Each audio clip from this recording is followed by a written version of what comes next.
That's the way, I like it,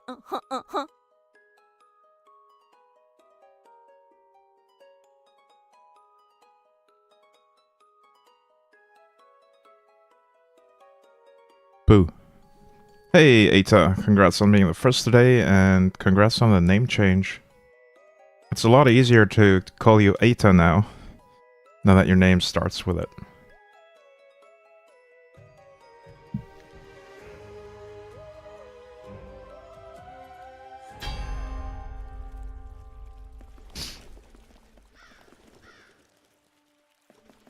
Look at how speedy my knight is.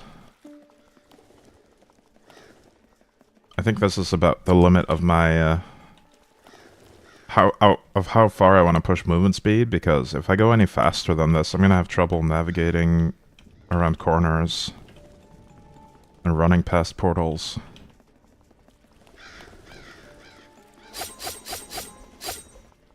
I'm excited to show you guys this awesome build, actually. It greatly exceeded my expectations.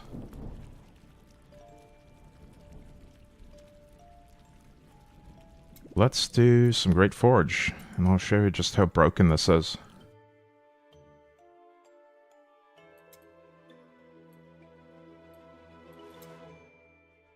Wait. I never noticed this before. You can actually up the Wrath level. It doesn't give extra rewards. I can't do it for the Forge, though. But for the battlefield, I can do Wrath 10.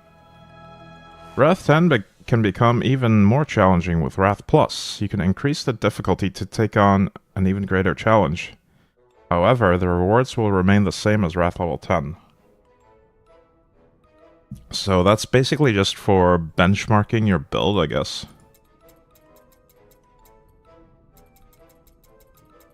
Let's try a battlefield on Wrath 10 plus. Plus 10.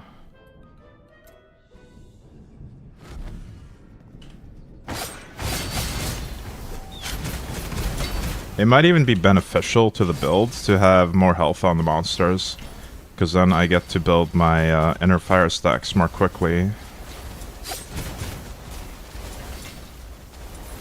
And I'll get more crits, more hits, more ancestrals, more stacks.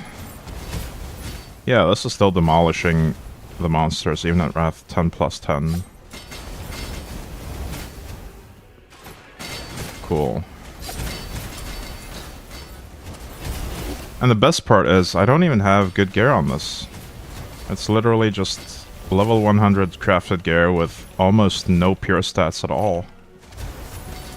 It's the same gear that I used to level, but I actually, instead of crafting new gear, I just increased the item level of the same gear I was already wearing.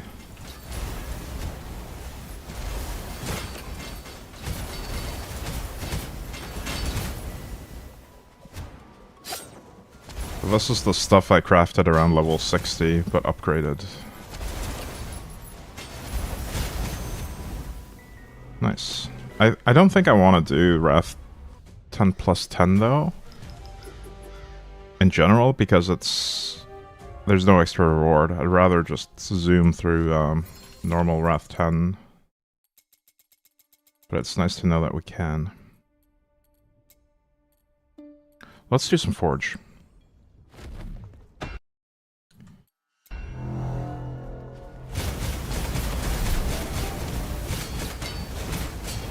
Now Forge is even more busted, because we can literally stand here and spin to win for the entire Forge.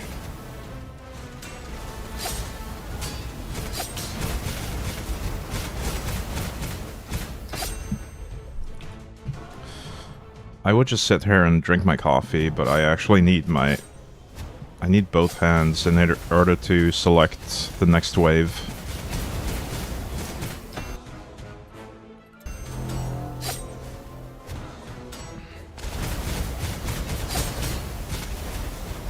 Hey Envy, good morning.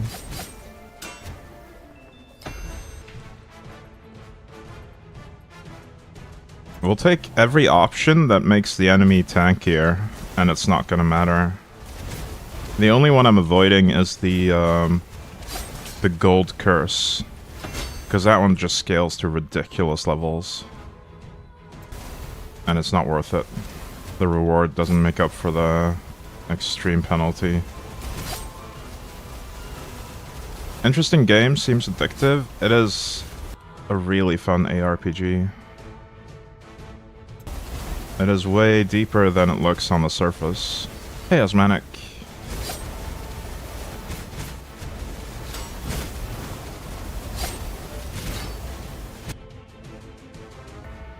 Blindness, I'll take that.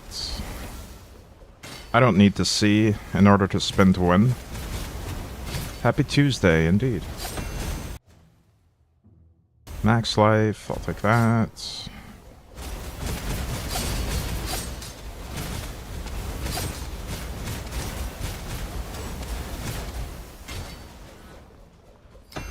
We should maybe progress the Nether as well today. Primordial Nether, that is. This character is capable of doing most of the Primordial Nether cataclysms, but some of the damage over time ones can be tricky. Because I think the weakest part of this character is the life recovery when there's no monsters to hit. And also, I only gain health from leeching and life on hit if I'm hitting them with my whirlwind. And usually they're gonna die off screen to the inner fires instead. So that is a problem I have to solve at some point if I want to improve this character. Either by adding life on kill, or maybe some, what's it called? Life regen. But I'm not gonna do that until the gear gets an update. Like, we need to change every piece of gear, swap it out for some purple stuff, I think.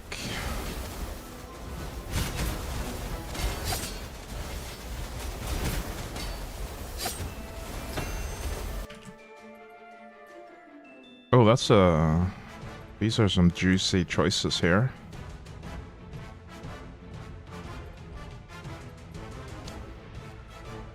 Yeah, we can decrease the damage for each yard for the rest of the expedition. That's actually completely fine.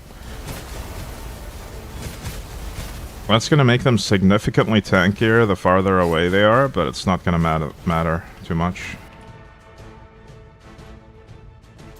We'll make them explode as well, why not?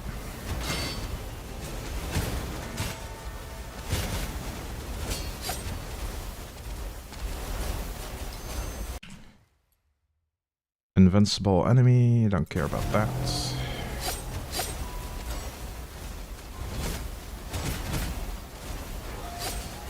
Now, in my testing, I actually could just stand in these corpse explosions as well.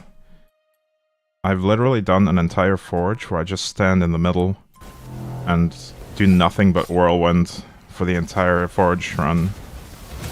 See, I could stand here, let them all explode on me, and it's totally fine. My health does go down a bit, but I do have some recovery on block and stuff. So usually I don't take enough damage for it to matter. Let's do the war chest quantity.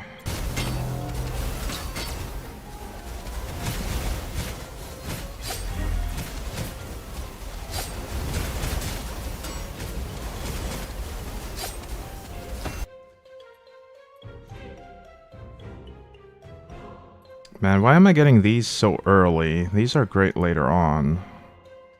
I'd rather have something that ramps up. I guess we'll do more quantity.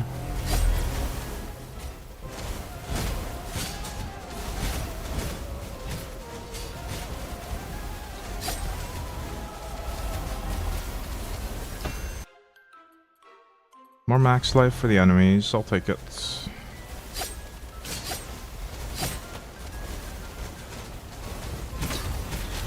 Hey Jellybrow, we need the auto wave start ASAP. It would be nice, yeah, to have auto wave starts.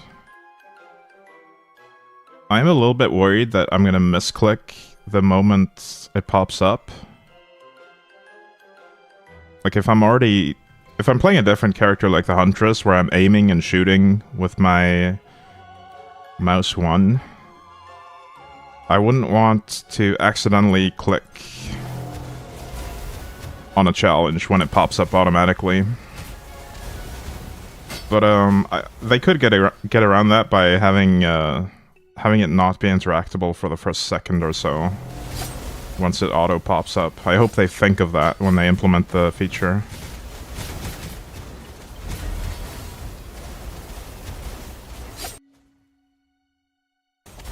I'm just picking options that make the enemies tankier.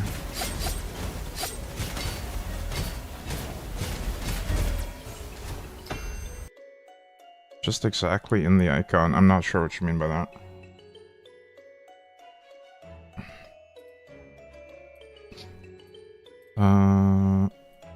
Green. I actually noticed something about this fireball too. You can tame the fireball by just standing still. It'll hit you once, and then it orbits you and can never hit you again. I've tamed the fireball. It's mine now.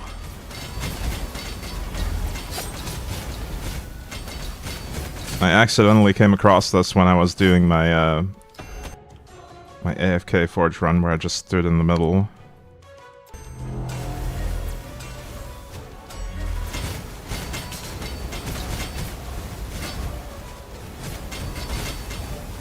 It doesn't have the turn rate to get back into me now. Alright, Siege Leader.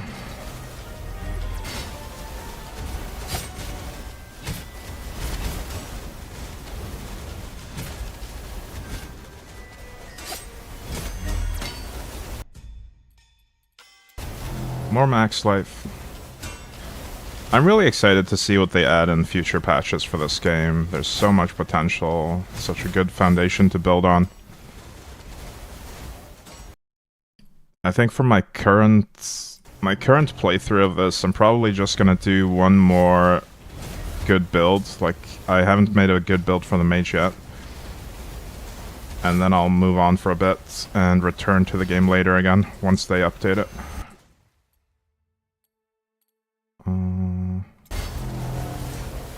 But it is definitely a game that will stay installed on my computer for a while.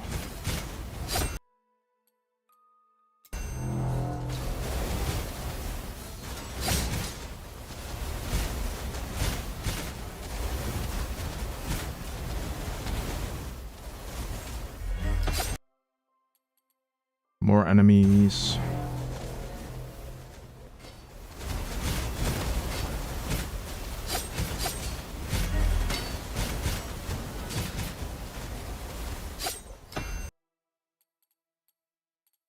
Increased area.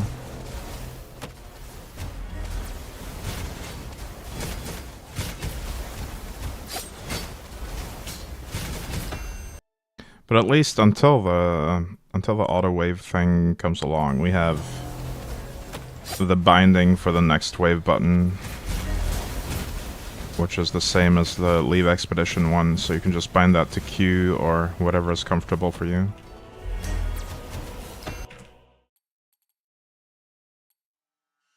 Slormin quality, that's a lot actually. Yeah, let's add 186 of that. That seems good.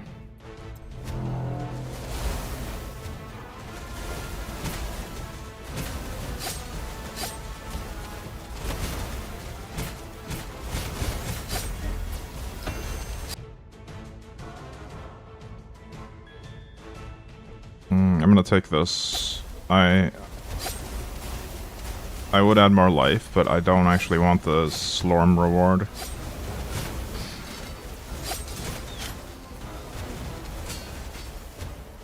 Don't really need more Slorm on this character, except for one achievement. I actually didn't get enough Slorm for that achievement on the Huntress either. There's one achievement for filling literally every node in the tree. The Ancestral Legacy tree. Just allocating points to all of them.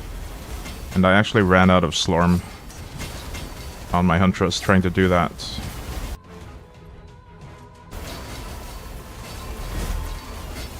But on the Knight, I've already invested in all the skills, so we have 400 or 4,000 raw damage from that. But I haven't even started on the Ancestral Legacy tree. Probably won't for a while.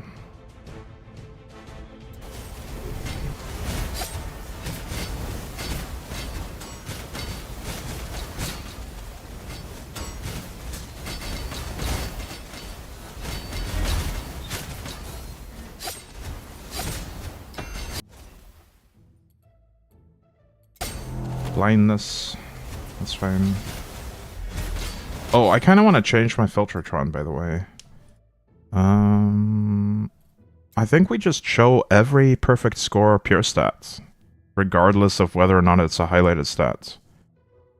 And I'll just put all of those in my stash and sort the good ones out later, because I don't really know in advance what I'm gonna need for future builds.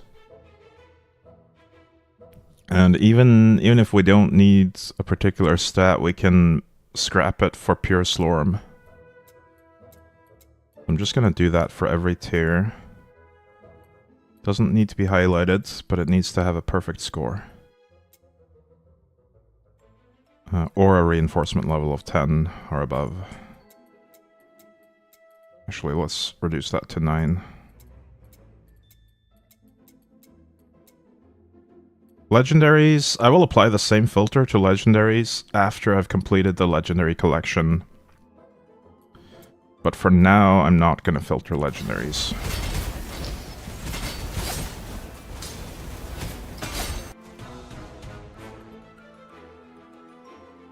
More enemies.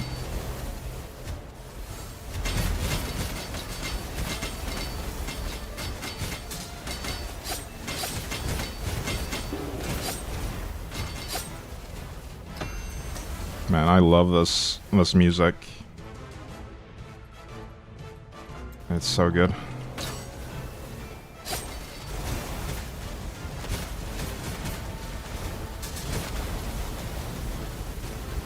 They didn't make a lot of music for this game, but all the tracks are good.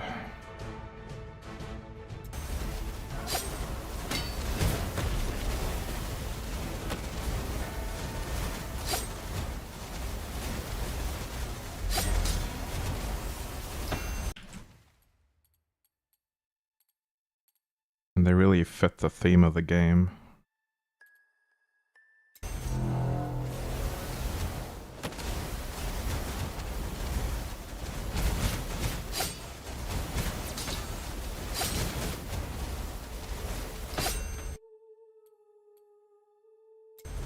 Life Leech. Yeah, I'm not using that much.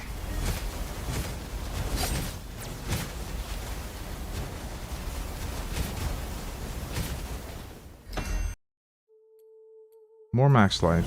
Let's go. I'm pretty close to maxing out the Reaper affinities. We're missing a little bit of Bagarth, Fulgurorn, and what's the other one called again?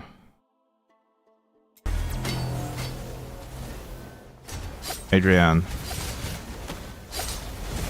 Green, yellow, blue. Those are the ones we're missing a little bit of, but we're pretty close to maxing those as well.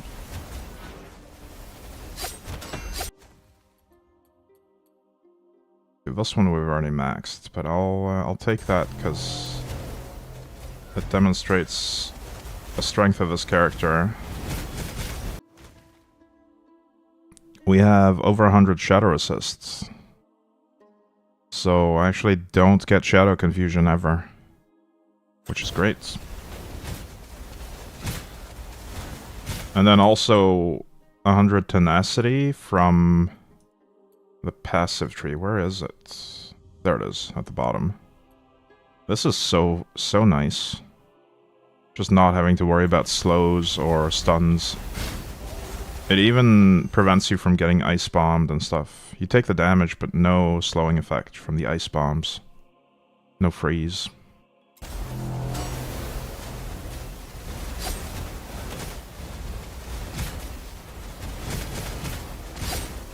I think that's going to be a staple of any future character I make. I want 100 tenacity and 100 shadow resist. Just for the amazing quality of life that offers. On the mage, we might have to get some higher investment in the gear to achieve that, though.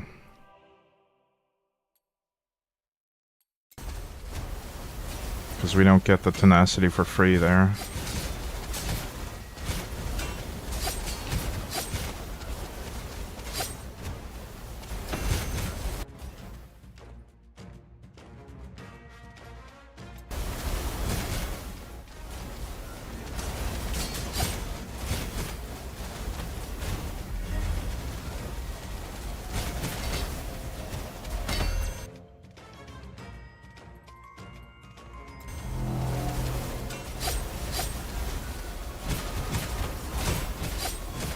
Hey, you there.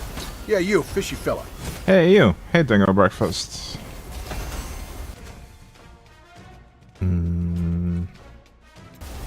Enemies not receiving damage do not exist. They are all receiving damage all the time.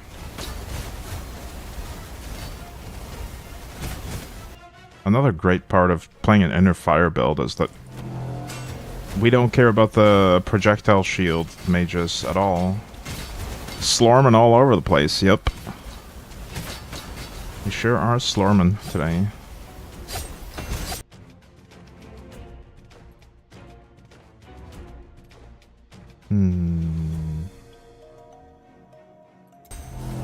I'll take that. I think after this forge run, I will try to progress the nether, the primordial nether a little bit. Maybe target farm some uniques for the collection. And I guess we'll expose some of the weaknesses of this build if we run into primordial nether areas with a lot of dots, because that's the problem with this build currently. Well, that's nice. Adding a random Reaper Smith for every time I kill an enemy. What is this reward, though? Converts all the quality to gold. This is just a flat reward. I'll take this one. And since we ignore the Shadow Curse, we can literally stand on these. It doesn't matter. Shadow Resist too strong.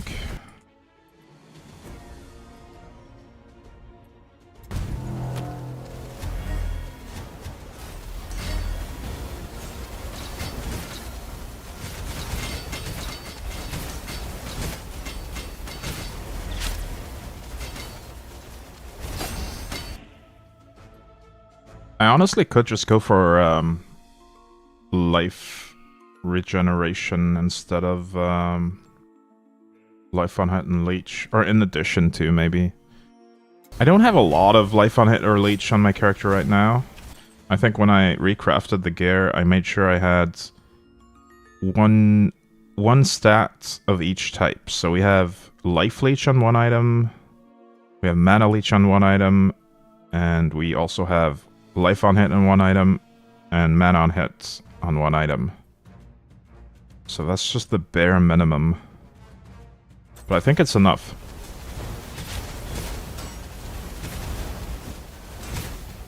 We can't really rely that heavily on life leech anyway, because our inner fire doesn't do it. For bosses, we'll be on top of the boss and just whirlwinding. That will give us some life leech and life on hit.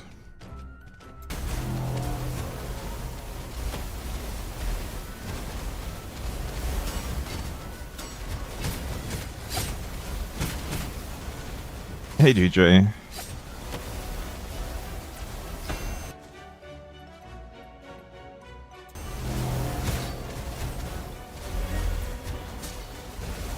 It's Slormin time.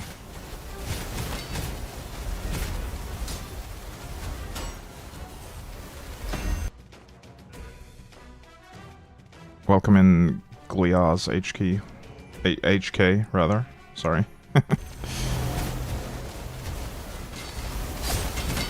Gliuz.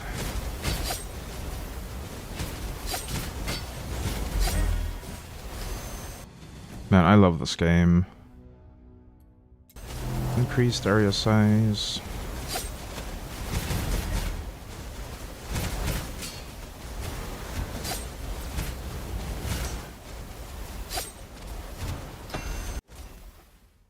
Yeah, the build in that link is what I'm currently running, but it is not... It is not a final version of the build or anything. It's simply a snapshot I took yesterday.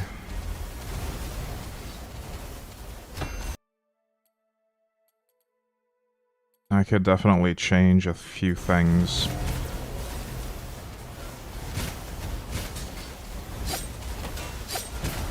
I was gonna have a different Helm legendary effect, but I ran out of legendary crafting resources.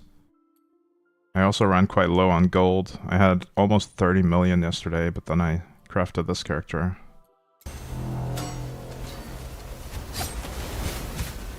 And now I don't really have enough for the mage build.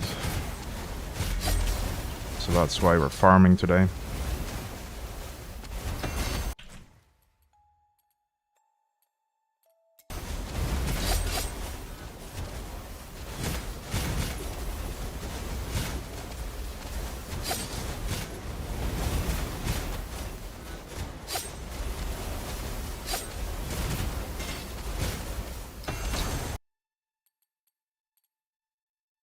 Explode.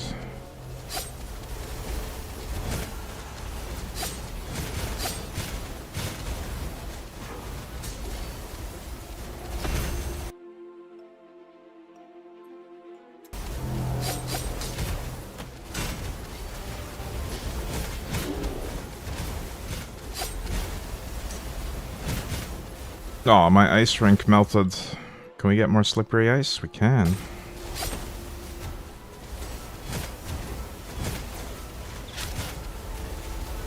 I love slipping around the forge. Slipping and slormin'.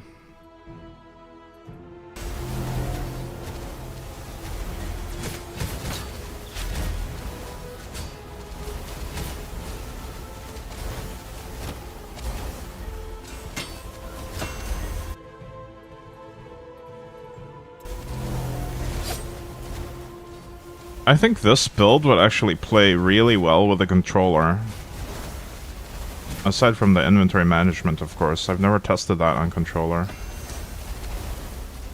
In fact, I haven't tested controllers on this game at all. I don't know if controller support is good on it.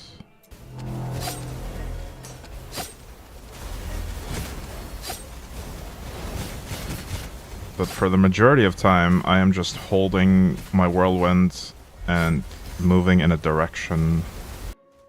Don't need to aim at all on this build, which makes it ideal for a controller.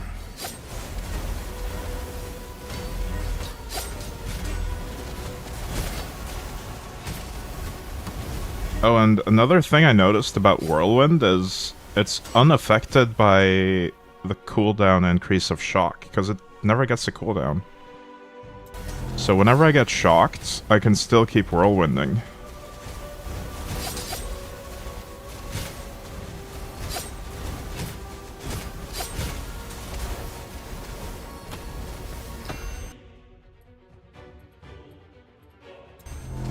So we completely ignore all shadow debuffs from our shadow resist. We ignore shock because of the whirlwind mechanic. And what else? We can't be slowed or frozen because of tenacity.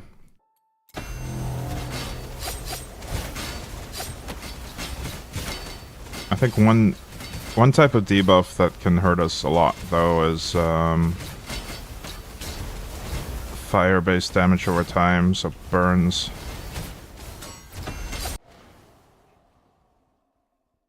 That's what we need to build around when we upgrade the gear. Deadly missiles. Let's see how quickly we can delete this obelisk. Where is it? Oh, it's in the middle. I've never seen that. Usually they spawn in one of the 4 corners, I think.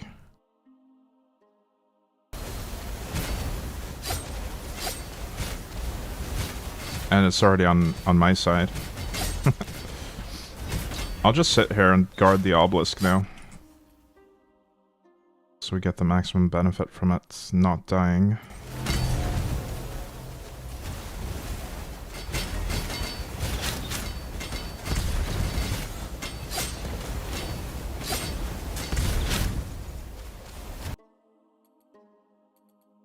I don't know if the obelisk can be damaged by me triggering the shadow symbol under it.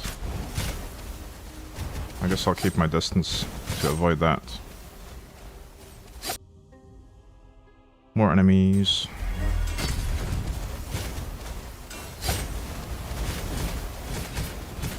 A lot of them are just targeting this straight away instead of me.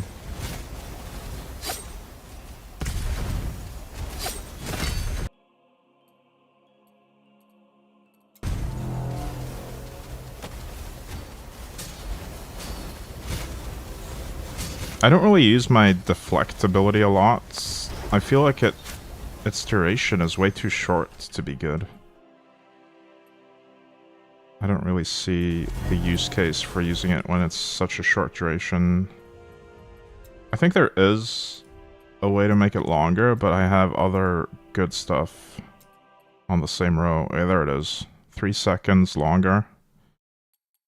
That would be pretty good, but 20% increased max life is way better. So we can't really have that.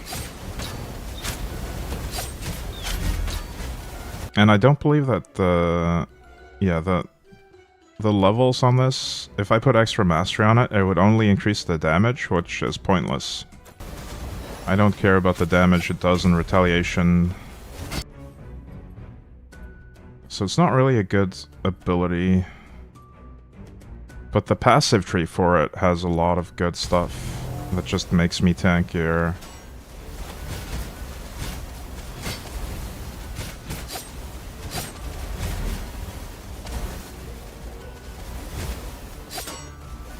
Like the 100 tenacity. More slipping.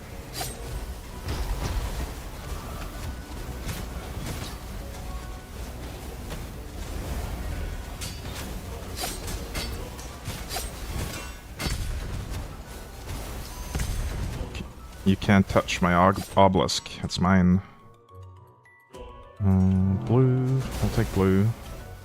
Blue, green, yellow is what we need for affinities.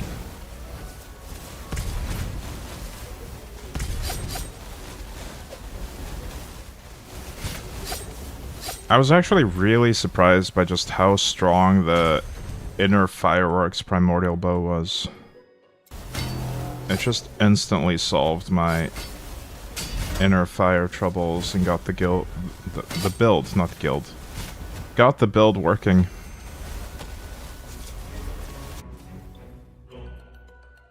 Now at higher gear levels, I believe the other one is better, this one. But that one requires more chance to inner fire on gear, which is a problem that inner fireworks solves. I can show you what this one looks like though. We have some inner fire stacks anyway. And then we press the button here, concentration, to get an elemental buzzsaw. It deals a bit more damage that way. But honestly, I don't feel like this has the AoE coverage that the inner fireworks does. And it also doesn't build stacks fast enough without putting inner fire chance on gear. Well, I actually took some damage there.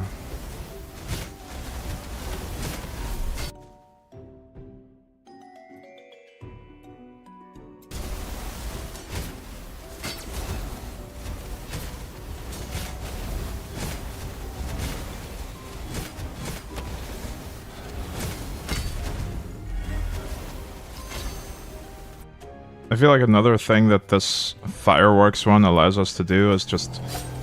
It gets us more hits, which means more crits and more ancestral strikes in general.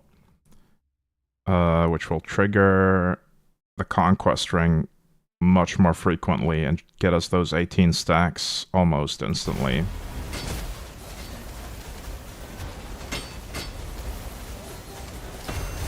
I've actually lost my stacks now though, but when the monster density is higher, it definitely gets me those stacks quickly.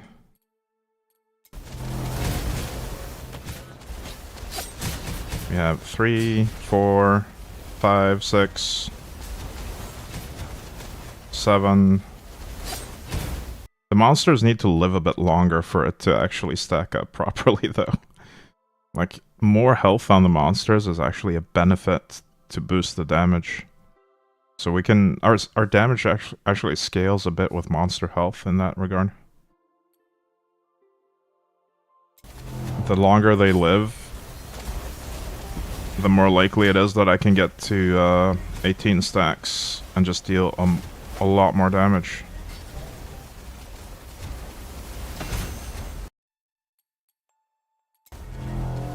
So let's boost their max life.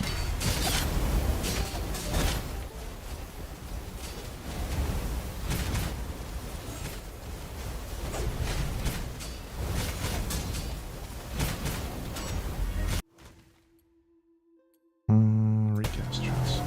Wait, my inner fires are super far away from me right now. Is it because I have so many conquest stacks, I wonder?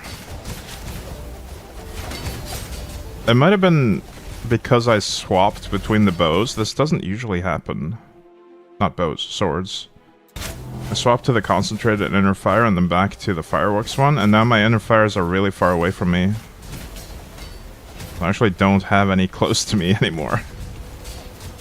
Which is a bit of a problem, actually. I have to go away from the enemies to hit them now. Oh, that was wave 100 though. We're done.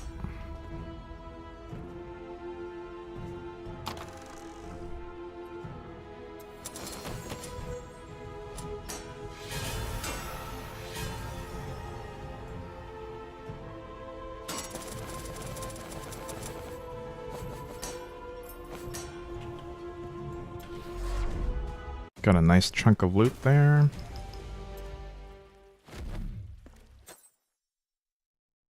Max mana. Minion increased damage. Elemental resists. And these ones are just legendaries. Alright, let's do a little bit of Primordial Netherworld. I've progressed it a bit, but not too far. I'm gonna go for him.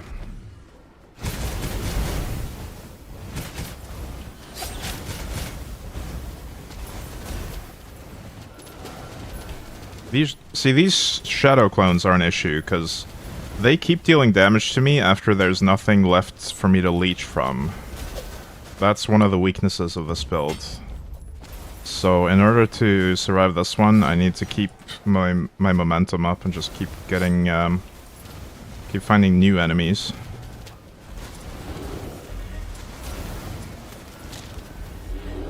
Yeah, I'm really not getting enough leech here. I might die. I do have the cheat death mechanic once, but then after that, it's on cooldown. The one on my helm. I think that the main trick here will be to just go from breach to breach very quickly. And not get hit by these guys at all. Oh, I died. But my inextinguishable spirit kept me alive. Rip. Yeah, we don't have another one of those. Damn. Right, so that one is not something this build can do right now. I mean, it can, but I have to get lucky or play really well. So we're gonna focus on the other side for now. Until we can fix the recovery problem. But a lot of this primordial nether is gonna be a piece of cake. It's just those edge cases where they deal extra damage to you after you've got nothing left to leech from. That's what I need to solve.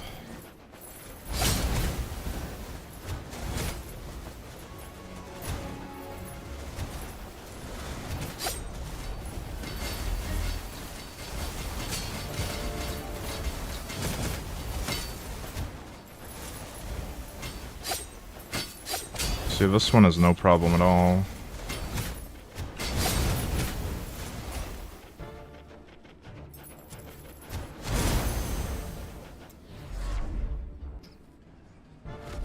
Hey Darzak, can you explain the stats mentioned on the Nether Realms? Do the realms themselves have bias for those stats? I think... As far as I understand it, I'm not sure about this, but I think that those zones that have those stats, they just have a higher chance to drop those pure stats while you're doing them.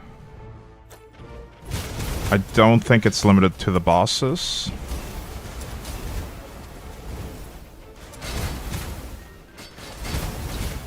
Because they display those on zones that don't have bosses as well. But yeah, I think it's just a higher chance to get those particular pure stats dropping. I wouldn't worry about it too much, I think.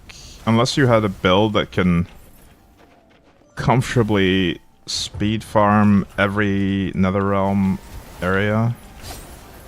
Maybe you want to... If you had that, maybe you could target farm the specific pure stats that you wanted for your build. I'm not quite there yet. But I guess that is a long-term goal that we could go for on one character. Just having a really solid nether farmer. This character is more of a forge farmer, really. But I wanna... Hey, you there. I wanna progress the nether you, fishy still. fella. Hey you, hey Dark Matter 2. Trying to figure out how to deal single target damage on retaliating foresight. What is that? Retaliate. That's not it. I don't know if I have it yet. I haven't collected all the... Oh. Oh, it just gives retaliation.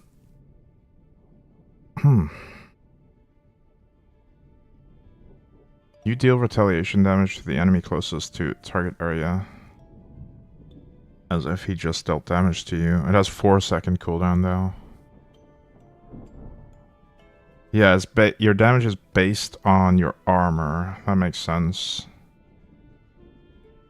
Yeah, I don't know. Maybe you can get enough damage that Sight of Vengeance will just one-shot, but I actually haven't tried the scaling on this at all, so I don't know.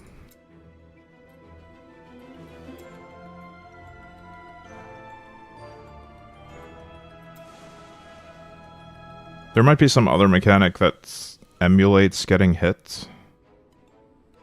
But I'm not sure about that. Maybe you can force the game to think you've been hit somehow with a unique. But I don't know.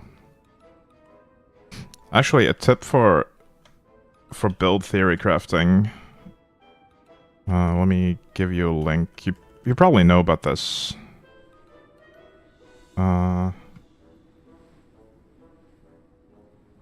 But just in case...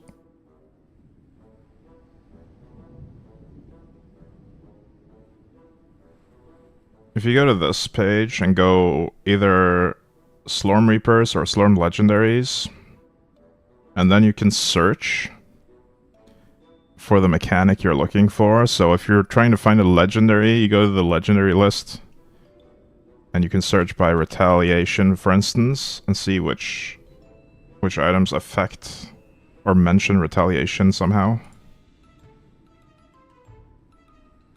That might give you some ideas for the build, I don't know. Not enough to one-shot bosses, and it's awkward, especially if boss got regen. Yeah, there's this one boss in particular. Where is she? Not her.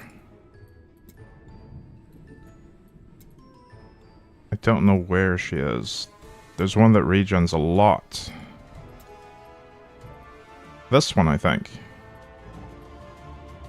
See, I've already done this, but I'll show you just how easy this is for this build.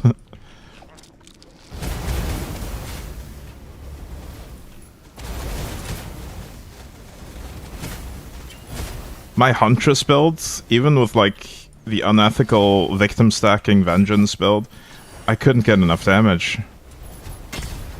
With almost 1 million kills. He constantly teleports? Ah. Well, that's not going to be a problem for this, at least. Because we hit the entire screen easily.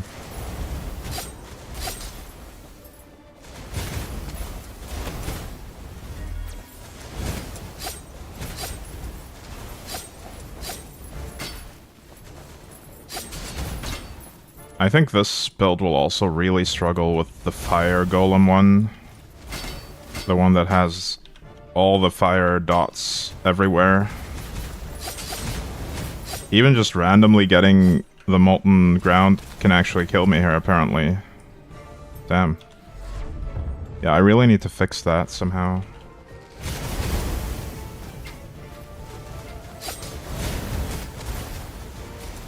We managed to barely scrape by there.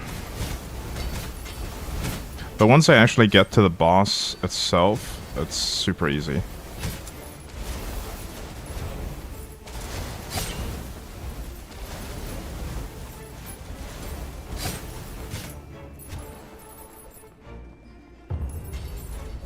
I can imagine survivability not being an issue with a build that literally stacks a defensive stat for offense.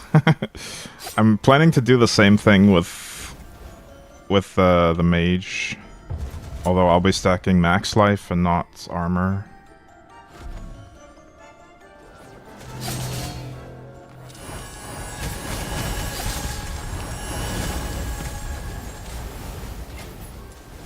Oh wait, this is not even the right boss, is it?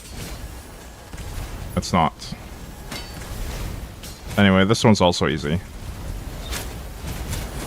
That's not the boss I was thinking of.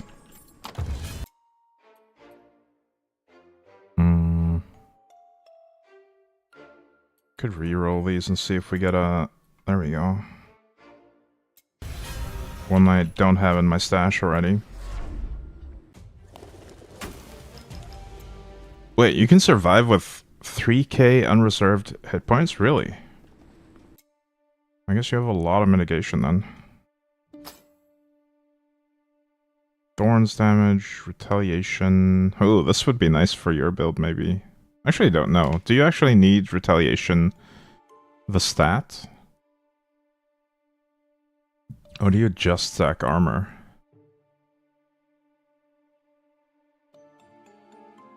Not as much as armor, okay. Ellie Pen, max mana.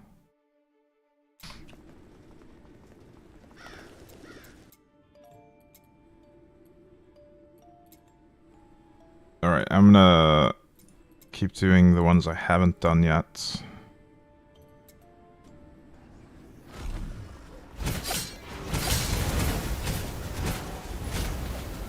Hopefully we don't get the fire dots and get obliterated.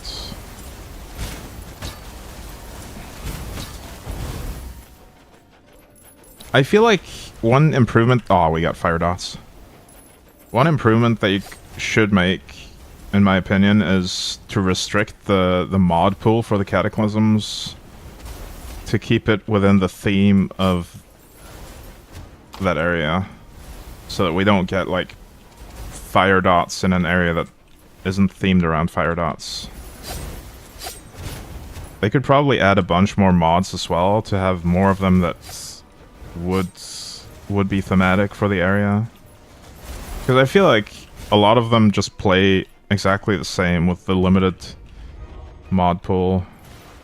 Or the unlimited mod pool, rather. They just all feel like we get all the mods all the time when we're speed clearing. Except some of them have like supercharged mods always on there.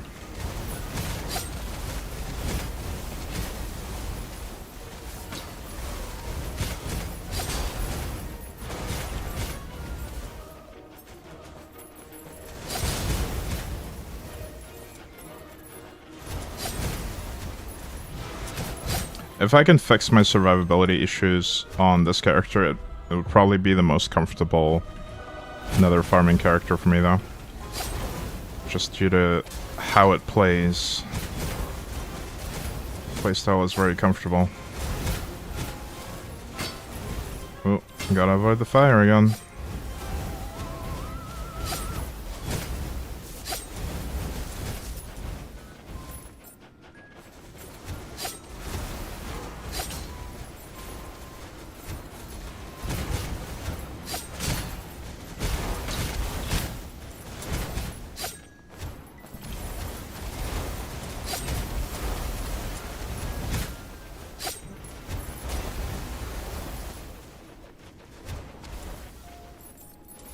You have like 1.5k retaliation just having it as a magic and rare stat. Nice.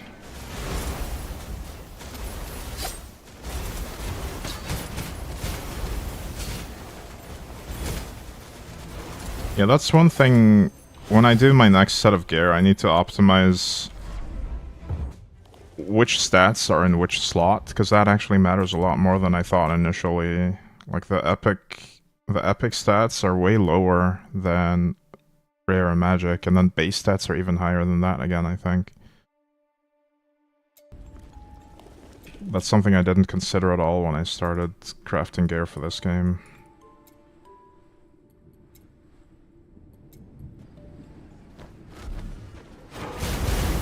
So ideally you want your most important stats at the top of the item. Or near the top of the item, at least.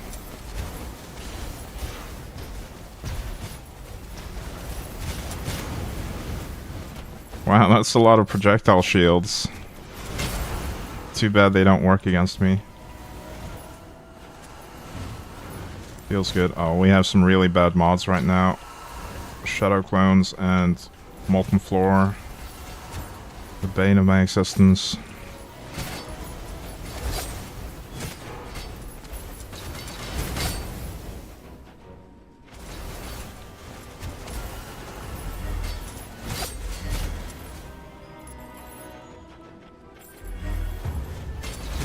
Hey, Okra Smuggler, I do have a planner for this. Exclamation mark build to get the link. It is really rough though. It's not a final build or anything. It's just what I had at the time when I decided to take a snapshot of the character. It's really good for Forge in its current state. But the survivability is not quite there against damage over time effects in Nether. Hey, Reflexes. This is kind of silly levels of DPS. Yeah, it's...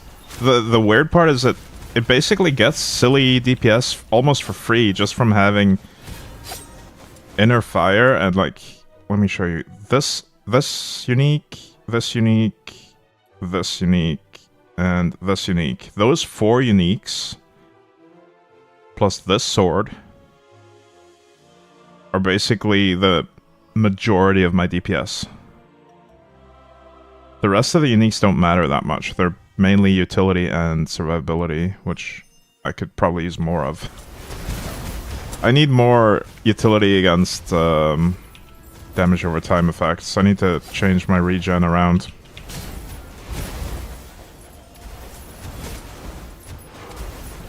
Yeah, I get ridiculous levels of DPS just from a few items. Which makes Makes this build a lot of fun. Because I don't even have, like, pure stats on my stuff, for the most part. Any pure stat on these items was coincidental. Okay, this one's pretty good. Okay, these two, like, coincidentally managed to get high pure stats, but that was not intended. This was basically my leveling gear that I then just upgraded the item level of.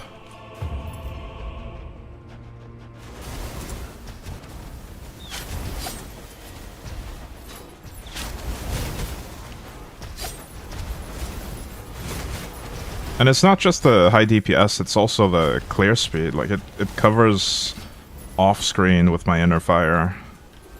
I'll kill enemies in rooms I haven't seen yet. It's so good.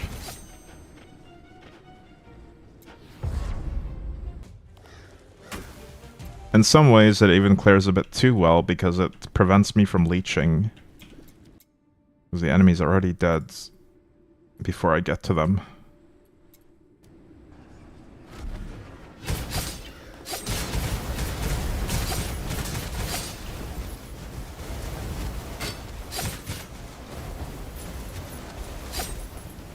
Ooh, this ice beam actually deals quite significant damage on Primordial Nether. It doesn't slow me because I have tenacity, but it does deal a lot of damage. Hopefully I can just get rid of it by clearing enough breaches. I think it's gone now. But now we have the fire debuffs instead, which are worse. And now I'm slipping all over the place. Usually I love to slip, but not when I'm slipping into molten lava. That's kind of an inconvenience.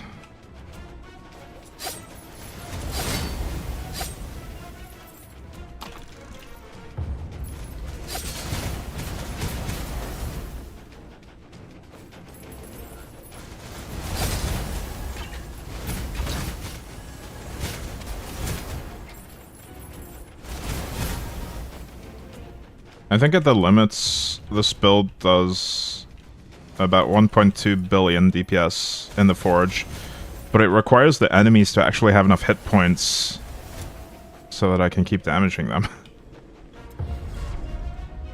There's also a mage version, yeah. I like the knight version because of how easy it is to trigger the inner fires by just holding whirlwind. Jesus, I can talk, I promise. On my mage, I'm doing something else. I'm doing Rift Nova clones. I would assume that you build the same stats. But it depends on whether you're going for inner fireworks or concentrated inner fire. For the concentrated inner fire, you need a lot more chance to inner fire on your gear. But inner fireworks kind of solves that problem by itself because it's plus 85%. Wait, I think it's plus 100 total, right? Yeah, you get 15 from the base and then 85% from the Primordial Benediction, so it's 100% just on the item.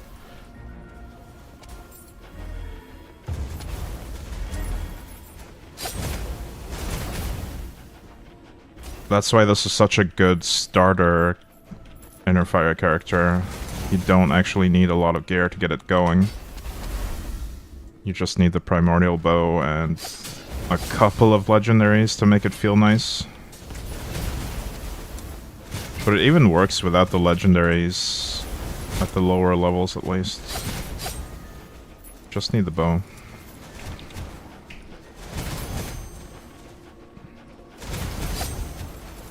Right, we can leave now.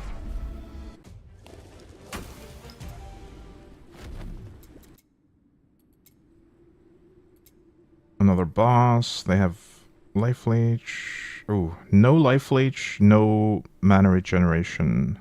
Life and mana regeneration. But we do have mana on hit at least.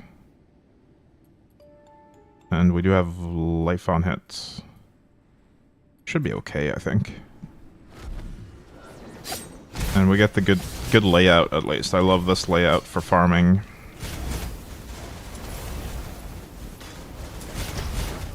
It's the best biome.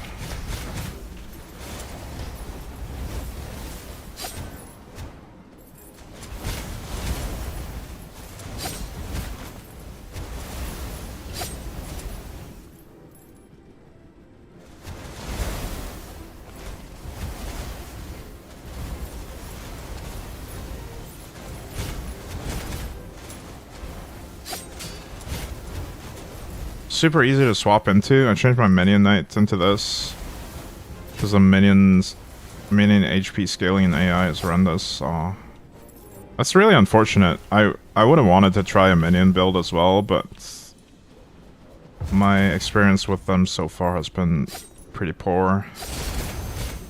I hope they buff minions in the future. Wait, I thought I hit the button.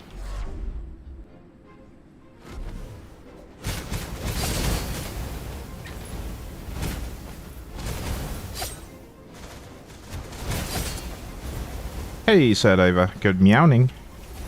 Meowdy.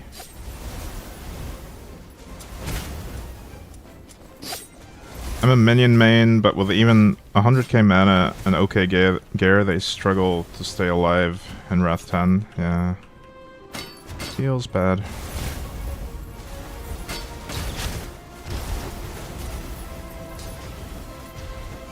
Oh, there's too much fire. I need to keep my momentum up. Move. Okay, we got rid of the fire debuffs. I hope you're well as well. I hope everyone is well. And not at the bottom of a well.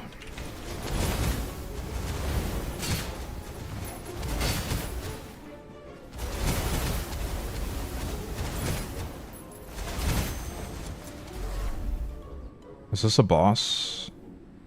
Yeah, it is.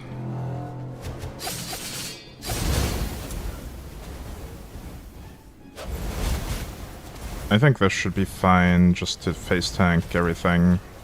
Don't even know what he does because I can't really see anything but my own effects. Easy. Oh, nice. Another purple. It comes with attack speed and elemental resists.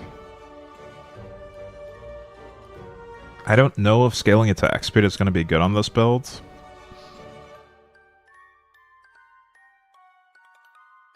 It probably won't be for the mage, at least. Oh well, we'll take it. We don't have a cloak in the purple just yet.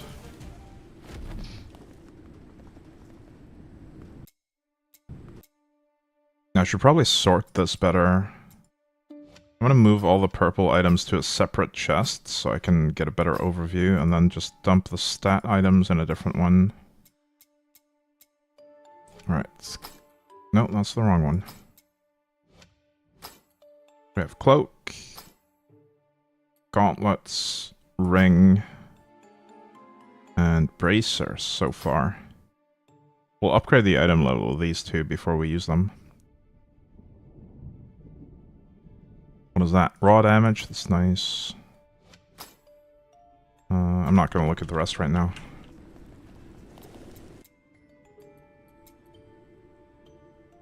I feel like raw damage is just the best type of scaling for most builds. I've yet to come up with a build that actually utilizes elemental damage scaling properly.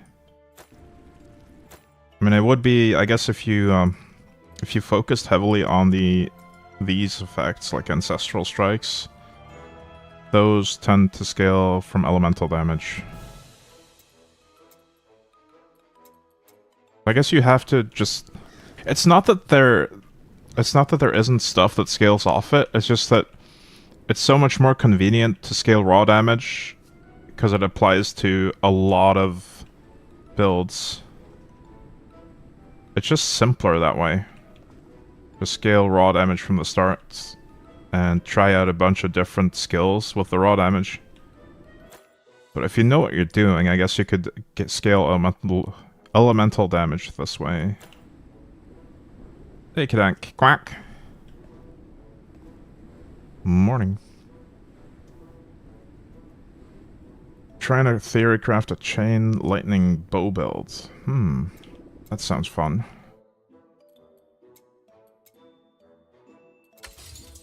Oh, just 3 more of that. 3 more of that. And 1 more of that. Nice.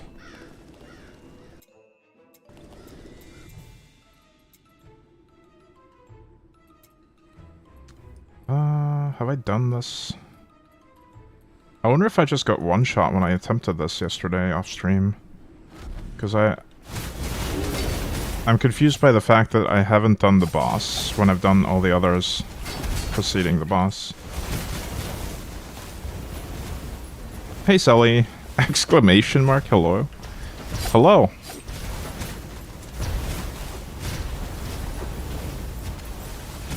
Have you seen my build?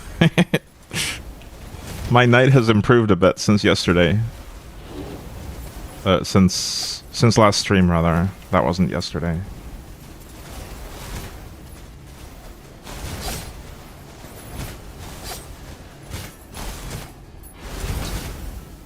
Looks pretty good, yeah. The final levels, when I was using the trainee sword and Tempopotamus, the final levels really started to speed up. But only like the last 10 or so felt really fast. It didn't really take off until the very end, which is a little bit sad. I wish there was a way to pre-level the sword and use it on a new character.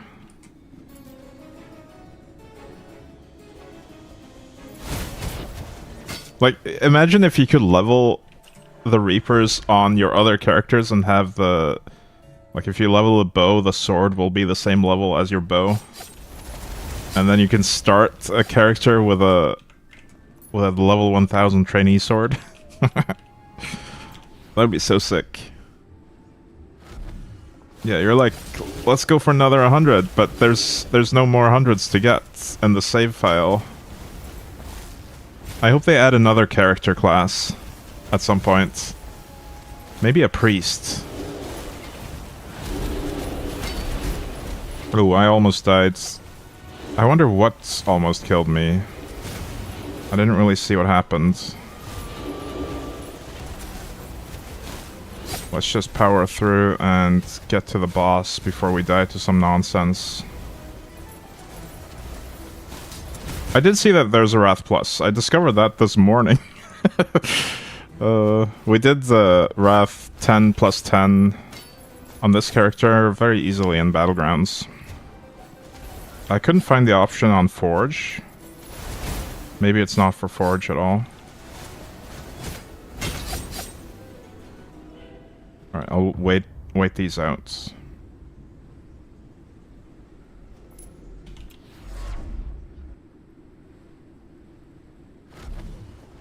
Hopefully we survive this.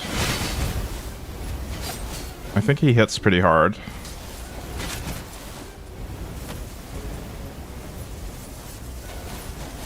Ah, this is fine. We'll demolish him.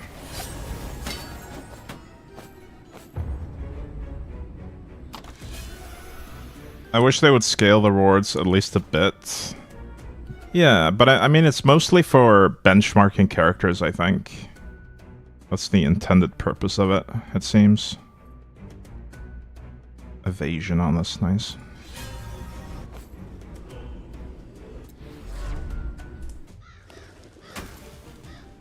I'll just put that in my unique chest right away, because I know I'm missing it.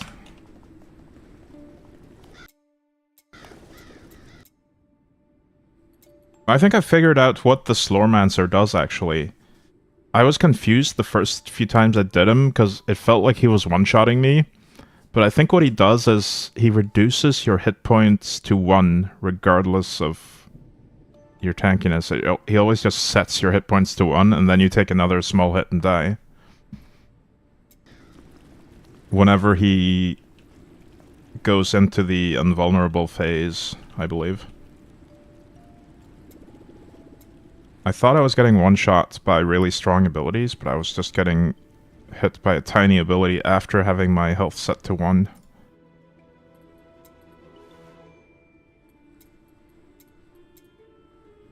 So you need some kind of quick recovery method to get around that. Or a cheat death mechanic, maybe. Oh, the shadow copies are so annoying. We'll try it, though. It's in the good layout, at least. Beat him first time yesterday. Took me 2 tries, compared to, like, 15 tries on the nether map boss with slippery ice and TD. Yeah. Oh my god. So many ground effects.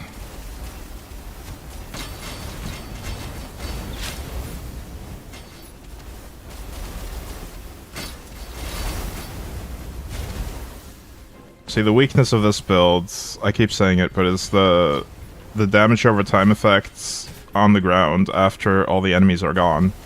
That can kill me on this build. Or just any large damage over time effect when I have nothing to leech from. So I need to keep up my momentum.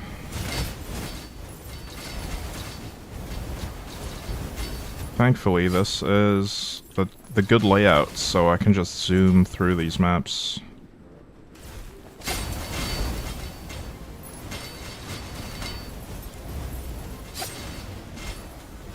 The rooms are cleared before I even enter them. Oh, Molten again. Hate that.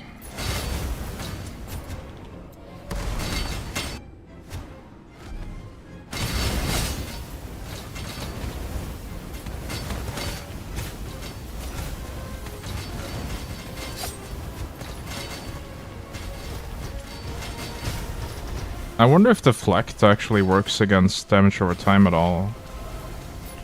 Or if it's only hits. Oh, I missed the breach in there.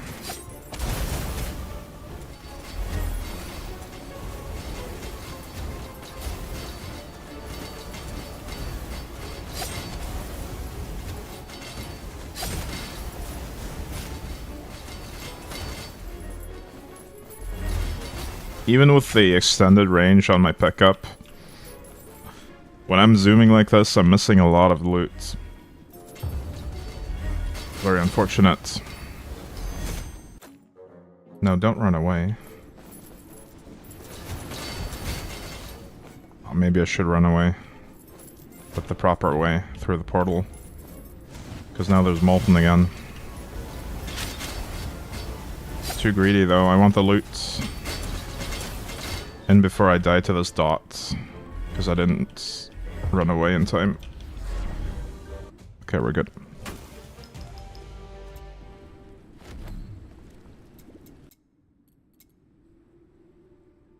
I feel like there's a couple of things in the game doesn't give you tools against, like Slippery Ice or Silence. Not sure if there's dot effects that are not fire.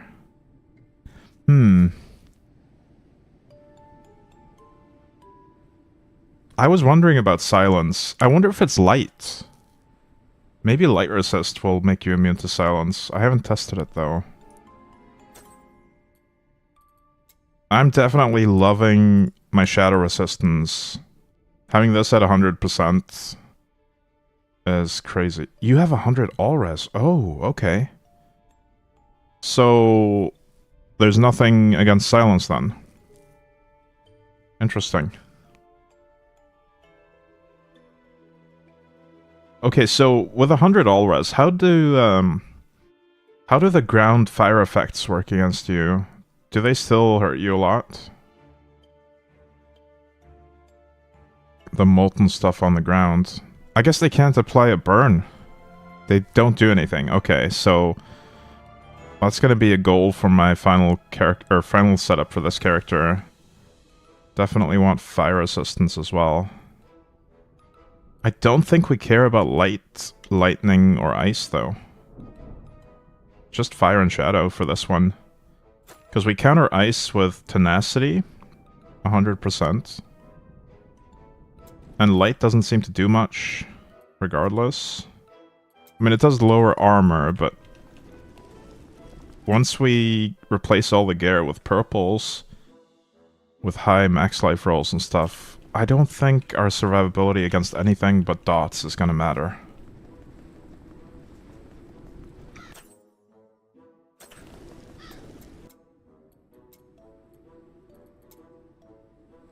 Lightning bolts, that's fine.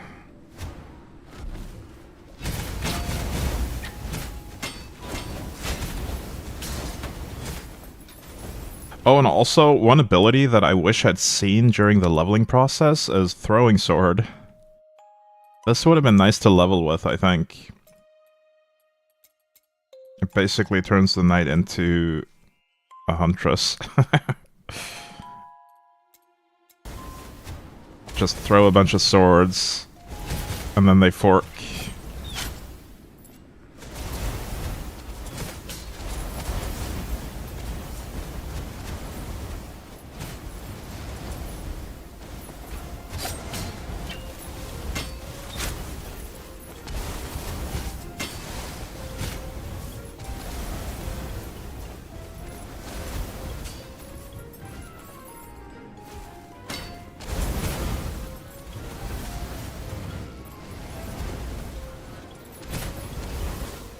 Yeah, just gotta keep moving. Get out of those silly ground effects real quick.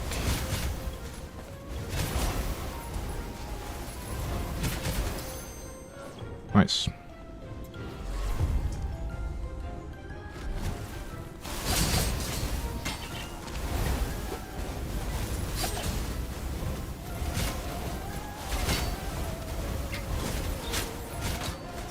Oh, slippery ice on Nether is kind of bad. Especially if there's ground effects.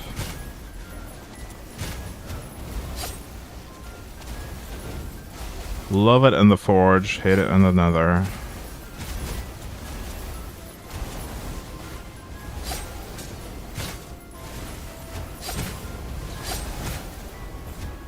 Oh, I took it. Oh, I actually didn't take the fireball hits. Never mind.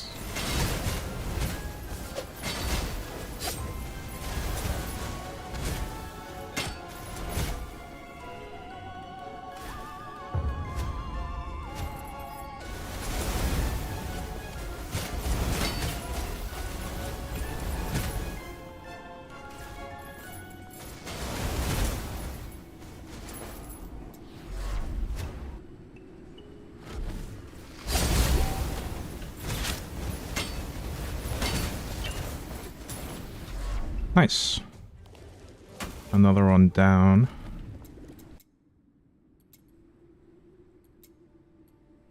See, these ones are going to be the hard ones for this build. Okay, that one's not bad. We'll do that one.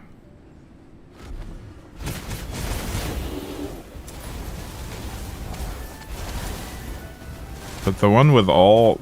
The one for the fire golem with all the damage on the ground is just gonna be a nightmare for this build. Although, what if I switch to the fire sword? Where's the fire sword? I would max my fire assists with this, and I think I should have enough damage even without the inner fireworks, as long as I can tank the fire.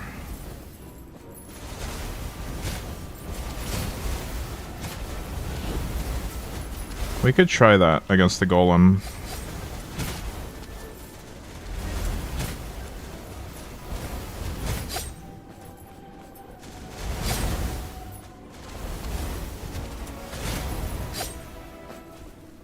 Oh, I forgot a breach all the way at the bottom, apparently.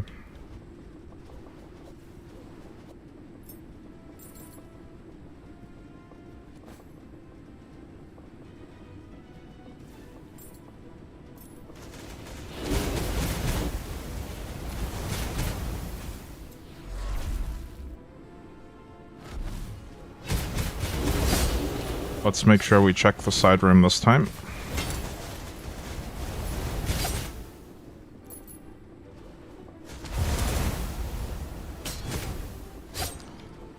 Tenacity counter silence? I don't believe it does, actually. I have 100 tenacity. And I still think I get silenced by the ground effect from the witches. Maybe I'm wrong.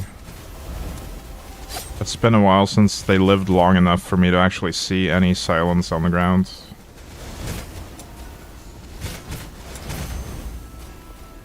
I can test it in the forge later.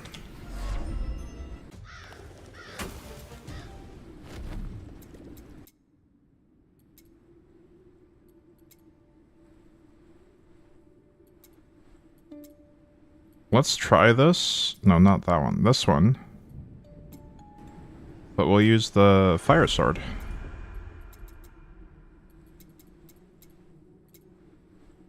I've already leveled it, so it's primordial.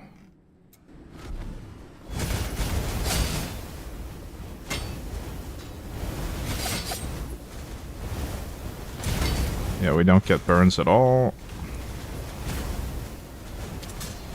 Maybe there's a 0.1 sec. No, but it's a ground effect. It doesn't apply a debuff to you. You just... As long as you're in it, you can't cast. It doesn't have a duration, I don't think.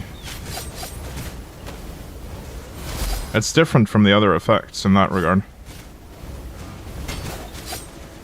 But again, I need to test it again. I could be misremembering, but I'm pretty sure I've had 100 tenacity since I started doing Forge on this character. Ever since I switched to the inner fireworks, and I think I did get silenced.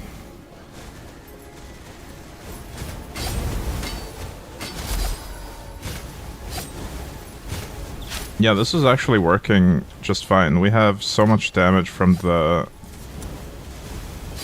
uniques, but we don't actually need the inner fireworks scaling to deal enough damage. The only issue is it takes a lot longer to build my inner fire stacks.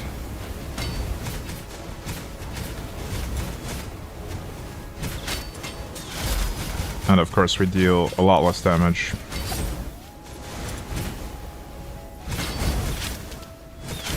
But still enough. Enough for Wrath 10.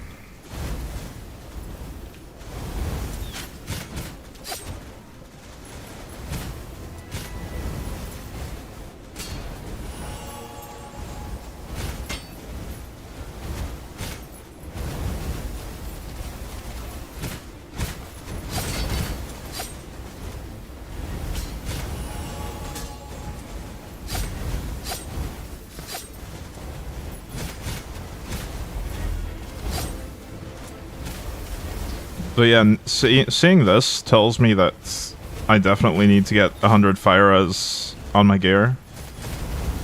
Seeing how comfy this is against the fire stuff, I just completely ignore it. Even the fireball, right? It hits me for low damage, but it doesn't apply a burn, which is the major part. Just tested and yeah, it does not work. Oh.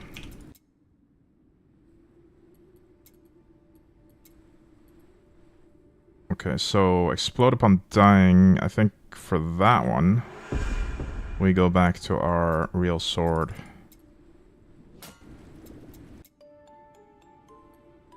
We'll just swap to the fire sword whenever there's lava or flame waves or fireballs.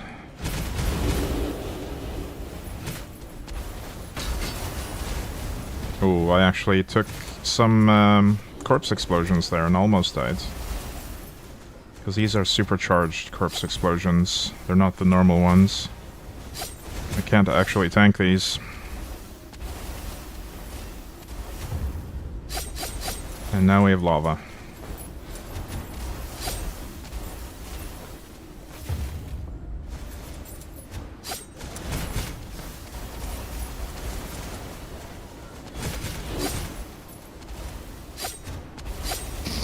Thinking about changing to evasion because of corpse explosion. That's an interesting thought.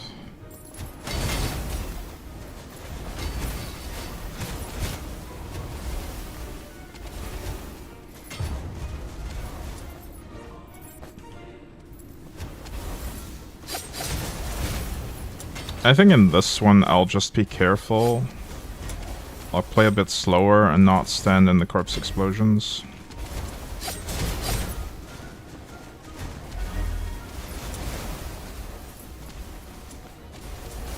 I'll just wait for them. I mean, I can probably tank like 1 or 2, but I don't want to stand in a lot of them.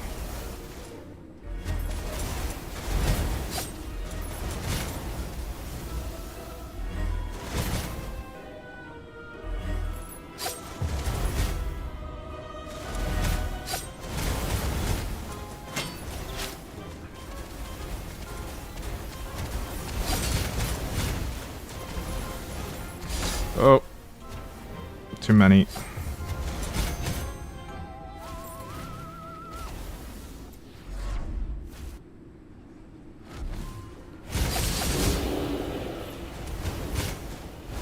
Oh, now there's fire waves as well. That's great. Okay, I'm just gonna go up and not do the side rooms, because the side rooms would require me to backtrack into corpse explosions, so we're not doing those. Just gonna keep moving up. And then hide in this room, I guess. There we go. And now we can go back and clear the side rooms.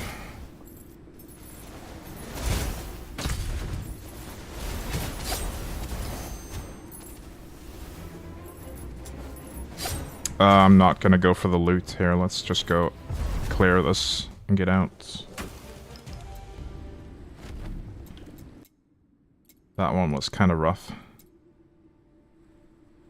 Are these inner fires? Yes. This is inner fireworks. The reason why they're so big is, I think it's this? Conquest? No, it's, the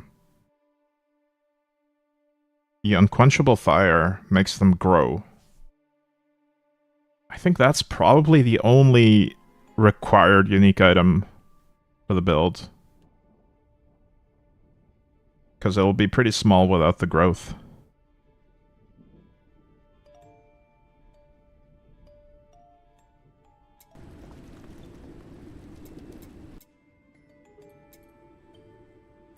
But ideally you want all 4 of the uniques here that give inner fire bonuses. So the Vortex of Astorias, Inner Sanctum of Astorias, Unquenchable Fire, and Gazloka's Conquest.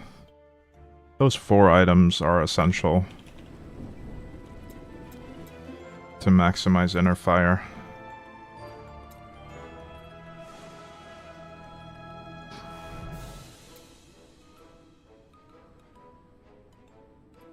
Alright, let's do that one. That one should be no problem at all.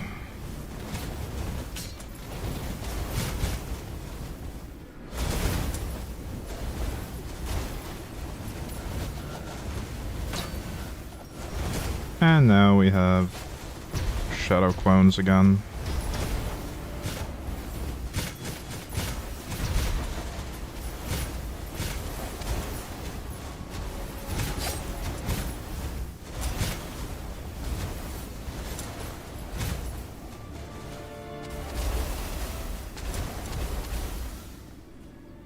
I really would prefer for the Nether to not have random buffs on every single breach, and instead they could put just the thematic ones on there,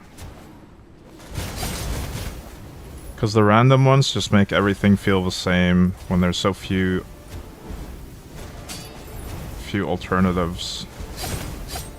It's just gonna be every single debuff on every single Nether map.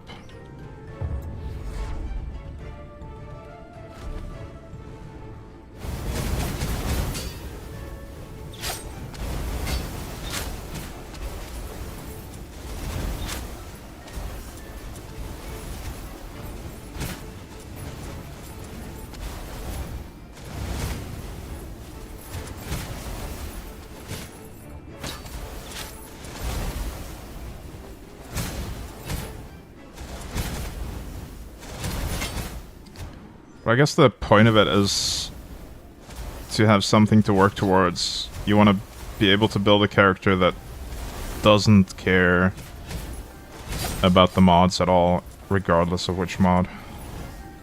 Hey, Lax Carolyn, hello, welcome in. Why is your loot range so far? This item. I don't want to play the endgame without this item ever again. It's so good. It just gathers up everything from really far away.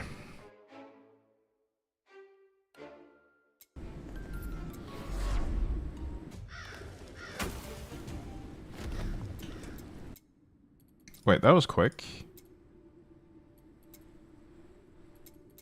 That was a really short one. Lightning strike, blindness, that's free.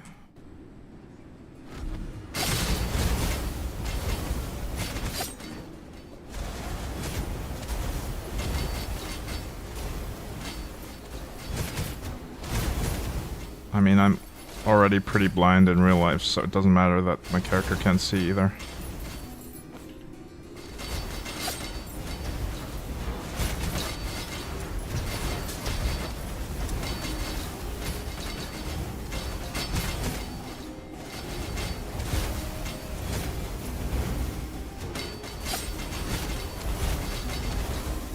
Also, he plays with fireworks all day, so it would make perfect sense that he's blind.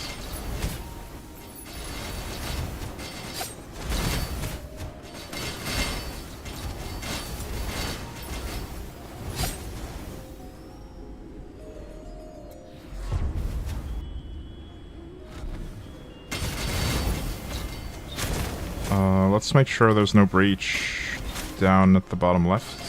There is not.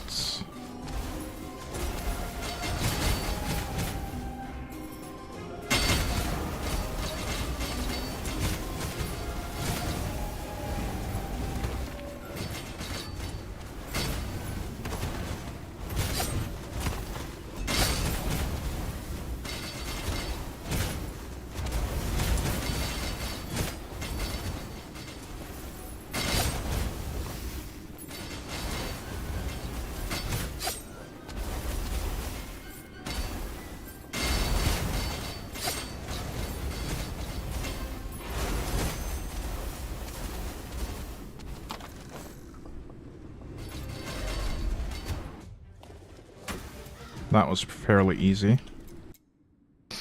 What is next? Not him. Although we could do him, I guess.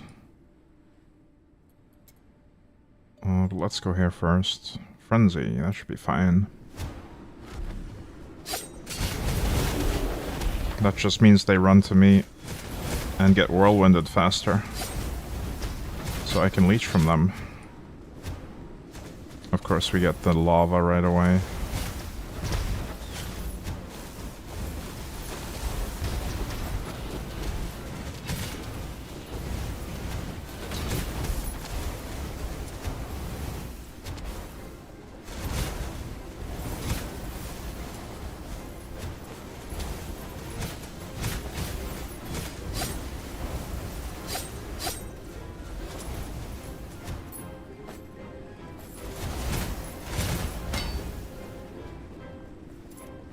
See, even with the extended pickup range, we still leave a bunch of crap lying around if we run through a room.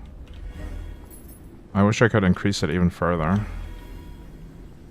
The gold can't catch up with me. Yeah, it just keeps following me for ages if I don't stop. So much fun.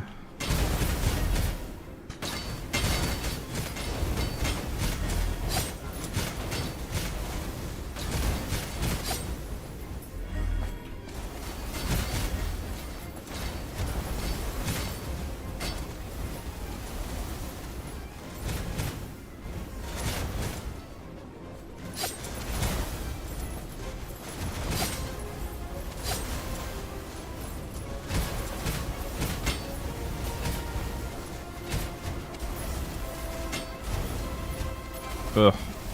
Now we have ground effects again. I really need to take care of my fire assists. That'll make everything so much easier. Well, it makes you get like 50 to 60 inner fire stacks. Well, it's my maximum inner fire. Max charges has 68 from... this item helps with it. Plus 8.5. And the conquest as well. Up to 18. And then I have some percentage increase on my gear on top of that. Does this do it too? No, that's duration.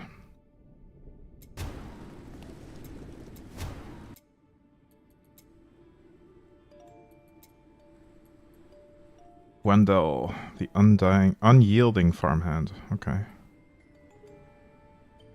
Well, shadow copy is annoying. No, wait, replicant. That's not shadow copy. That's fine.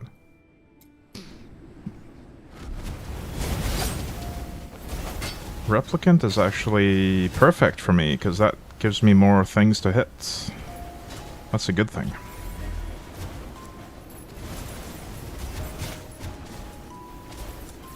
Yeah, shadow copy is disparage. Don't like that. Replicant, however, is awesome. I wish we had that mod in normal maps too. Or in Forge. I don't think you can get it in Forge. I haven't seen it, at least.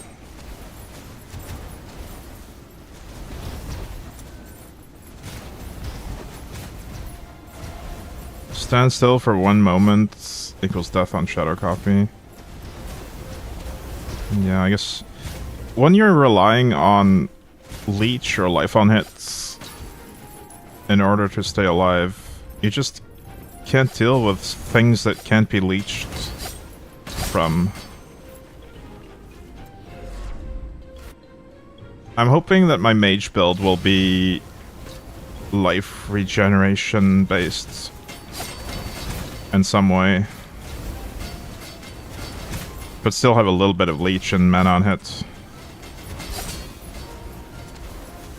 I just don't want to be completely vulnerable to not having something to hit.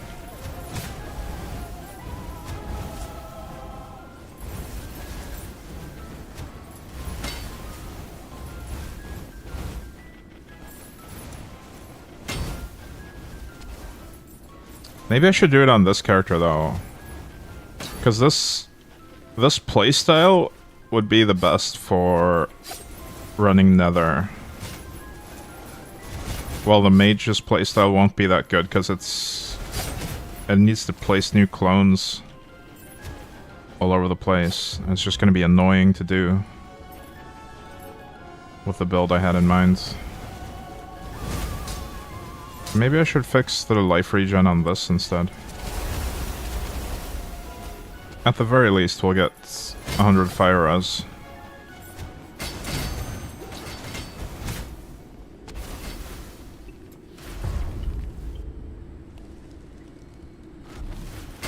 To negate some of the issues.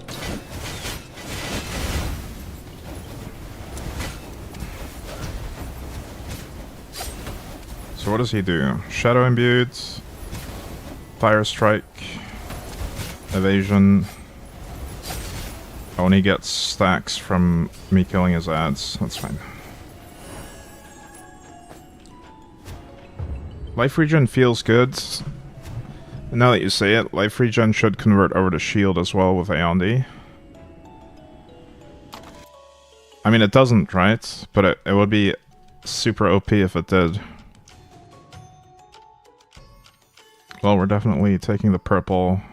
I made the mistake yesterday off stream of re-rolling a purple, and it turned into a normal legendary instead. So let's not do that.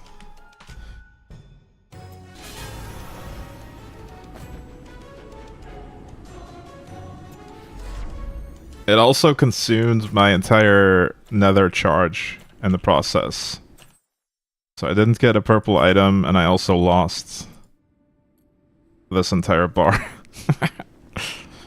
Not the best play. Alright, I didn't have an amulet, so now we have 5 different items. You can't go the other way, you can roll 4 purples. Can you actually? Okay, so I should reroll the legendaries into potential purples then, if I have a lot of Slorm.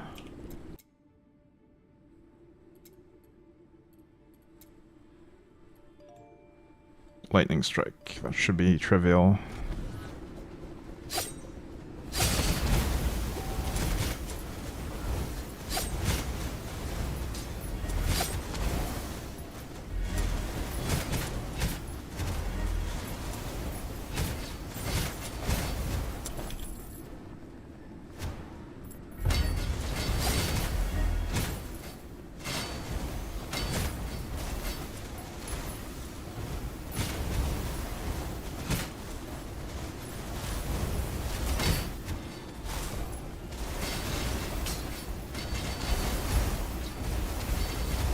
I honestly think my passive tree, or rather my ancestral tree, is kind of bad as well.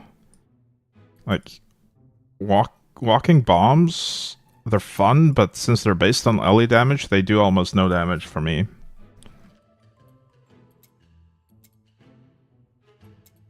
Like, I might be better off with a different kind of imbue, maybe Shadow for more damage. But then I would only get one of these nodes if I path differently. But I like the crit chance and ancestral strike chance, but this one would probably be the one to go if I switch setups. I'd probably just use my blue gem for this, or blue stone for the inner fire, and then path differently. Probably up to Shadow, but I'm not sure.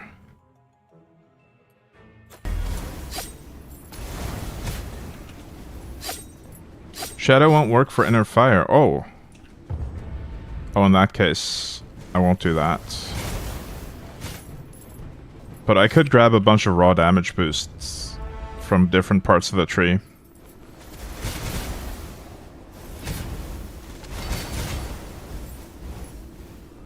Raw damage affects inner fire at least.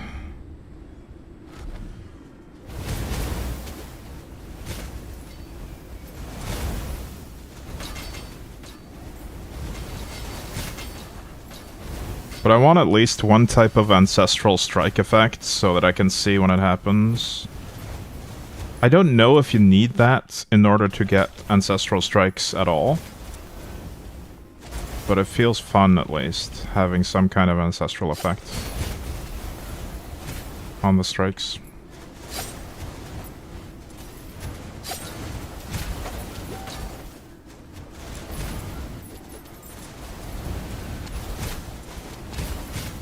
The reason why we need ancestral strikes, by the way, if it wasn't clear, is the conquest ring. It only procs on ancestral strikes.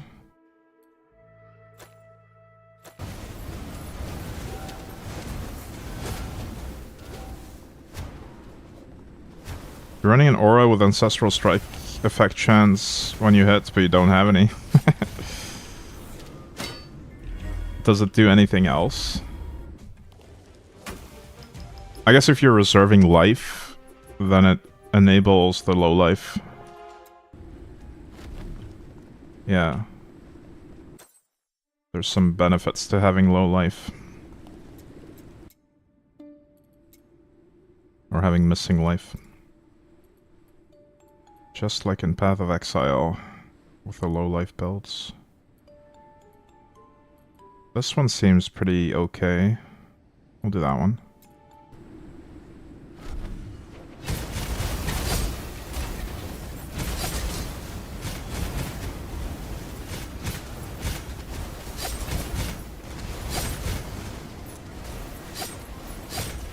There's seals of blindness everywhere. Most of the time I just can't see. Oh, Shadow Clown and Slippery. Ugh. Let's try to get rid of the Molten at least. Okay, it's gone.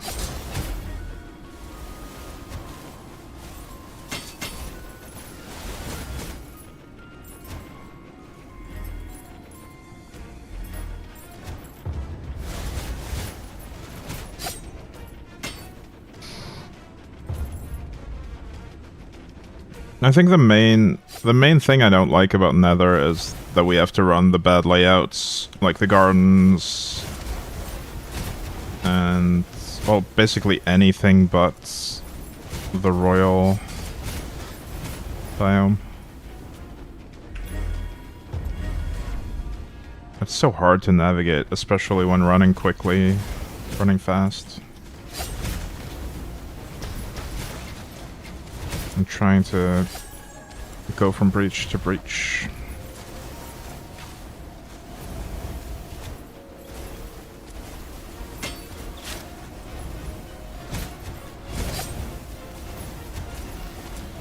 I need to cleanse my palate with some forage after this. We'll maybe do a couple more bosses. Don't think I want to finish the entire Primordial Nether right now, though.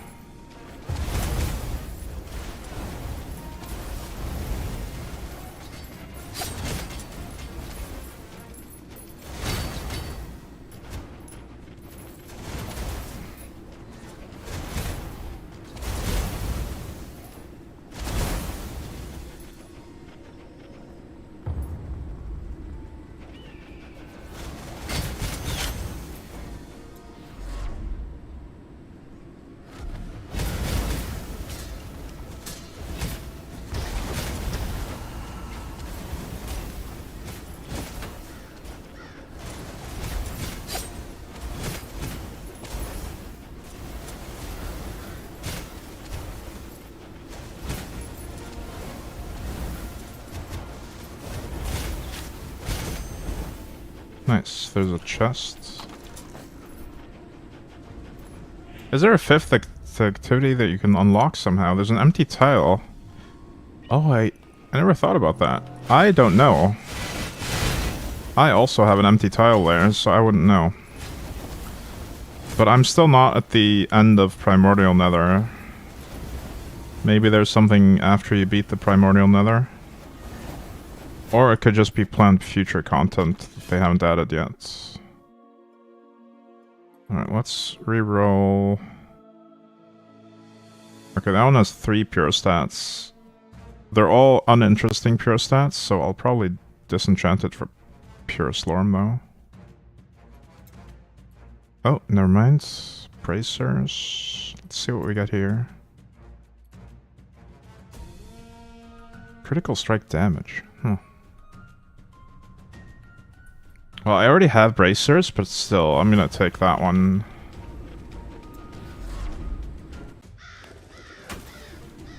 I can't really pass up a purple.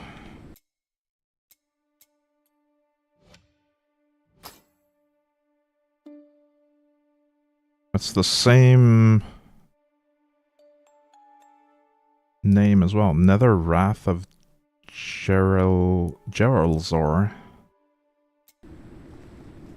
I see.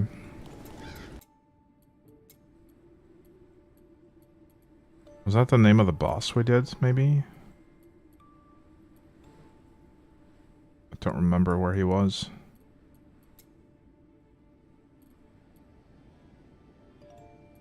Ice Strike, Blindness, Area, Avenger. Okay.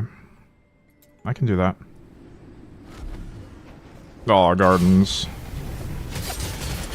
The worst.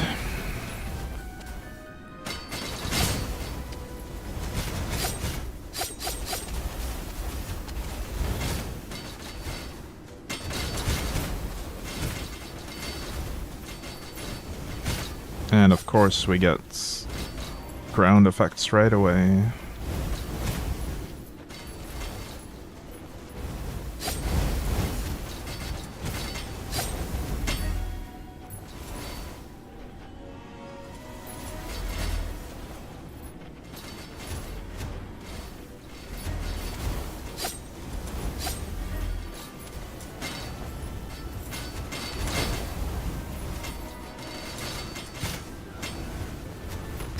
Shadow clones, no.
And we're slipping.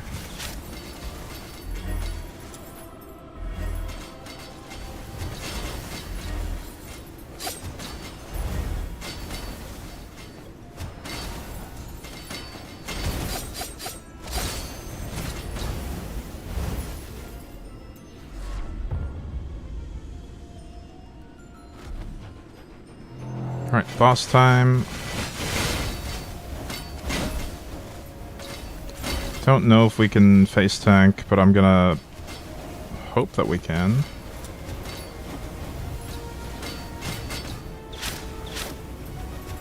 I'm pretty sure she silenced us as well. I wonder what makes the inner fires behave like this. Like they're so in sync. They're usually not like that though. It looks really nice when it happens. It's like a slicing tentacle in each direction.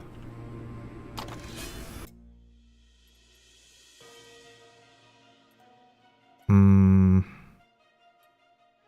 actually missing all of these, apparently. Maybe single targets?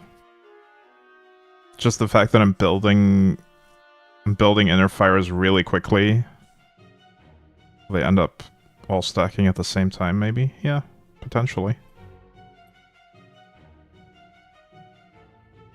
Alright, I'll take that. Don't really care, but it goes in the unique box.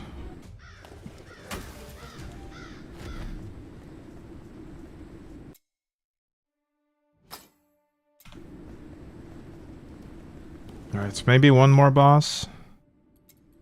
I'm getting a little bit burned out on the nether, though, because of the map layouts. We could do this side. Light Strike, Gargantua, and Shadow Clone. I don't like Shadow Clone, but the others are fine here.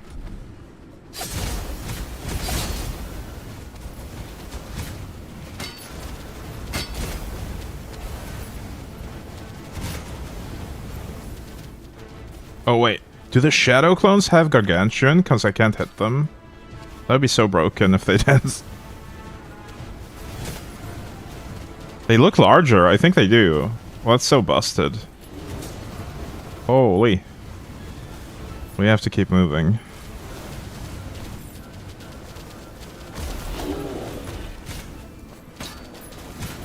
Gargantuan Shadow Clones, that's so broken. I'm almost dead. I can't heal. There's nothing to heal or leech from.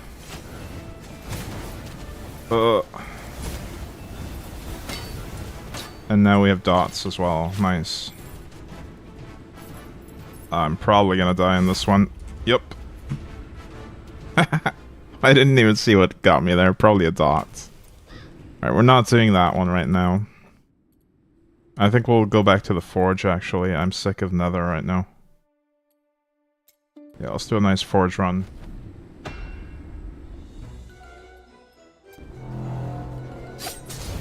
Nice, comfy forge. This is where the build really shines. If you want a good forge farmer, this is it.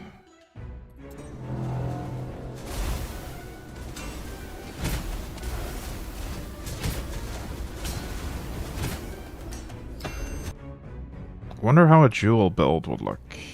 You mean those unique jewels? I got one of them from the boss there, right?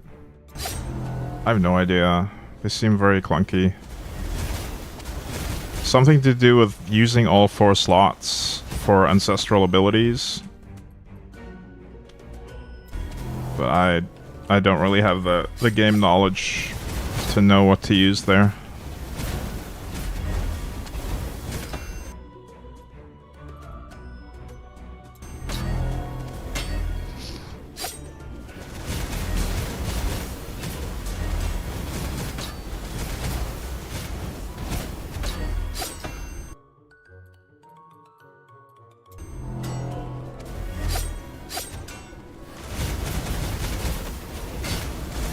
Yeah, I'm also curious in general about a lot of the build mechanics that I haven't built around at all yet. It's just that I don't have the knowledge or the time to invest in in that many builds. So for now, I'm just gonna do one strong build per character, and then probably take a break from the game for a while, and come back to it later.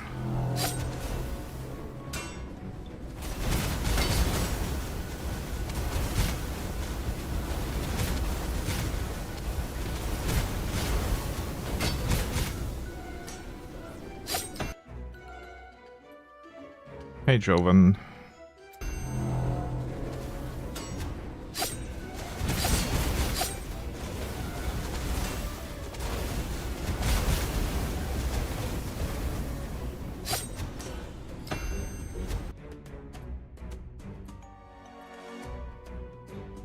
Siege leader.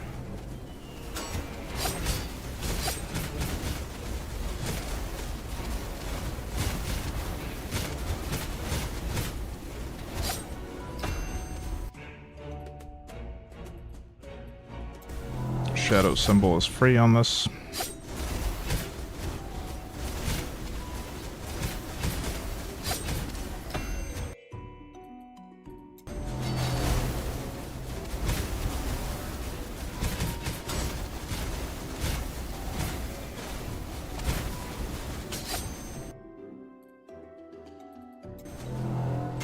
Oh, another quirk of this build, actually. I'm not using all of the scaling, because part of the Primordial Benediction is while your primary and secondary skill are on cooldown, Inner Fires deal 175% increased damage. They're basically never on cooldown for me. I'm not using 175% increased damage for my Inner Fires. I couldn't even find a skill setup for the knight where I could put my skills on cooldown constantly. I think it's easier on the mage to do that. The knight just has really short cooldowns in general.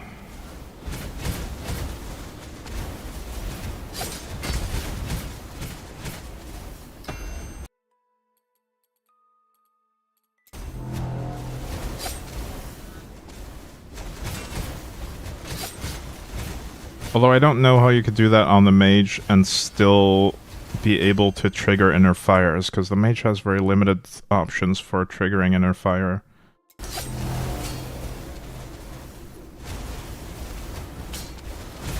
It's mainly going to be Book Smash.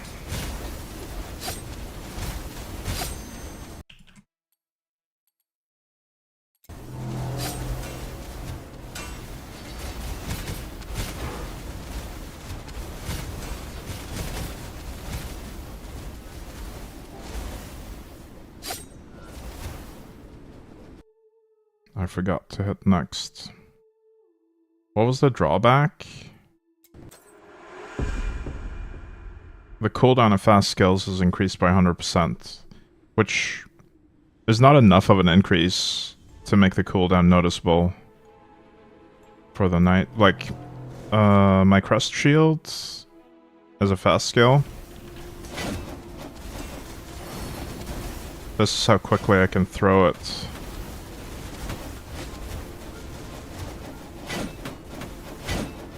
So it would be a chore to keep it on cooldown constantly.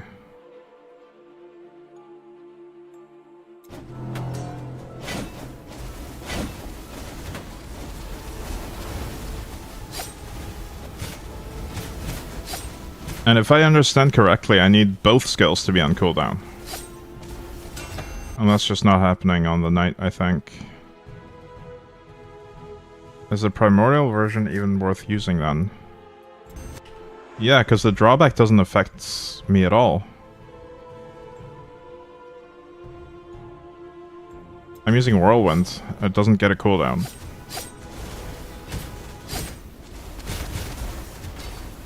What's the other difference between primordial and normal?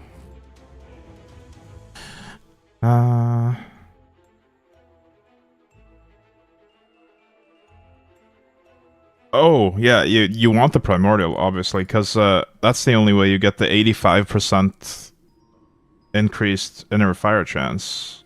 Like, without the Primordial, you barely have any inner fire chance on the weapon. It is a deal breaker to go back to the non-Primordial. Like, if you were gonna use... If you're gonna stack inner fire chance on your gear anyway, you would use this instead. Because that can stack... That can get a lot more inner fire duration and... max charges. And just scales the damage better.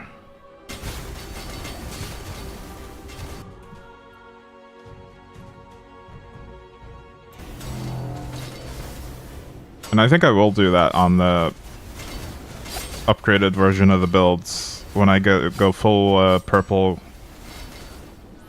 Full purple gear, I'll probably switch weapons to the other one.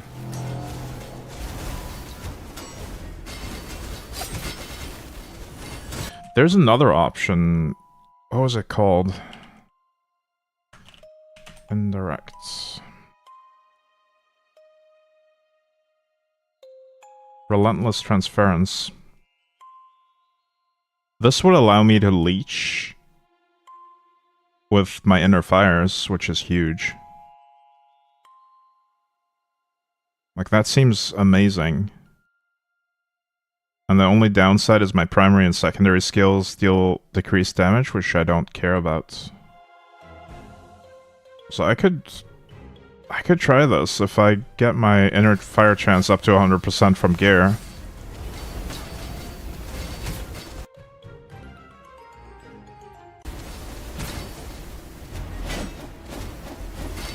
But I do believe that the concentrated inner fire would still be more damage, but less survivability.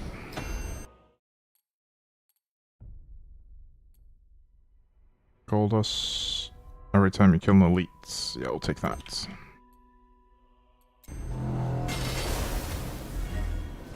Let's maybe try to stack some gold bonuses on this run, now that we've got that one going.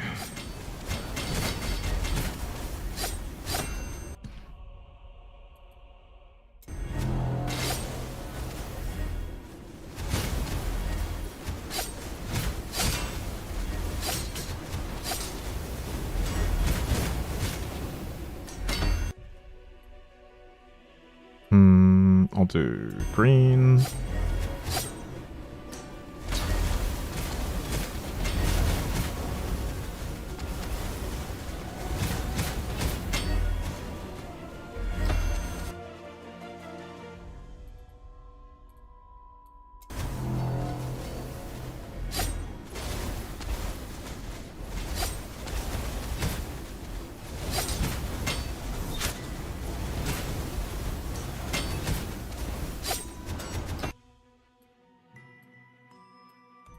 Yellow.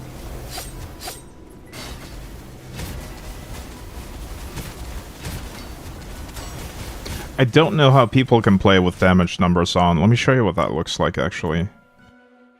Not enemy. Hero damage always. Like, how can you play like this? There's so many numbers.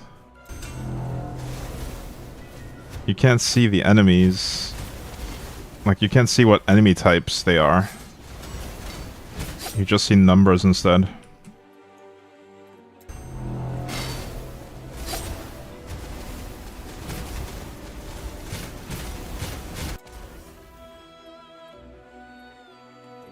So I'll do that never.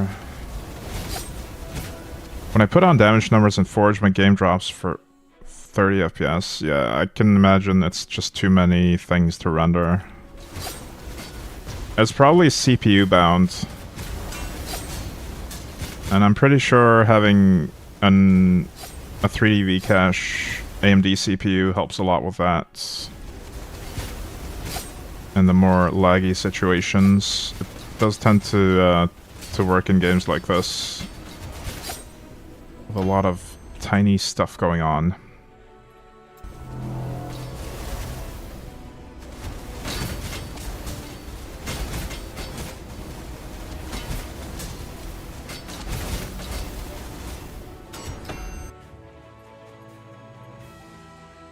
molten lava is not great. Let's do... well, we're going for gold, so let's do it. It'll only be for a few waves.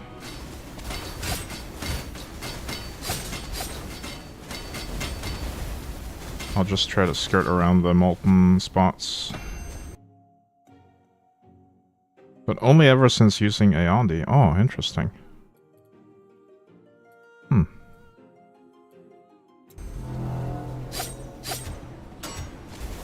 What is your damage dealing ability again? What are you doing for damage? Or which skills are you using to apply your damage, rather?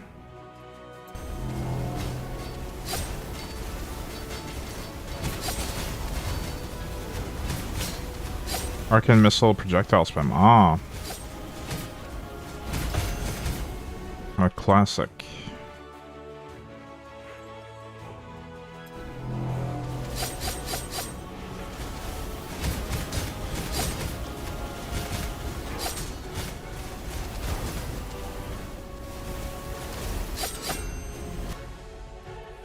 Yeah, I really like projectile spam in this game, but it's just super annoying with these shield mages all the time. That just completely negate my projectiles. Have you found a good way to deal with them other than getting up close to them? Using a projectile build? Converts... Immediately gain. Okay, let's do that one.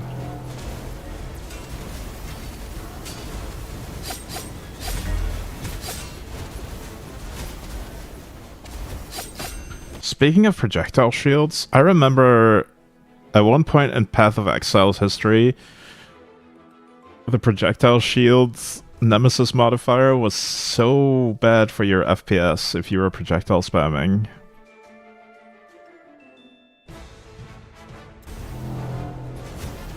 If there's a lot of enemies and some are standing on the edge of the bubbles, projectiles can fork into it. Really?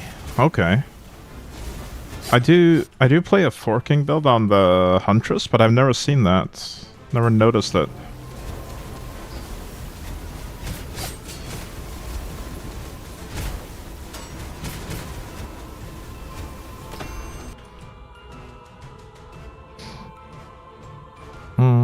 Enemies deal increased damage equal to the percent life. What do I get for having this? What's this quantity? What do I get for getting this? Which is quality.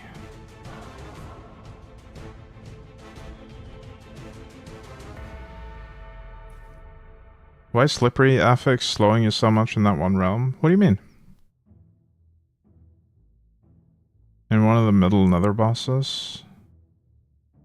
Oh, they probably have a stronger effect on the slipping because it's an always-on modifier. They do have boosted effects from all the cataclysms in the nether. The ones that are permanent, I mean, are usually boosted in some way.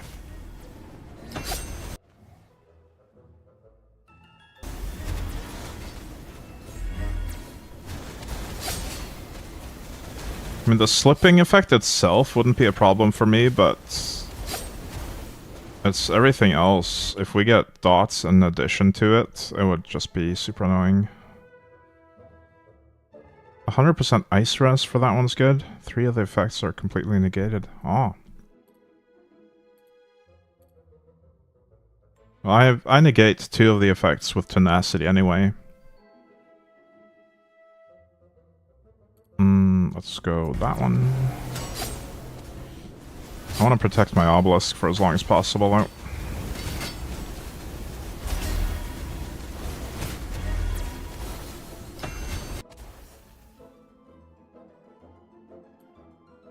I don't want fire waves, even though I want the blue stuff.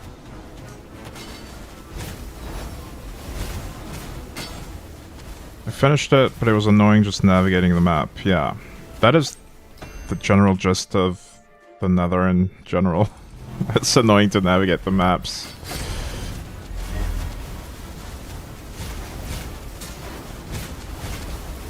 I've gotten so used to just doing comfortable layouts in the forge and the battlefields. Or battlegrounds, whatever they're called. So going to the nether and having to do the less convenient layouts just feels bad.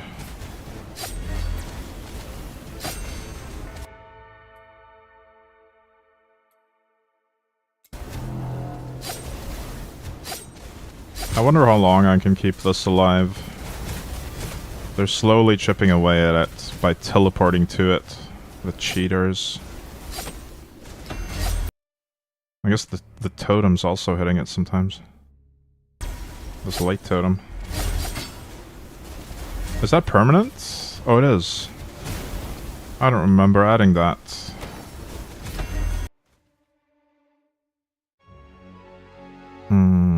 I don't need any of these spirit types, so I'll just do whichever mod is more convenient.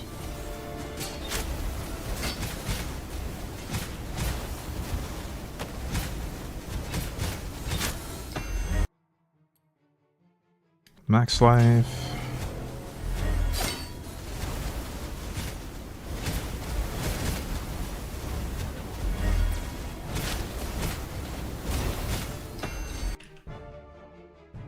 This build has so much damage that I could take max life every single time it's offered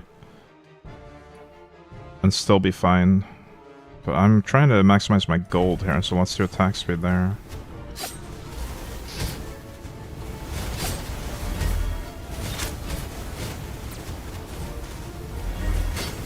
The gold curse, though, is too much. That multiplies the life by way too much. Even for this build.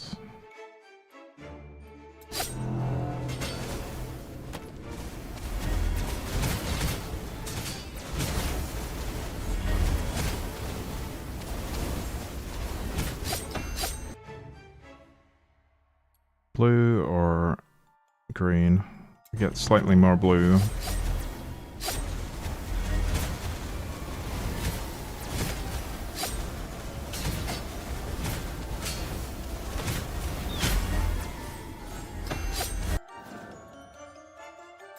Nice, more gold bonus.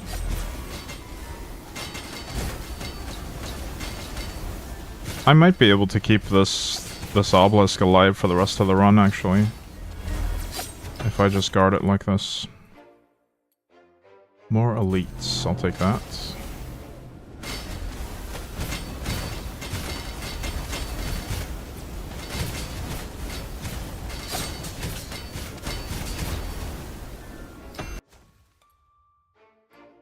That's one of the things my build sucks at. What, keeping obelisks alive?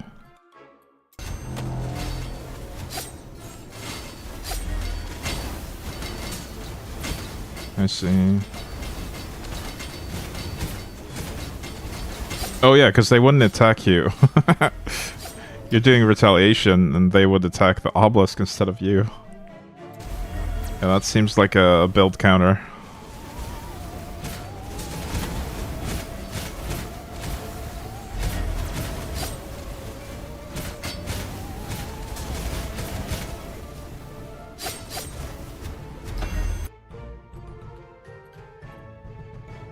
Lightning bolts are fine.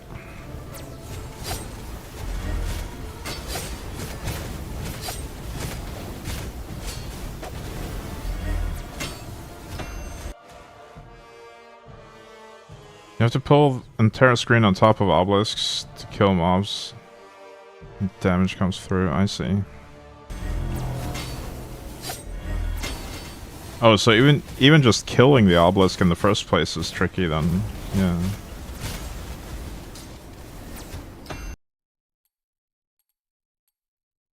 Invincible enemy or duration for the rest. No, we'll do the invincible enemy. Killing is fine, not fast, but fine. Okay.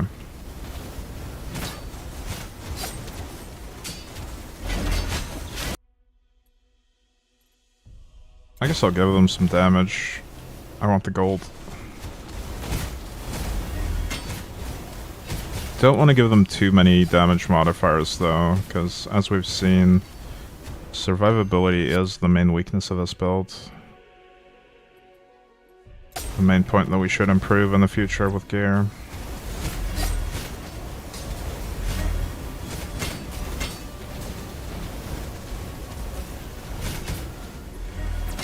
I'm reasonably tanky against big hits because of the block and all the other stuff in the passive tree. But recovery is the main pain point.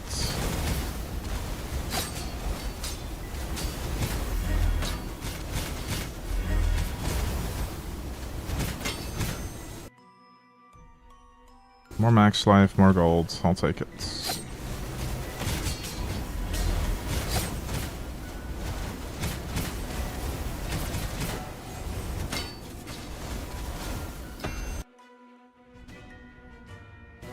Ice bombs are kind of fine.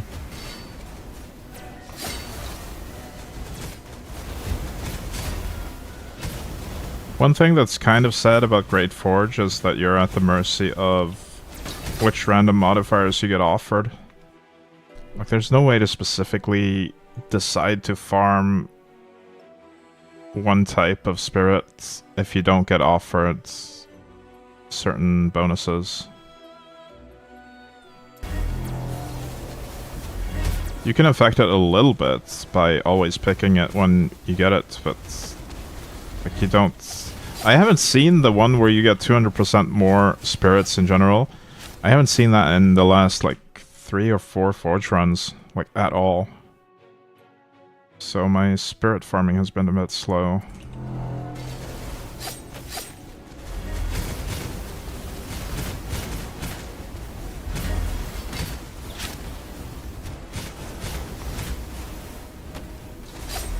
But thankfully we're close to the end of needing spirits at all.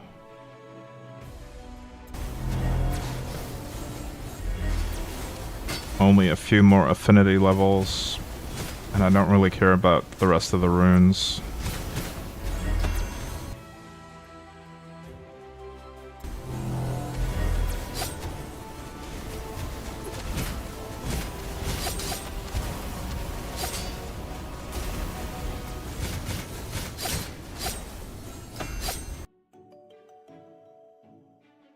See, this curse is always tempting me, but it is a bit too much life. For me, the best strat so far was stacking one high up, usually the one you have equipped, and then getting to set all spirits to highest, then get some chest quantity. I see. Yeah, but it's a lot easier if you get lucky and get the 200% increase early on. It's just that I haven't seen that one.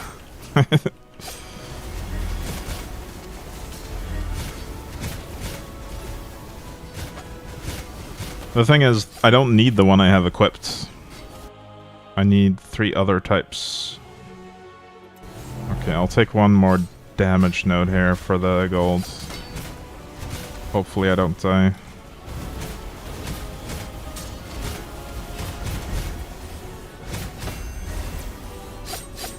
Hey, Cappy. I guess you were just curious about what the forkin command was.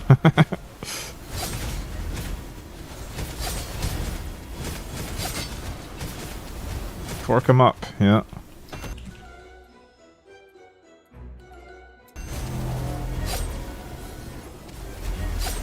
We're Slormin and forking. Well, right now we're not forking. Certainly are Slormin though.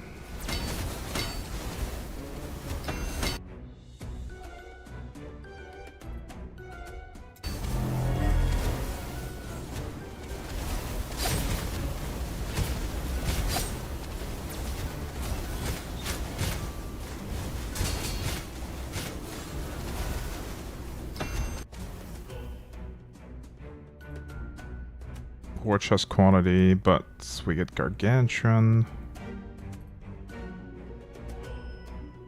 Alright, I'll get some quantity here. Gargantuan doesn't matter. We hit them instantly and they no longer have gargantuan then.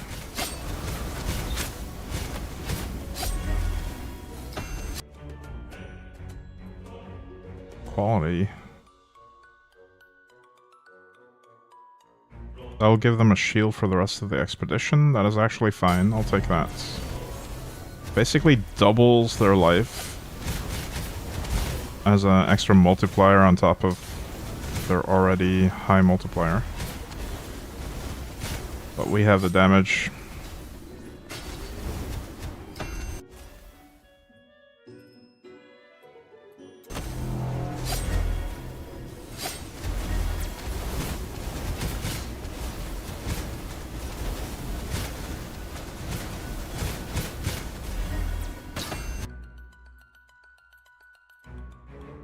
The massive fireball will simply orbit me after the first hit.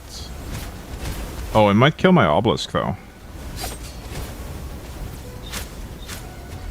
Can I make it orbit the obelisk too? Oh, here comes another one. Okay, I guess we'll lead the fireball around so it doesn't hit the obelisk. Can't use the fun orbit tech.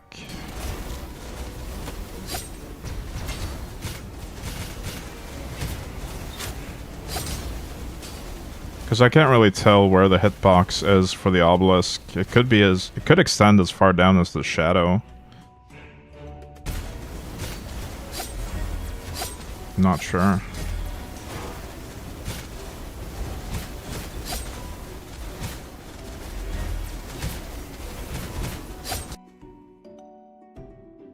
Oh, that one's a bit risky.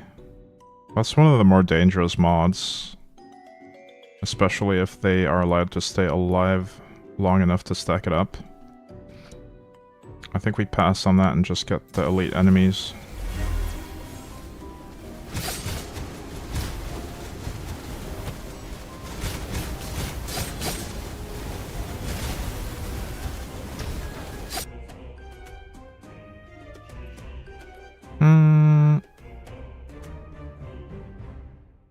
Build. Hey, Tattoo. I think you need the exclamation mark at the start of the command.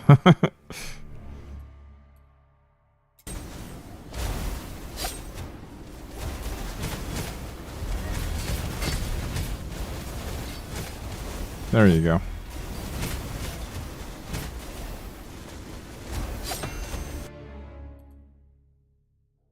Chest quality. Oh, this modifier is fun. That's a lot of equipment quality. I think we'll do that one because it's another life increase. Not really a life increase, but it decreases the damage they take from afar drastically.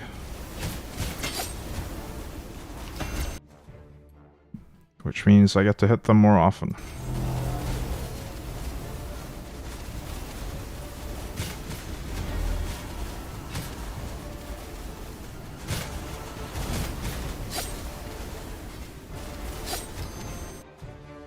More hits, more procs.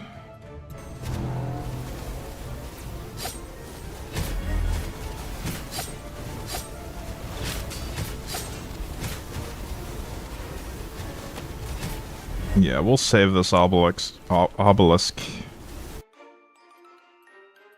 It will stay alive for the rest of the run.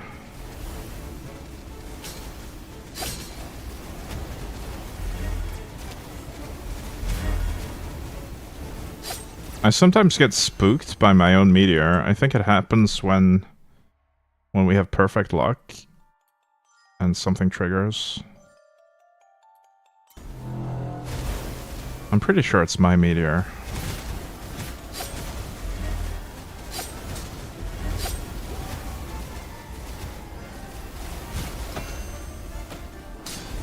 But I don't remember exactly which passive is doing it.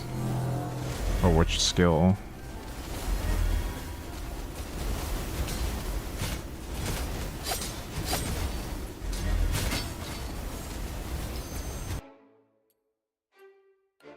Max life, I'll take that.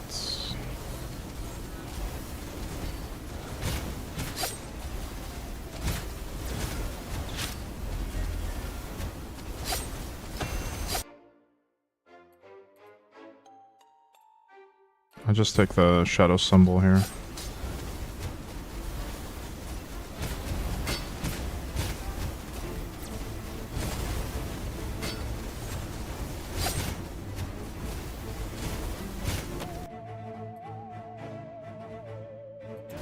Even more max life. Here we go.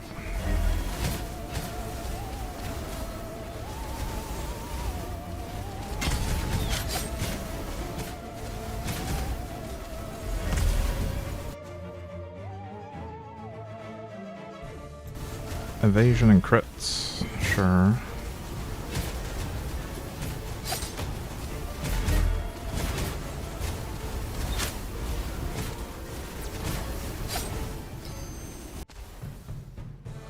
More max life. All the life.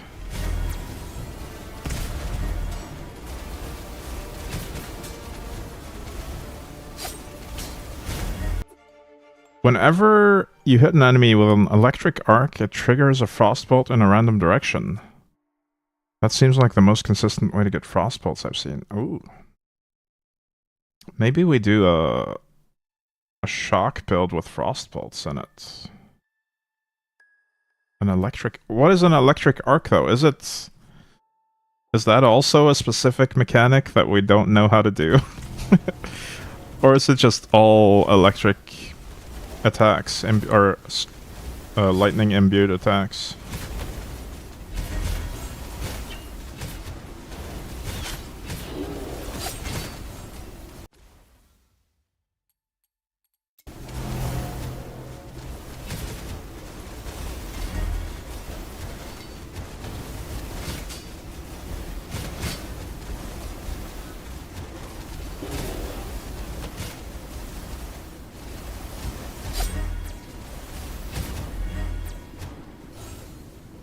There we go.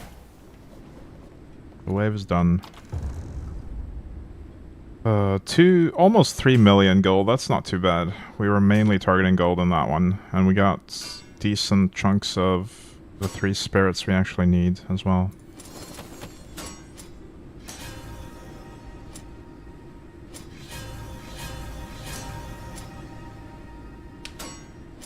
Alright, I see that there's an ad starting soon, which means now's a really good time for me to take a break anyway. Can I loot all this? I need to clean my inventory after this. Jeez. Don't have the Sword of Inner Fireworks. Is there any other sword I can use in the meantime? Inner Fireworks is the one that enables the build. See, there's other Inner Fire stuff, but Inner Fireworks is the only one that gives you 100% Inner Fire chance for free through the Primordial Benediction and the base effect. Other alternatives would be mainly this, Primordial Sword of Concentrated Inner Strength. But you would have to build Inner Fire on your gear. Inner Fire chance on your gear. Which is harder to get early on. Or at least you would have to do more crafting, more specifically targeted mods. So it's not as easy to build as simply putting on the Fireworks Sword. But yeah, this one can work. This one could also work, but same issue there. You need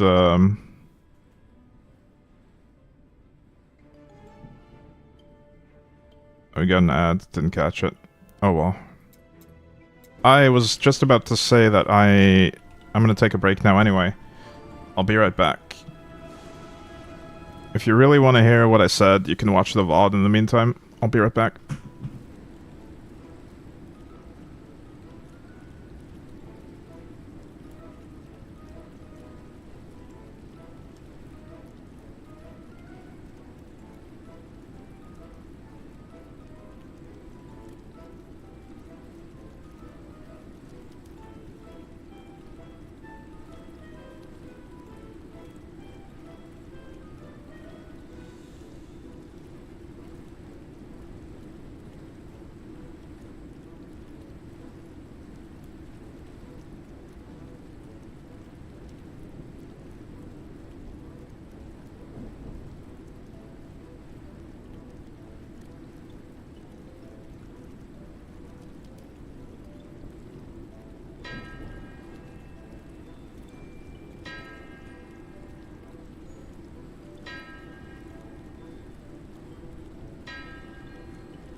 Boo.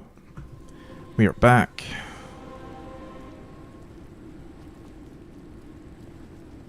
Alright, I'm not gonna say everything I said.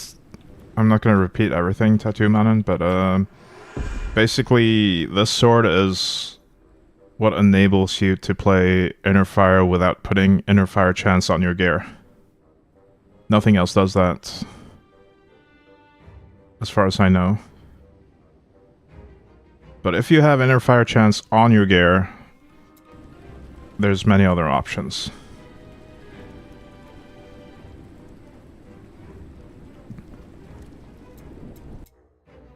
Or at least a few other options.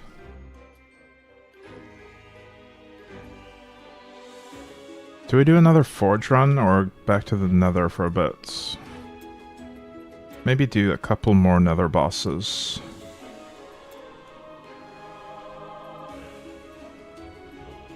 Did I get murdered by this guy? I can't recall if I tried him or not. We'll try it now.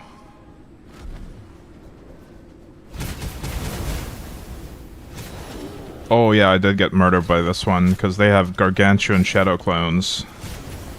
Such a terrible combo. I'm probably not going to be able to finish this one without changing my gear. I need more recovery somehow to deal with the Shadow Clones. They just murder me. We could just try to speedrun the breaches though. And just not care about loot. Just run through everything.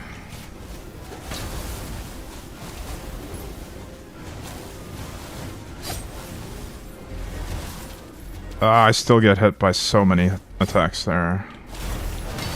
I'm probably dead here because of the burn debuff as well. Well, I have inextinguishable. But I'm still dead. Most likely. I could just wait it out and get my inextinguishable back, but it's really boring. I'm not patient enough for that.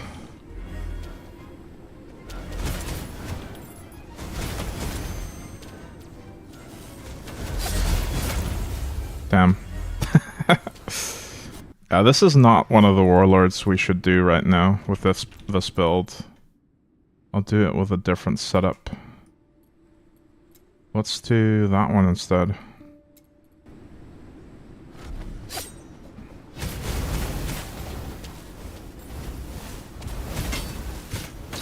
That seems way more convenient. We don't care about the lightning effect at all with Whirlwind.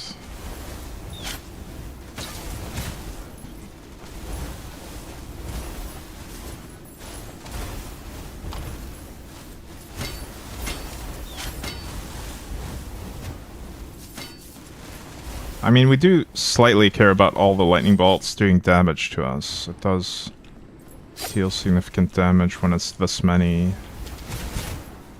I could die to that.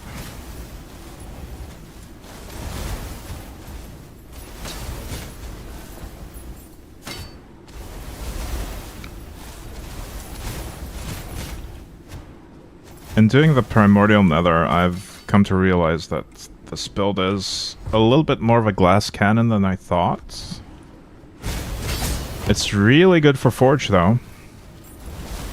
It just doesn't survive the Nether very well. At least not Primordial Nether.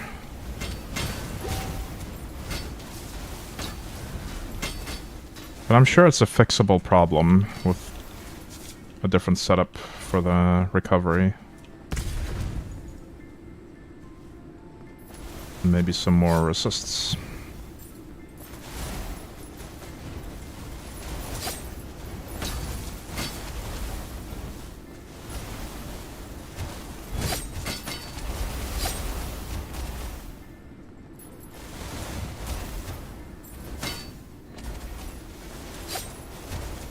What?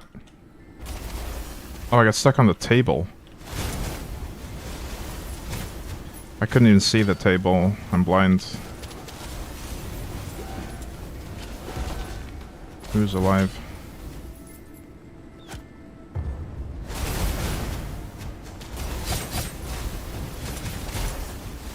Alright, let's just go head home. That was rough.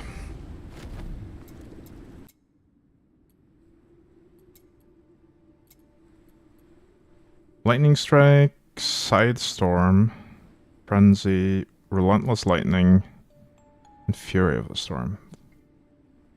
Wow. That's a lot. Let's try it.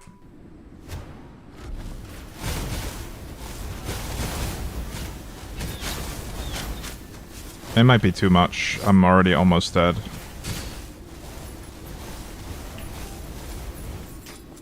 If we get, like, a fire damage dot as well, we just lose, I think.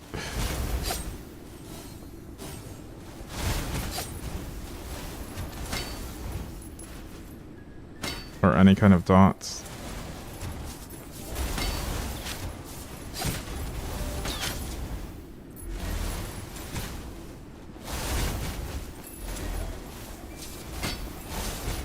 Oh. Close to death.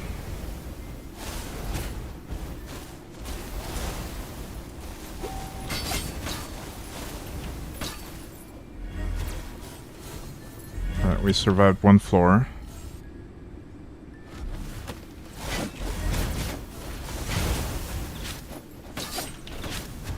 Oh, my inventory is full. No. No. And you can't go out and manage inventory without canceling the run. That's really unfortunate. Right, I'm gonna have to throw away an item before I loot the boss reward if I even manage to survive this. Ooh, I've already used my cheat death mechanic. I didn't even notice. Right, let's throw away... Actually, I don't know if I'll make it to the boss. We don't have to throw away until we actually loot the purple item, potentially. This ice ray is super annoying because of the damage. I'm immune to the slowing, but the damage is actually too much. And I don't want to actually have to stand in the shield, because that's boring. And it lets me, or it makes me be stationary, which I also don't want. Just want to move fast and get out of the way of the monsters, so they can't hit me.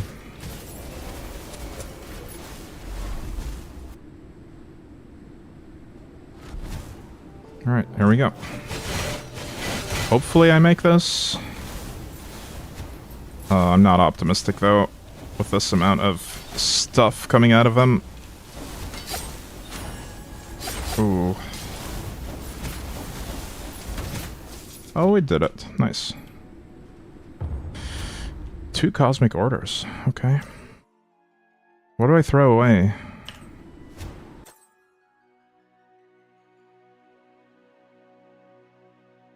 It's probably going to be uniques that don't have any good mods on them.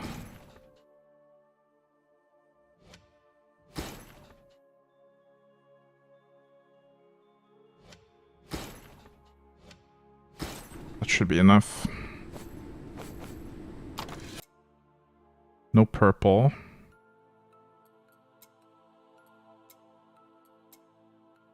And nothing I haven't seen before.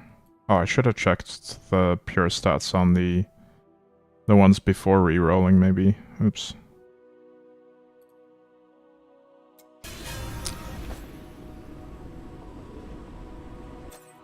Alright, I'll fill my inventory with 2 more, and then now we actually do inventory management.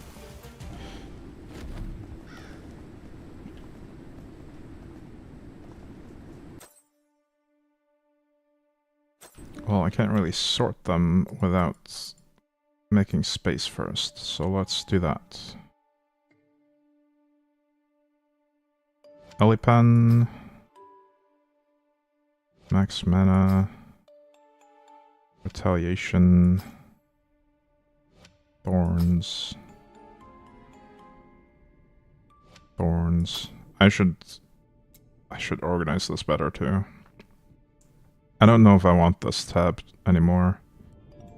I was gonna keep items in here that I could reroll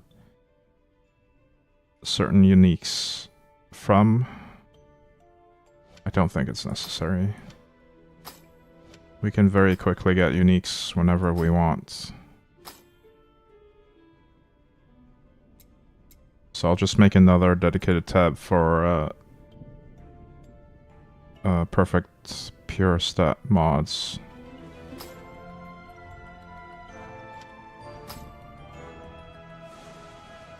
I actually don't think I care about the thorns damage one or retaliation. I mean, we have space. I know I'm wobbling back and forth a lot here. Thinking out loud. Evasion. Max mana. Evasion again. Area effect, nice. We need that for the mage build. Triple max life on a unique. Very good. Ellie resist. Armor pen. More Ellie resist. I'm getting a lot of Ellie resist and armor drops, I'm noticing. I feel like those are more common than almost anything else. Max mana. Evasion as well. Evasion, armor, and Ellie resist seem like they're more common than other mods.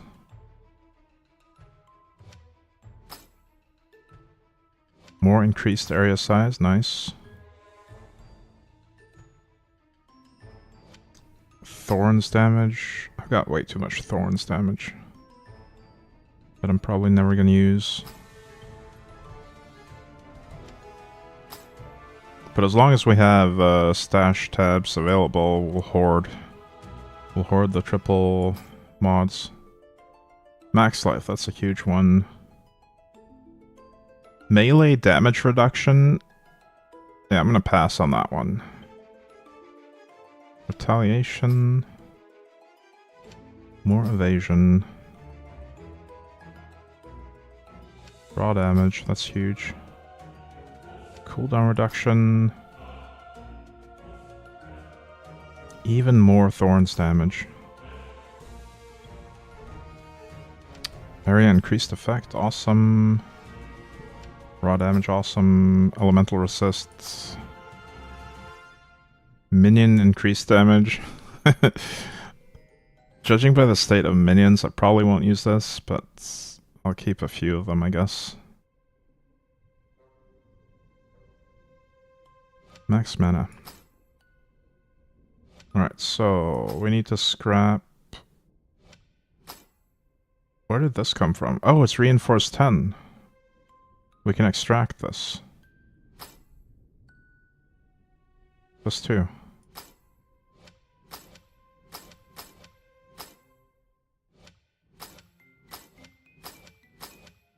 Don't mind the manual sorting.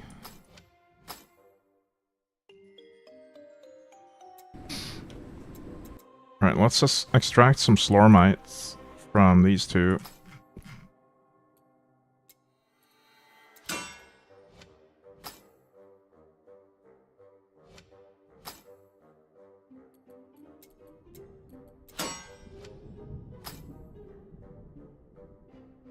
And then scrap the rest. I wish there was a legendary salvage all. Because I'm probably going to salvage all of these, except for the ones that fit in my legendary collection chest.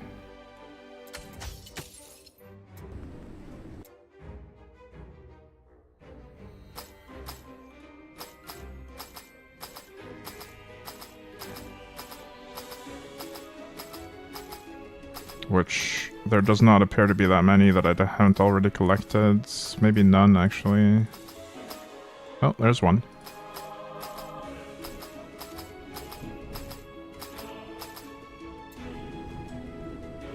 Alright, now I have to carefully drag these onto this, which I don't like.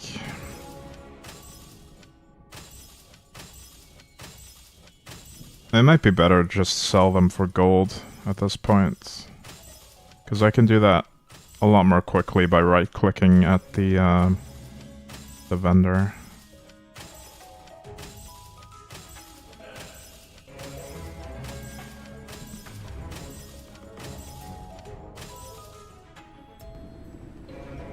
Alright, inventory sorted. Yay.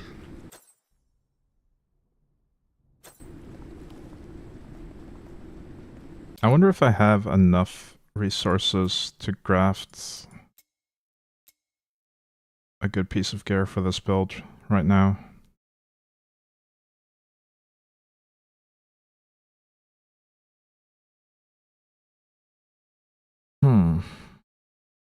Do I want elemental resist on a magic stat? Probably not.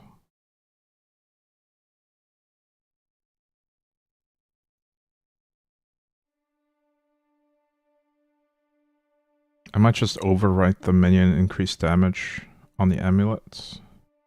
But my amulet's already got a pure stat, so maybe that's not the one to replace. Neither is this, because it has a triple pure stat.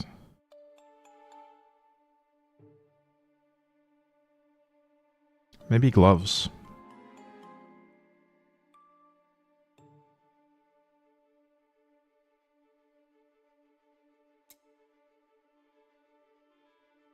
And let's see what we have in terms of... Wait, there's no search bar on this, is there?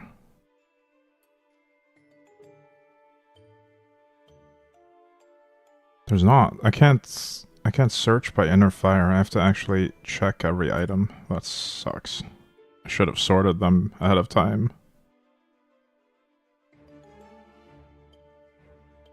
You know what? I'm not gonna do that on stream. This is too tedious. We want to kill monsters. The whole crafting process just isn't fun to do on stream for me. When I'm streaming, I want to be killing monsters and talking about the build, not tedious stuff. Can we do this guy? We can try him.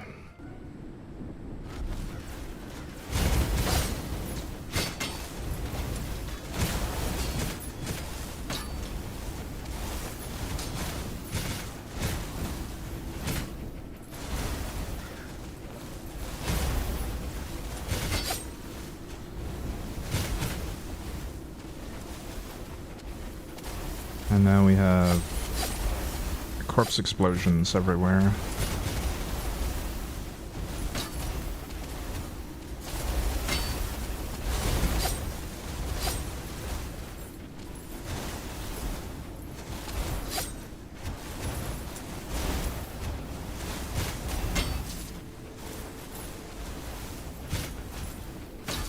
Mystic Loop.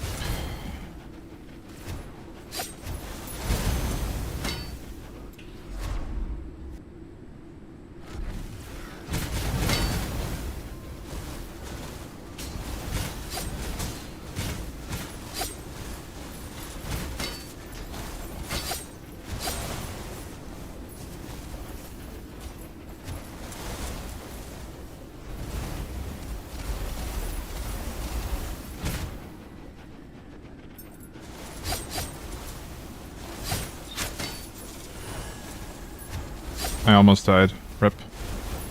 Yeah, we might fail this one, because I have no way to recover right now. There's no monsters.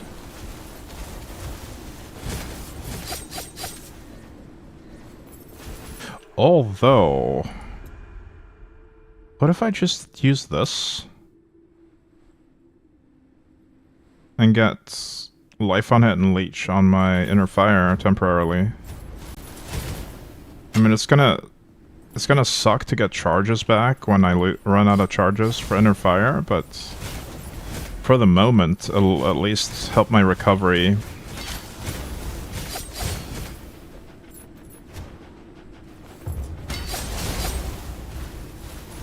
Honestly, I might just run this in Nether in general, unless it's fire specific, in which case I'll run the fire one. Because it makes recovery so much better. It just makes getting the inner fires up and running a bit harder. Well, a lot harder. But it's perfectly fine for the boss, because then I can just keep hitting him non-stop.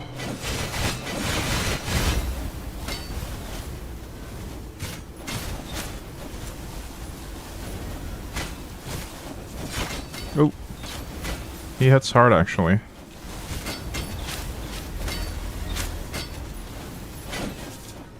Nice.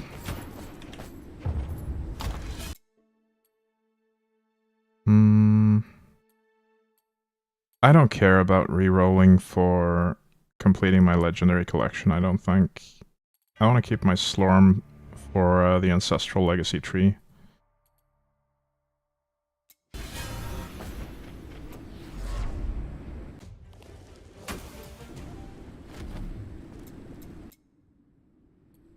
But yeah, let's try to do a few more with the indirect one.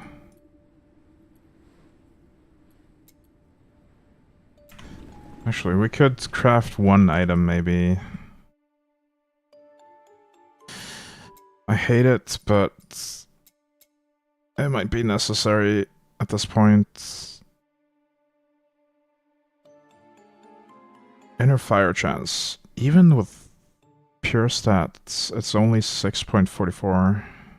Well, it'll be a lot higher with reinforcement.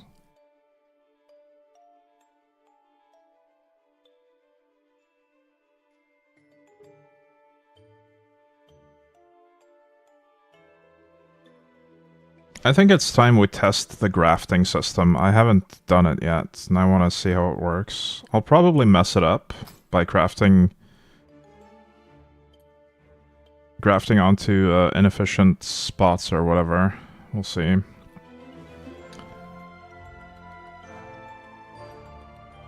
This is the kind of thing that kind of requires a lot of planning ahead of time, which I can't really do on stream because my attention's too divided. I can't focus. Inner fire chance on magic. Percentage max life on defense.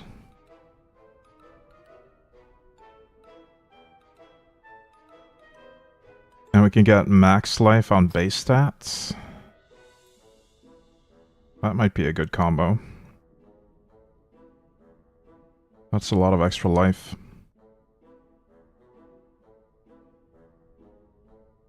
Now, which item do I want to put it on? Not this. Probably gloves, right?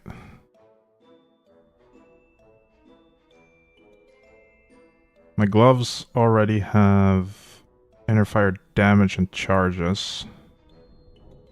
They don't have chance. Yeah, that seems good. I'm gonna have a look at them first and see what we can actually roll on these slots normally. See, there's no life on base stats for gloves normally. But with grafting, we should be able to put it on there anyway. What about defense? Yes, same thing there. We're putting life on the gloves that normally cannot get life on those slots. So that's pretty huge.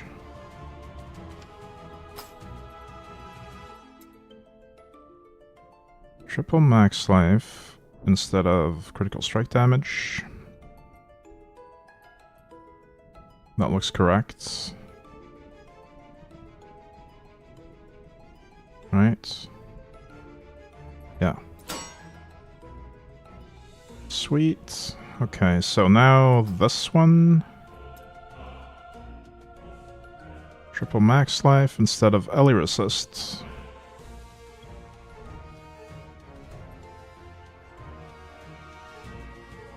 Right. Yes. And then the inner fire chance. Wait, I'm gonna see what can actually roll on magic stats for gloves first. I want to see what we're losing or missing out on with the magic stats. So yeah, again, we're grafting a stat that can't normally roll on that slot because there's no inner fire on magic stats for gloves. That's pretty cool.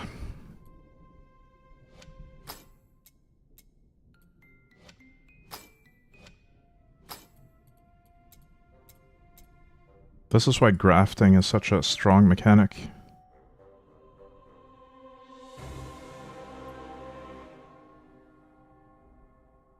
That looks correct. Yeah. Right, now we have no more grafts. Only normal crafts. The first thing I'm going to do is lock those modifiers so I don't accidentally change them. Lock max life. Lock this max life. And lock this inner fire chance. And what are we actually replacing here? Raw damage. I'm gonna lose a lot of raw damage. I'll still have the one on the base stat.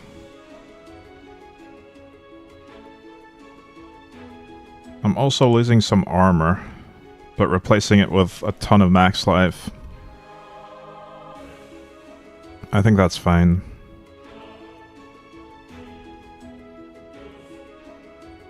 And I don't actually want the same legendary effect, because it doesn't seem to do much. I'm not sure which one to go for. But this legendary effect really doesn't do much unless you have a ton of... I think it's skill damage?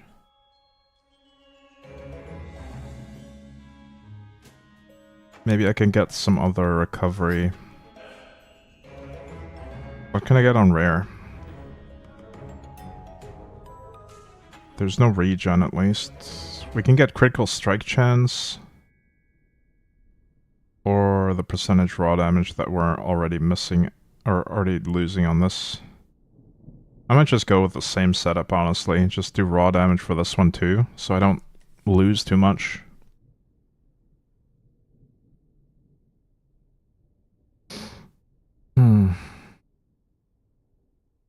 I'm losing a lot of armor. And some ancestral strike chance. But I think that's fine. We're trying to build a set with enough inner fire chance to run other weapons. So we're not running fireworks anymore. Also, let's update the item level to 120. Add a Reaper stat. Wait, reforge it. I can't see it. Needs to be Astorius. I think it's Astorius for all of the swords I use. Maybe one is different. No, that's Corey. Oh, but this one is also Astorius. I'll probably keep using fireworks for a bit anyway.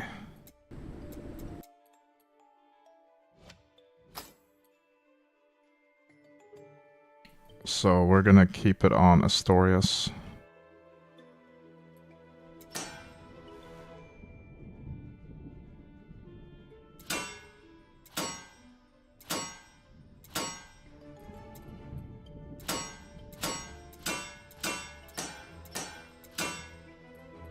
And the mastery score, honestly, I don't think it matters. But for the sake of having a consistent set, I'll keep mine on Crest Shield.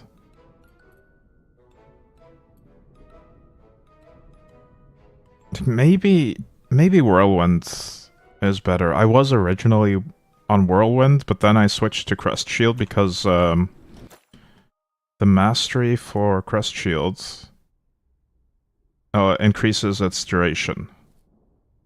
So it'll stay up longer and potentially get more hits. Whereas the Whirlwind would only increase the damage, which doesn't really matter for my build. Because we're not scaling the Whirlwind damage. That being said, though, I'm not really using Crest Shield very often anymore. I feel like I'm pretty much only having Crest Shield equipped for the passives at this point, which are good. They give some block. And yeah, they give a minimum block, so I can never go under 15 stacks. And then they give 1 per second. And like just passive ticks. What is the other thing I use here? I think those are the only things we use, except maybe sometimes on bosses we'll fire a Crest Shield. And it'll just keep refreshing its duration whenever it hits the boss. So we can get some more recovery and inner fires from that.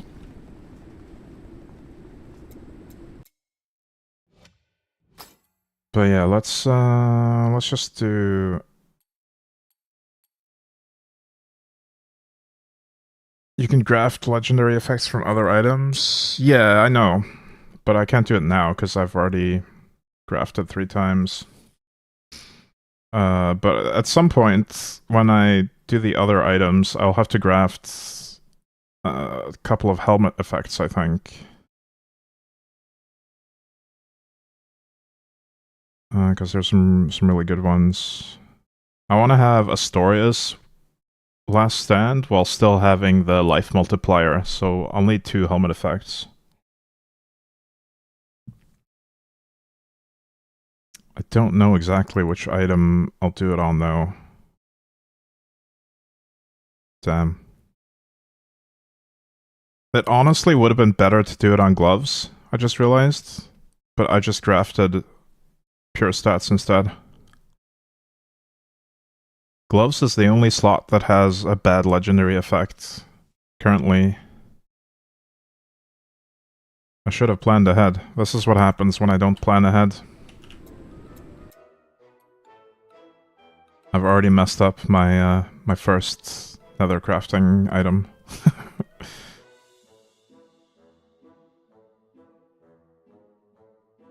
Well, honestly, when we've got a full set of level 120 perfectly grafted gear at like reinforcement 15 or whatever, I don't think we'll need the Astoria's Last Stand anymore. We should have solved all our survivability issues at that point. To the point where we never need the cheat death mechanic at all. That's the hope anyway.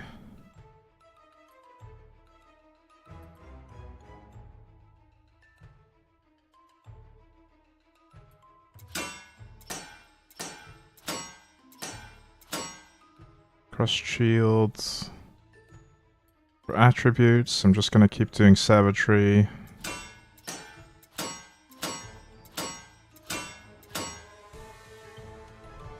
And the legendary effect, since we don't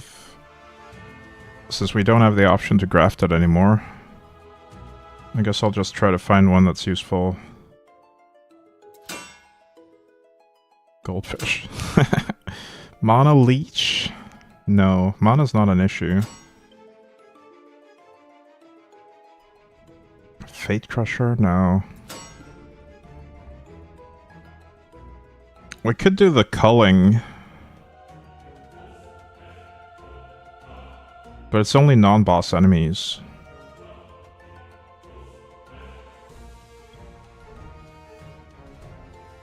I feel like I should probably look at the different mods available, but I don't want to just roll through these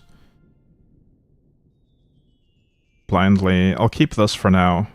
The culling effect is better than what we had previously, at least.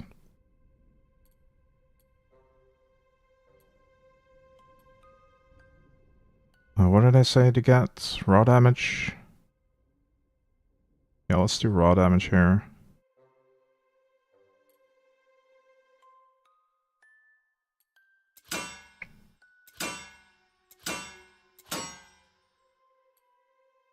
And we'll put some epic stats on there as well.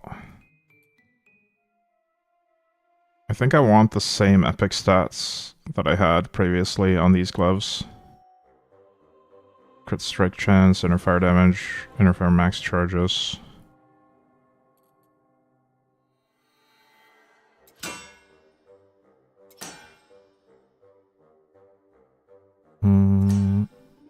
So, yeah, there's the crit chance, and then we roll...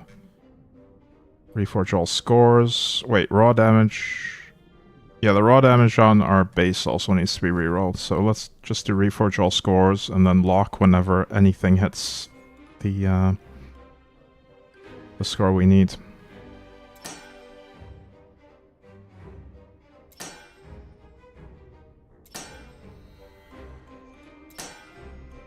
And since this is a purple 120 item, we're not settling for anything less than max. There's the crit maxed.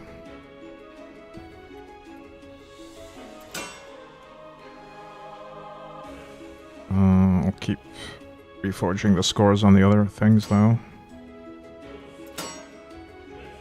Close.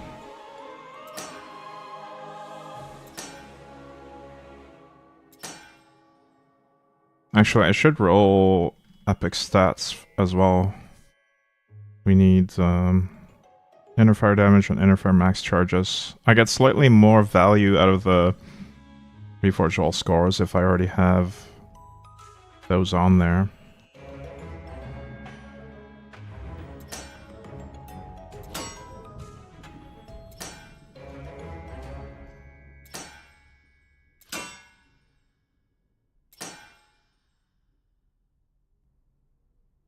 At least one of them. There we go.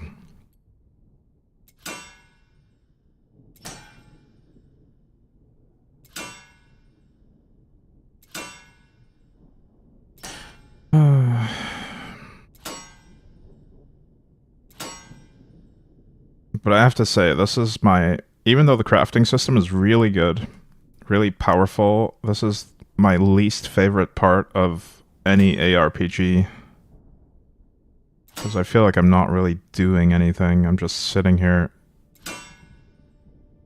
praying for RNG to hit and wasting resources. Okay, there's my raw. Lock that.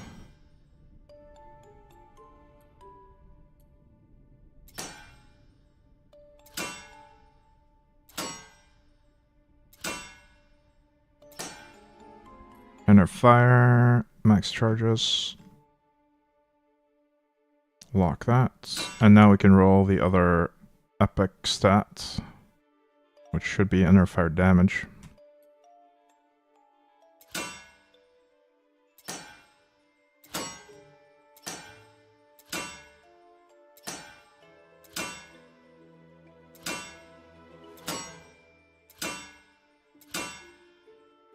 Or duration. Nah, we'll do damage. Honestly, maybe we should put all three of those inner fire stats on there instead of the crit chance on this one. This item. I might do that instead.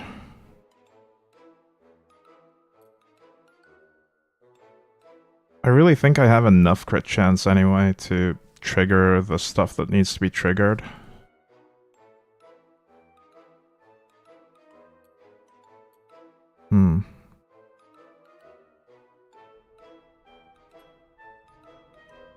Alright, let's keep reforging the values for now.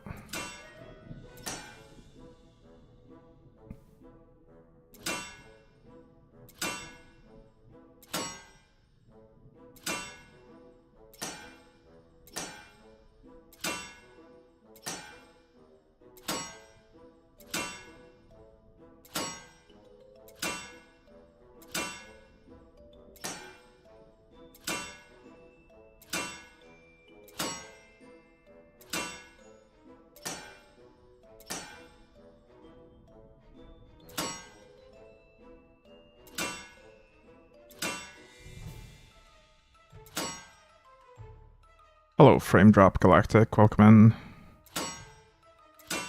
Hope you're enjoying this thrilling reroll gameplay. I promise I won't craft another item after this one. Hey Siku, welcome. Yeah, let's roll the duration on that now. Crafting is the real game. I mean, kind of. To get the best items, yes. I don't find it very engaging or entertaining personally, though.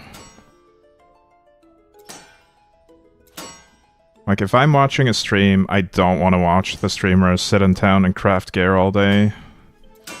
It's not interesting at all to me. That applies to all ARPGs, especially Path of Exile. With a lot of Path of Exile streams, there's a lot of sitting in town. And that's just not something I want to watch.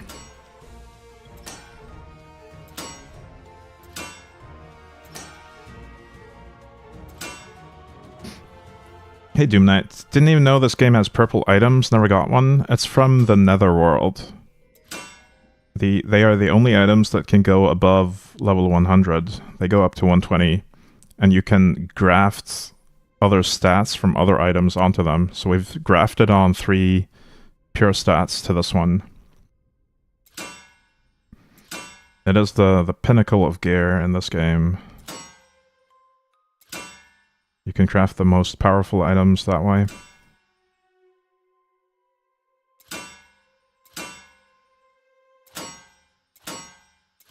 But yeah, that's basically the end game. You're trying to find purple items and max roll pure stats to graft onto them.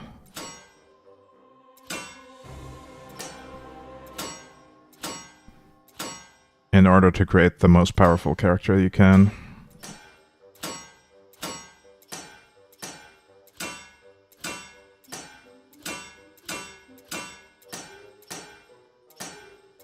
But it's not really necessary. You can beat all the content in the game without a single purple item.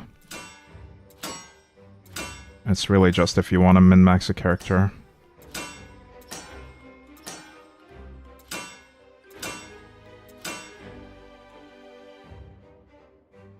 Doing the same build as you, just less life and different weapon. It's so good. Yeah, Inner Fire is great.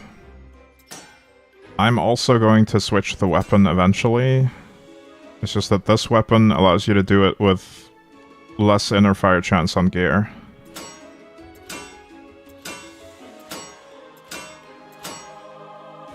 And I'm really glad I can use Reforge All to hit this epic score, because otherwise I would be out of epic Slormandrites by now.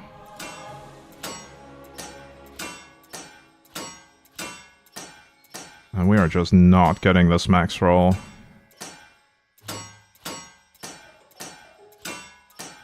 Oh, there we go. Most unfortunate. Lock that. I think I've changed my mind about the crit. I want Inner Fire on all these epic stats. Let's go with Inner Fire damage.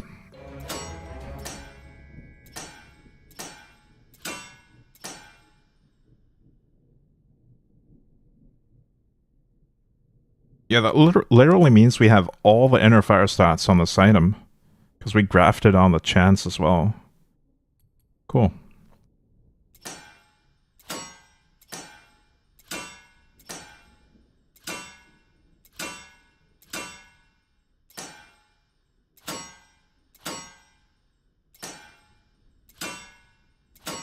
Why does it keep moving up and down when I craft a different one? Oh, it's sorted alphabetically, maybe. I think that's it. Oh, we hit the max roll immediately. Nice. And our legendary gloves are also sitting at max glove. Or max glove? Max roll.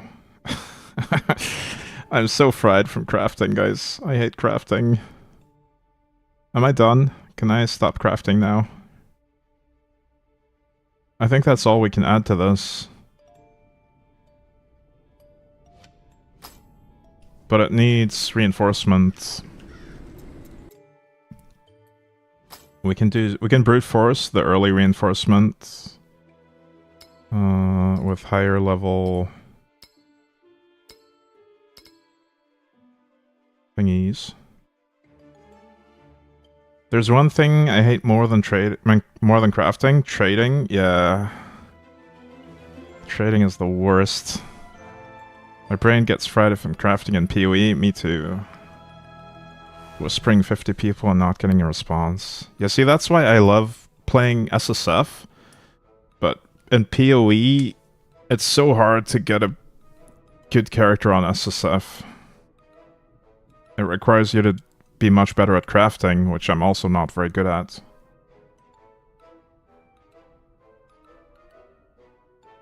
Trading is a pain. That's why I prefer games that actually allow you to get good gear solo without trade. Like this one and Last Epoch. Those are pretty good for just getting good gear without having to trade.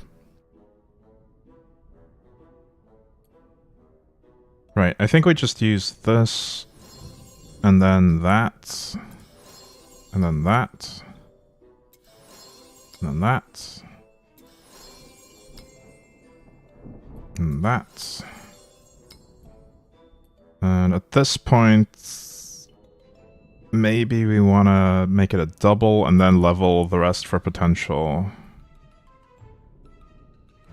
Switch to LE for now. PoE 2 needs way more work, and in LE I get encouraged to play Circle of Fortune with my buddy instead of being punished.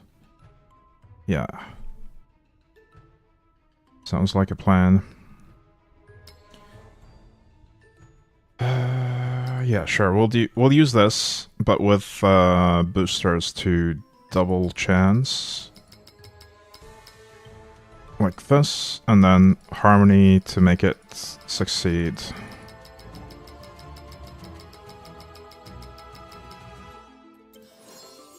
So now it's a level 8. That should already be a much stronger item than my gloves, right? The stats are a little bit lower, except for the pure ones, obviously. But they're getting there. Just a couple more reinforcement levels and it'll be better than my previous gloves for every part of it. Alright, we'll just dump these in the old gear tab. And now I'm finally out of crafting limbo. Let's sort the rest of our gear. Oh yeah, I am also a movement speed lover, of course. But only to a certain point. Let me show you how this build feels in a battleground, by the way.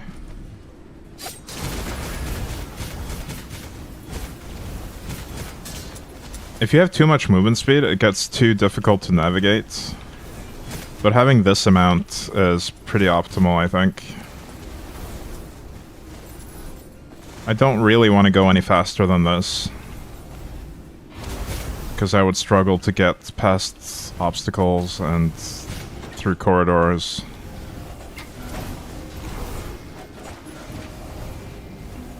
Need to change the navigating with the minimap. You see these tables?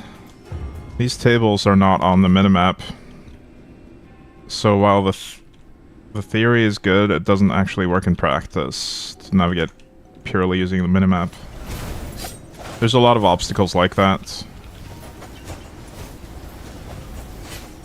I guess I could hug some of the walls. It really depends on which biome I'm in. Can you press I for me? Inventory. Yeah, sure. Hey Janice, welcome in. What exactly are you looking for on the inventory screen? You could just tell me exactly what you want to see.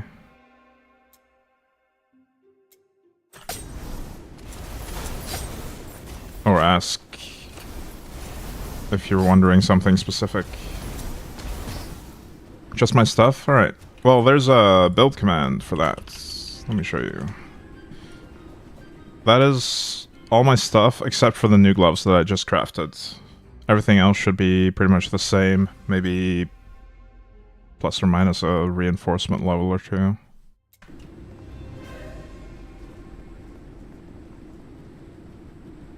This looks like cast on crit builds from old PoE. Yeah, it really does.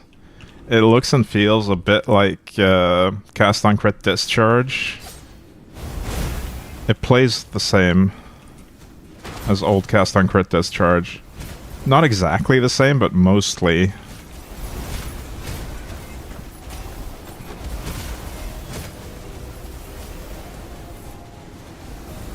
It doesn't really have the same... I mean, it doesn't explode, but the inner fires cover as large of an area, if not more. So it's essentially, effectively, the same.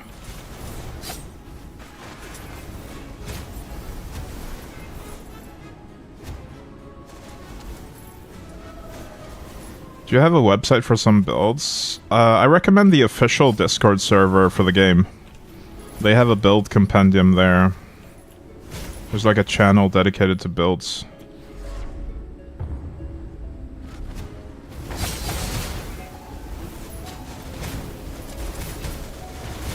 But I'm not aware of any website that has browsable builds for this game. But yeah, the official Discord is the way to go. There are a few on YouTube as well, yeah. I find searching on YouTube to be pretty terrible these days, though, because it puts a lot of recommendation algorithm into your search, so you'll only find like a couple of creators maybe over and over, and it'll bury a lot of other people. It's just really hard to find the stuff you want on YouTube these days, because of how shitified the algorithm has become for searching. It's really sad.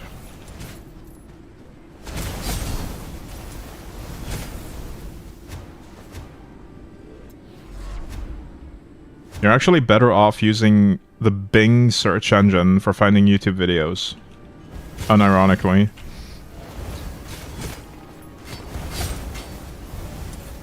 Instead of using YouTube's own search.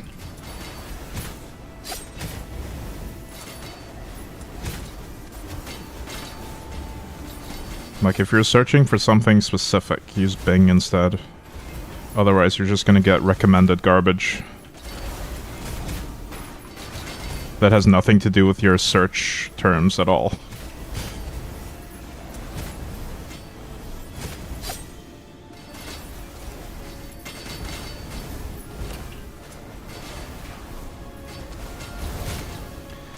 I'm searching for Slormancer content, and YouTube is showing me PoE content. Yeah, it's showing you, like, the majority of your quote-unquote search results will be the same stuff that would normally show up in your home recommended screen. Completely unrelated to the thing you actually search for. It is actually so incredibly frustrating, it makes me want to scream. And I do not scream, usually.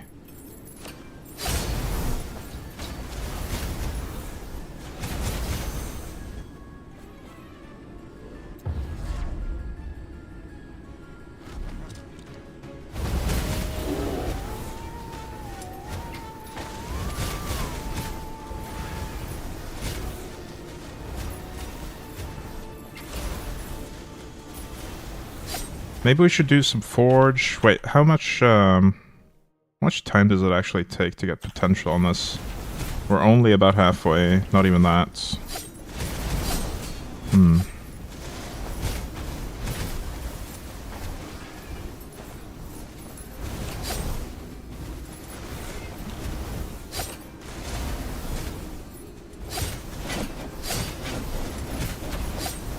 Wow, it really did boost my max life by an insane amount, though. I was at 40k before putting on those gloves. Now I'm at 60k. From one item upgrade. And it's not even fully upgraded yet, because we need 7 more reinforcement levels. That's going to make a huge difference as well. Man, imagine once all the items are upgraded. That's going to be insane. At least PoE is still an RPG. When I search on how I can change my car's stoplight, results are giving me gossip videos about celebrities I've never heard of. Yeah. That pretty much sums it up for YouTube's search algorithm. What is the maximum health you can get? Hypothetically, I guess you could theory craft that in the build planner on the Kariak website. But I would probably go for that weapon that scales off of max life that I cannot for the life of me remember the name of. What is it called again? Nightmare something? Nightmare. That one. You probably want to do that one and then just get max life on every single slot through nether grafting. Like percentage max life and flat max life on every slot. Normally there's some that can't get it. And then you'll get max life multiplier from the helmet at least, from legendary effects. The rings will have the defense stat boosted. I think that applies to max life as well, but I'm not sure. I mean, you could put it on the defense stat. There is a max life stat there. But yeah, hypothetically, you can probably get several 100k, maybe even 1 million with the top gear.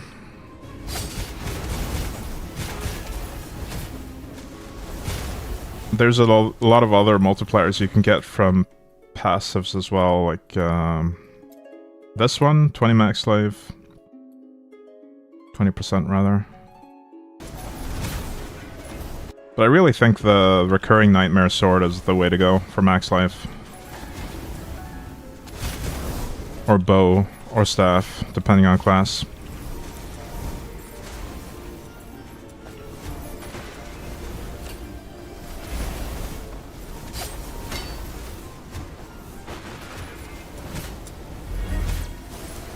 Wait, there's the unethical option as well, though. Yeah, I guess hypothetically you can infinitely scale max life with this. You just need to kill an infinite number of mobs with it.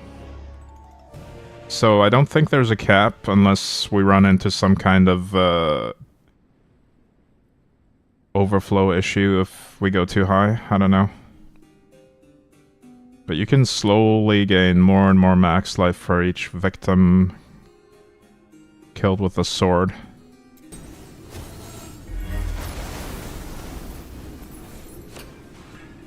Infinite scaling. Thornbite rune is another way. Isn't that limited to... I feel like that's limited by something. I'm currently using it. Yeah, it's limited by the sum of your armor, elemental resist, and evasion.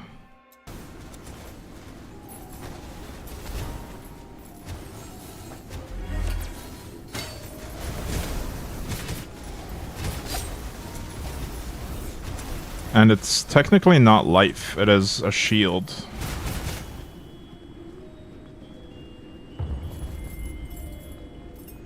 If you're counting shields, then you have another option as well. You have Aeon.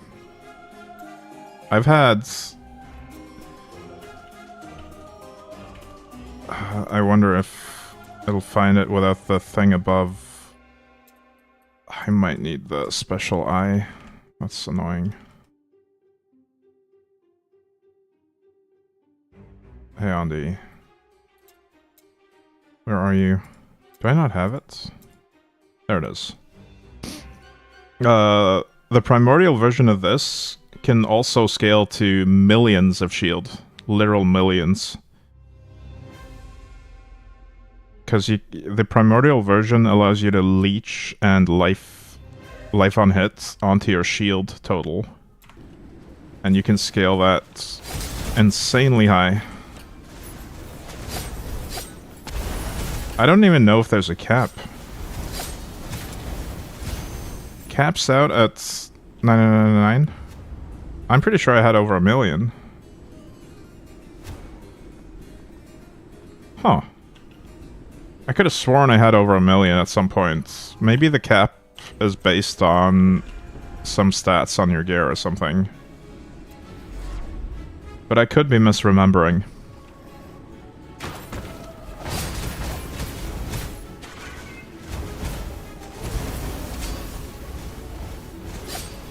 Any Aondi enjoyers in chat? Maybe you can confirm or deny. I know we had some Aondi enjoyers here the other day.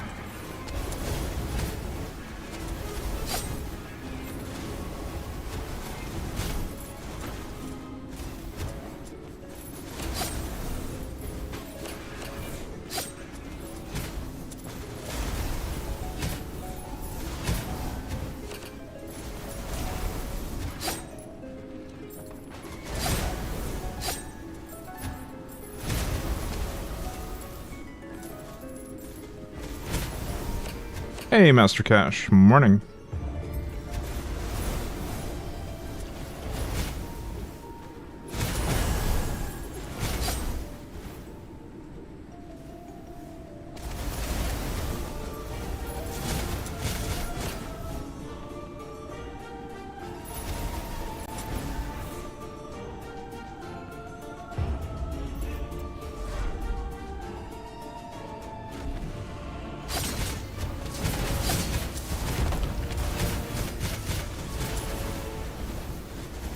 Wait, let me check. We're getting 12% from this, and it's gonna increase a lot with reinforcement as well. I should really... Like, the thing about planning out a build ahead of time is it's so much easier to do off-stream, and so much more... It's so much more entertaining to watch the end product than it is to watch the planning process, at least when I'm doing it, because I'm super slow at planning.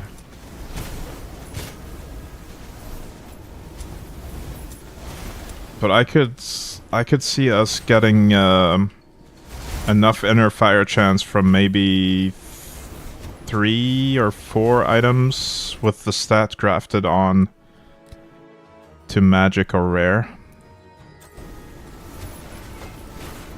And then we can use either transference or inner strength. Transference for survivability. Inner strength for damage. Whichever we need more.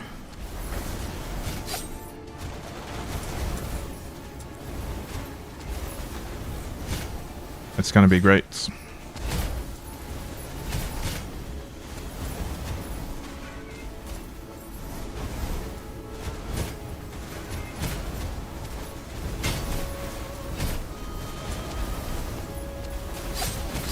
I mean, if I keep going the way I'm going with the crafts, if I keep putting double max life on every item, we could also do Recurring Nightmare on an inner fire build. I don't see why not.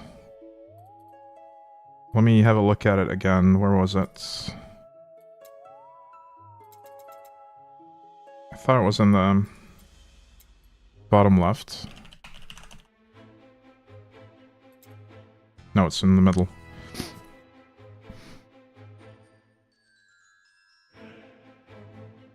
I want to see exactly... Oh, I don't have it. Let's level it. I should be able to finish content with this on as well. Even though I'm not getting my full potential here. I want to see what the primordial version of that does to my build. Because it might actually end up being the better option, just going for life scaling. That will completely solve my survivability issues as well.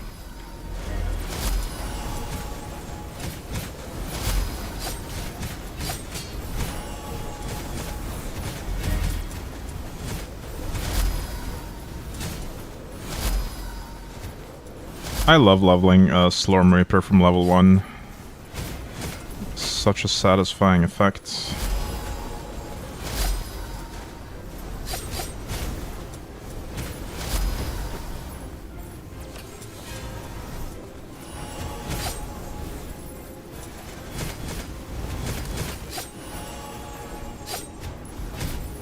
It's certainly going to boost my survivability a bunch, just having this sword in general.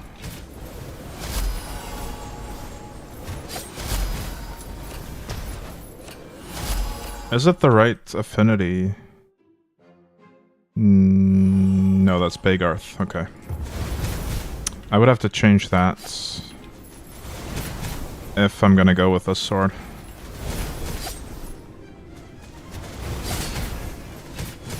I'd have to recraft the affinities on my gear, I mean.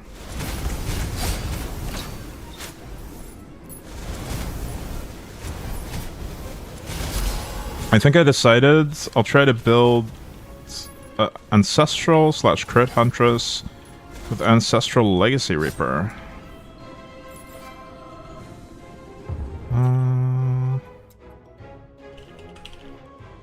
Ancestral Legacy. Oh, damn it. Hang on, I'm not ignoring chat, I'm just trying to find it. Power Crystal?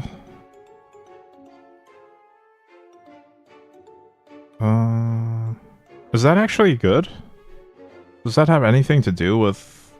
I don't remember what the primordial effect for this is. Hello, Aram Zam Zam Bam Bam. I've been leveling my first mage with missile clones. Starts to feel like a drag around level 70. Any suggestions? What could be more fun to continue on mage?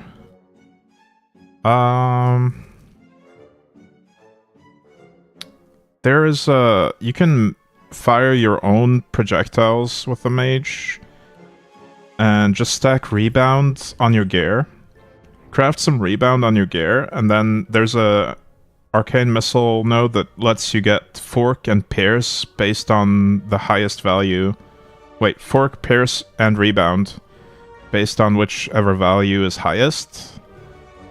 So you'll just stack one of them to get all three. I think rebound is the best one to stack. And then you can use the additional projectile ultimatum. That one. To just get more projectiles, or at least 1 or 2 extra projectiles as a baseline. Other than that, you just stack raw damage on that build, and it's really nice.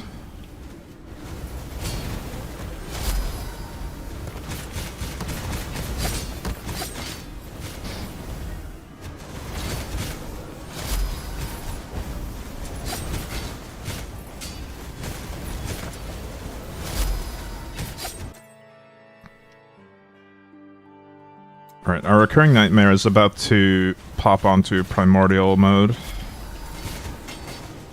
Any second now.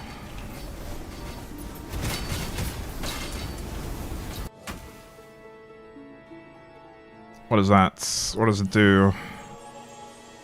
Added skill damage and elemental damage gained from equipment stats are halved.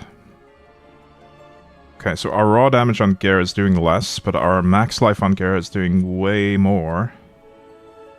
Oh, never mind. This is specifically for primary and secondary skills. Aww. I can't scale inner fire with this. That's a bummer. Okay, we now know that that's not an option. But the transference I can do at least. Where is my transference? There we go.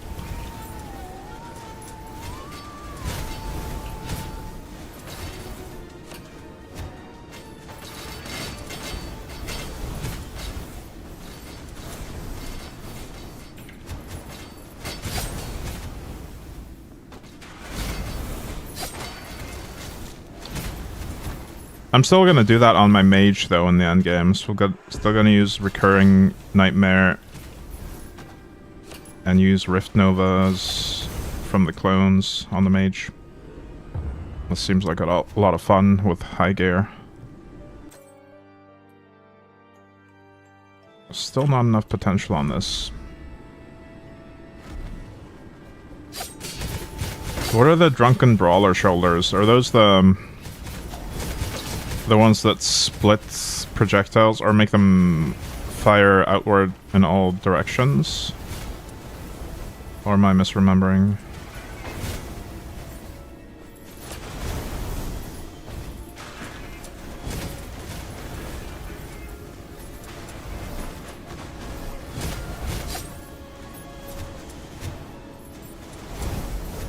Yeah, it's like that one staff in Path of Exile that I can't remember the name of, but there's a staff that makes all projectiles fire in that pattern in PoE. Don't remember what it's called.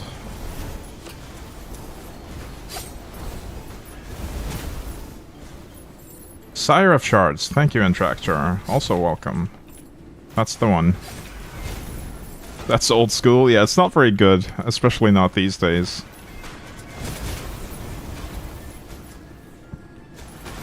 Fun though.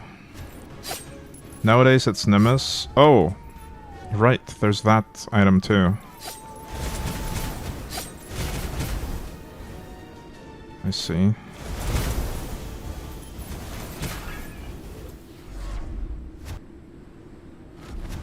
Yeah, I haven't played PoE in a long time. Don't think I ever had a Nimbus.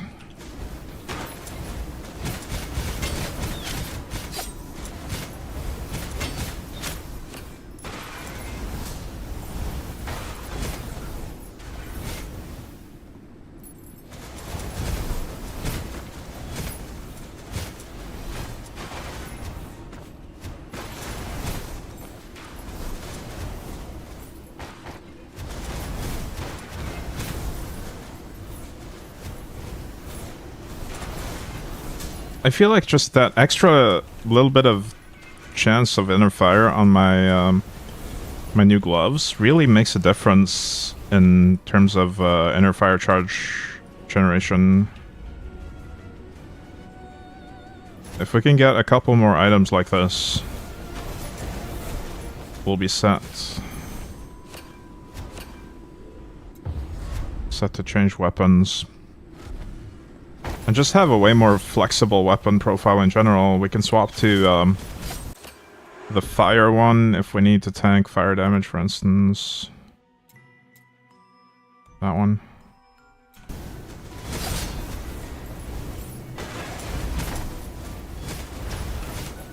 But honestly, with the nether gear that I'm trying to get, I don't need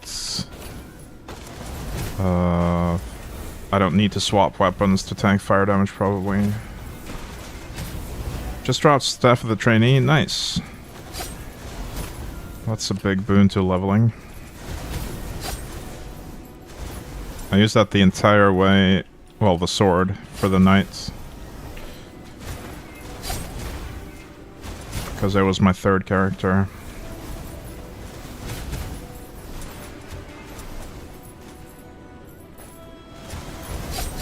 Oh, there's a lot of loot down there.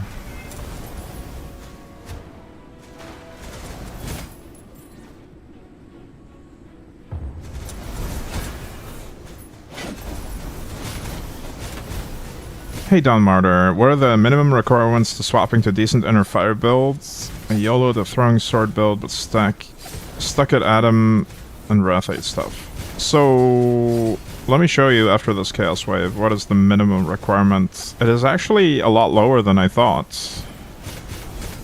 This build came online very quickly. I had worse expectations for it. So what you need is the supercharged primordial sword of inner fireworks. You need the primordial version to get the plus 85% inner fire chance. That's the main thing. Because if you're on lower gear, you're probably not going to have the inner fire chance on the gear.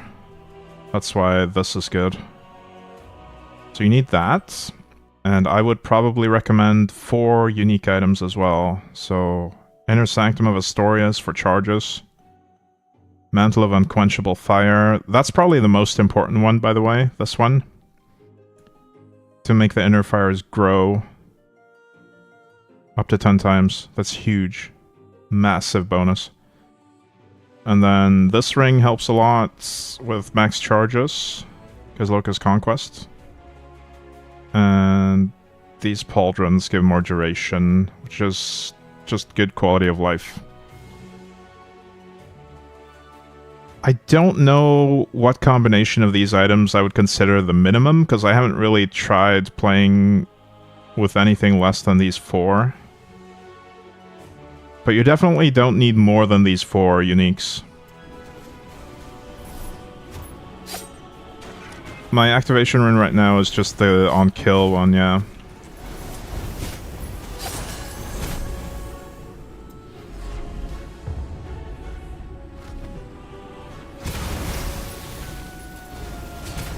Wait, let's switch back to transference.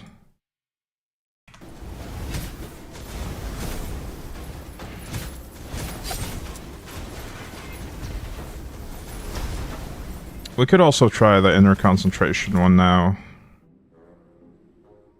Concentrated inner strength, rather. That's going to be the highest damage, I believe.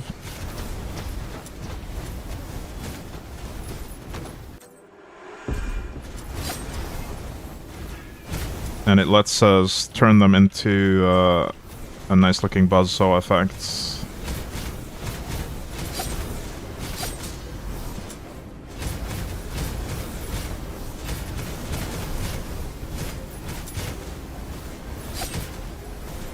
It kills duration stat, does it?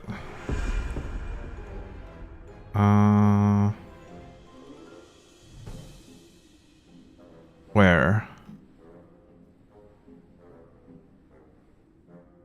Oh, because you have so much of it as a base. Plus 187 inner fire duration. No, wait, is equal to your inner fire max charges. I see what you mean. Yeah. So you'd only stack inner fire max charges with this. I didn't realize that until now. Thanks for pointing that out. So I would have to re-gear for this, or at least change my gear to not have any inner fire duration on it. Instead just stack inner fire max charges and other stats like crit and damage. Well, shit, I just crafted something with duration on it. I'm probably gonna end up using this, though. Because the crit chance is nice, and having the ability to leech from my inner fire is really comfy. As long as I deal enough damage with this anyway, I don't see a reason to go to the other one.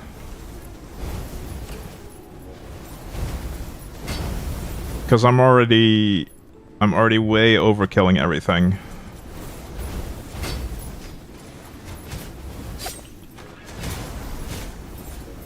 I don't need the extra damage from the concentrated strength. And this just boosts my recovery massively.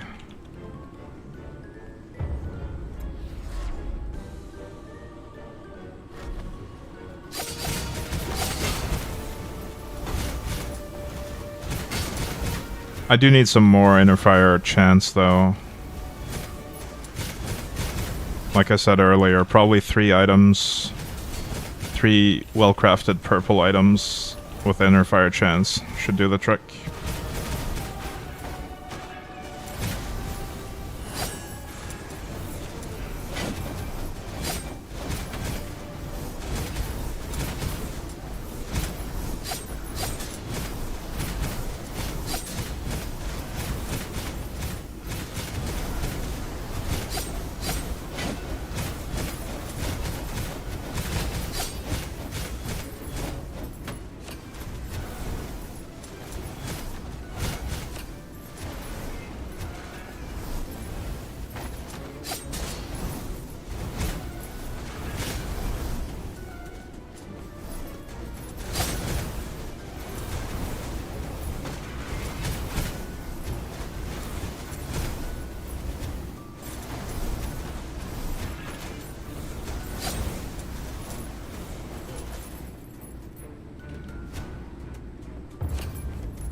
Another Chaos Wave, okay.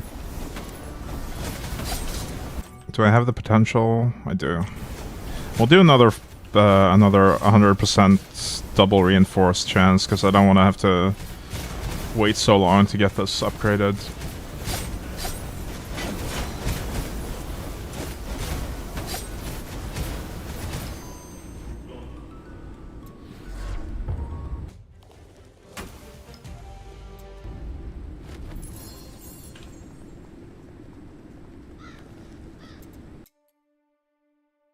I should probably sort this soon as well.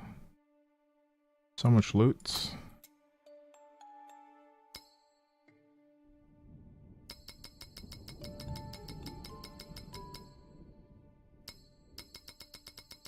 Thankfully I have a lot of Slormin of Harmony for the failure chance.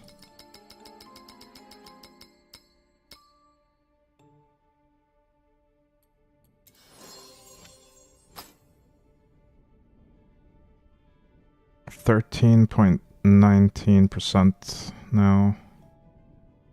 Alright. Wow, look at that life though. Plus 5,055. And 25%. Feels good. We'll reinforce it at least 5 more times. Or at least up to 15. After that it gets really tricky to go further. Max life. I'm gonna sort now actually. Retaliation. I have enough retaliation gear, I don't care. Early resist is always useful. But I do have a lot of it at this point. Attack speed. Crit chance. I want that on one piece at least.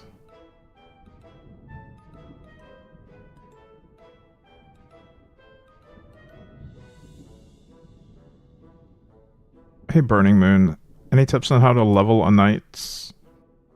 I think the sword throw is a pretty good ability if you build projectile stuff for it.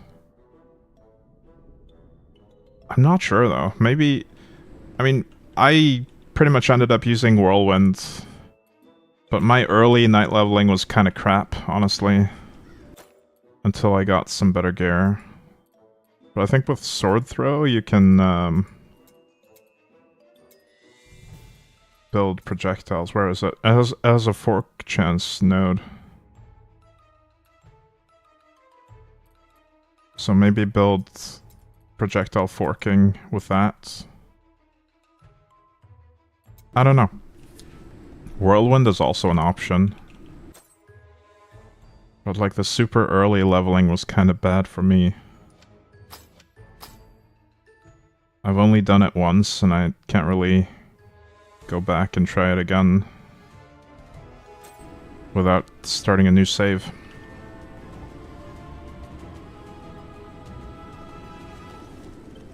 If anyone else has any good suggestions for how to level a knight, feel free to let them know.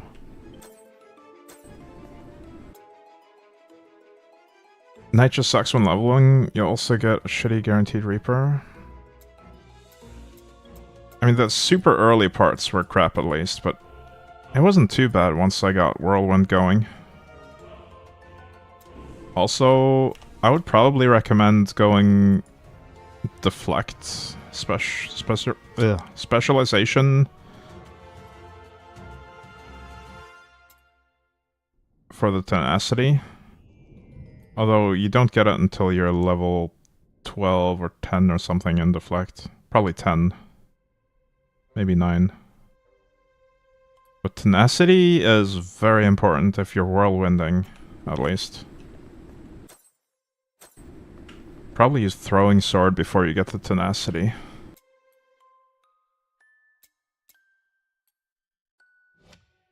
Overdrive chance, crit chance, attack speeds. This is the right tab, right? Yeah.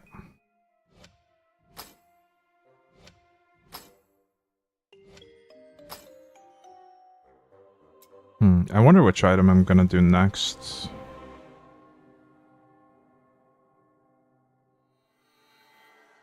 Maybe a ring.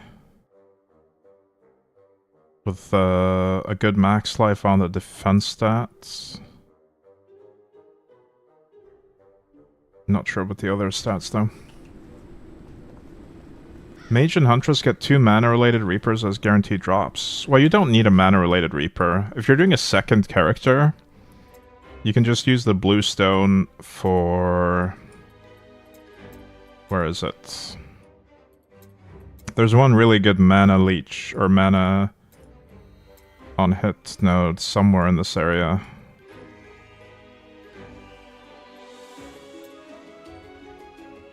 Life on hit, and mana on hit, this one.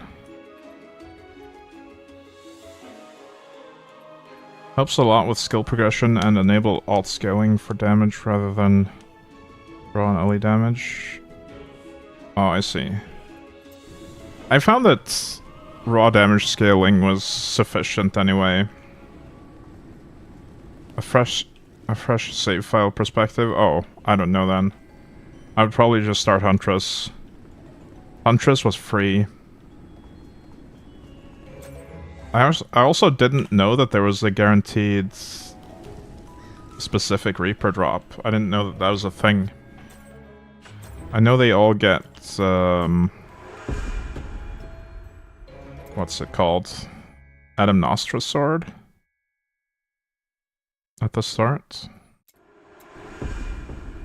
I didn't realize there was a different guaranteed drop as well. Alright, let's scrap these things.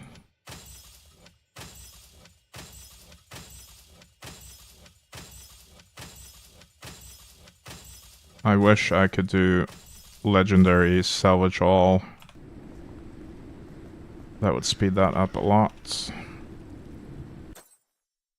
Right, since we've just leveled this, let's do a forge run to max the potential again.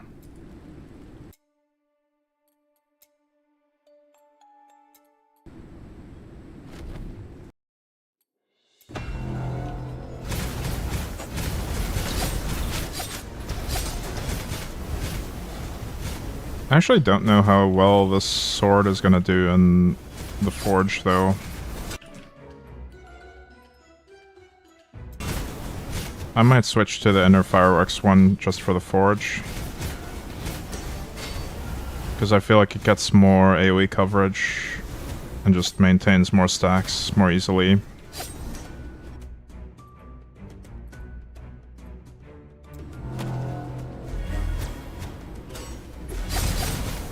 I mean, as long as they teleport onto me, I do get stacks. I'm at 34 right now. That's not bad.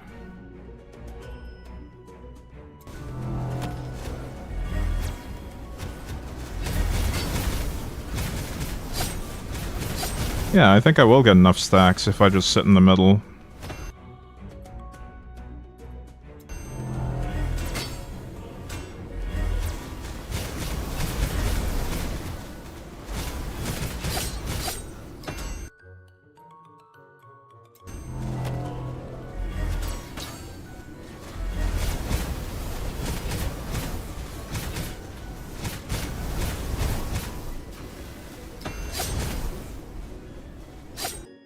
Hello, Hammer Feed. Welcome.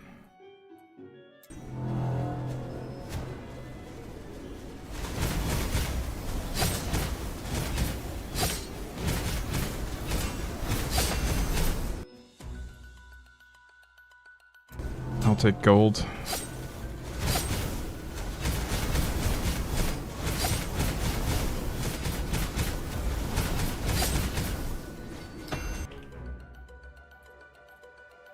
Yeah, we're not quite ready for that curse yet, but with more purple gear, we can surely do that as well.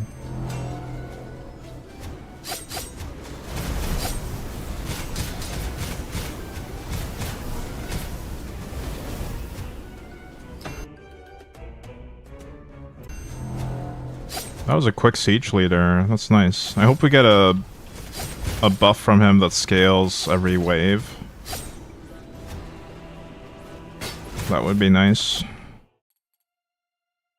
Every time you complete a wave, yeah, that's what I was looking for. What are the other options?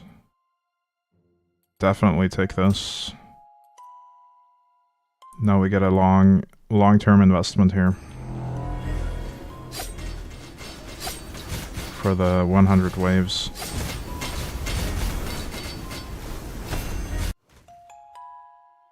I didn't even check to see what it was though. What was it? Can I see that? I don't know what I get every wave. I get something every wave.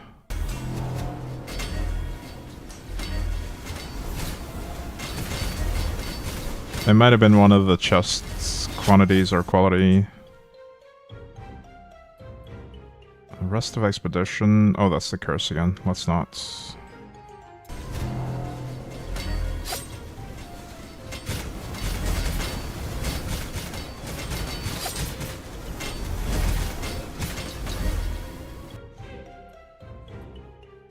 Shadow.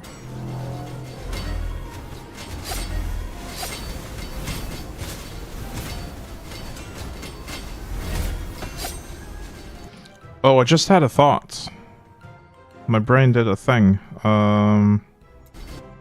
Since we're using transference, I don't think we need Thornbite at all. We should be completely fine with... Where is it?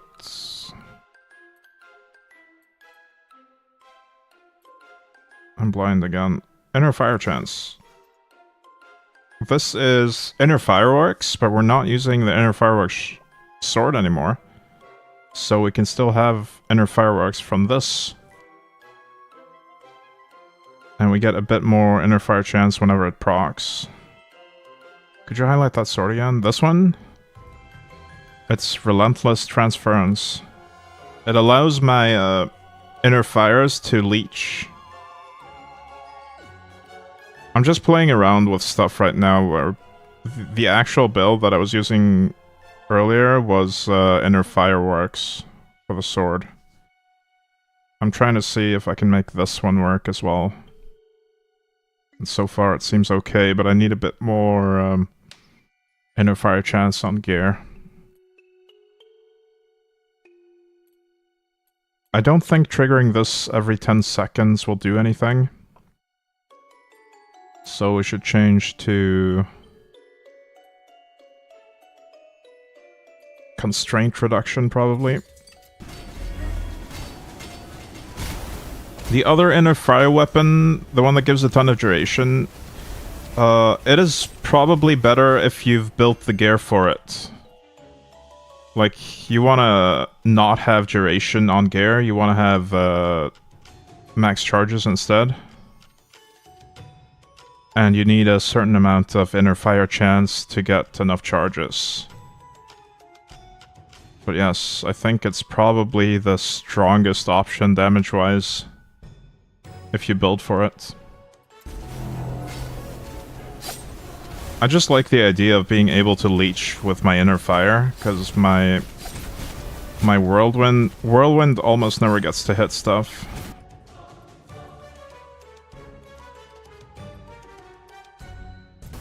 Unless they teleport onto me.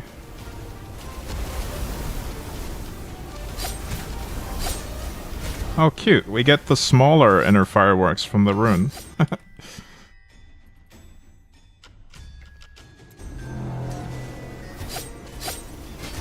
I think for your first character, the Inner Fireworks is going to be easier to get going on low gear. Because it gives you so much free Inner Fire Chance. When it turns primordial, it gives 100% for free. Only when it's primordial, though.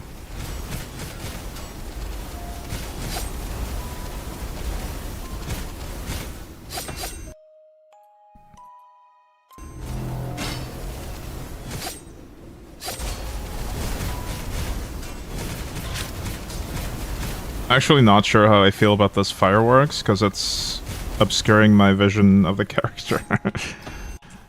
There's a lot of visual clutter near my character from the rune.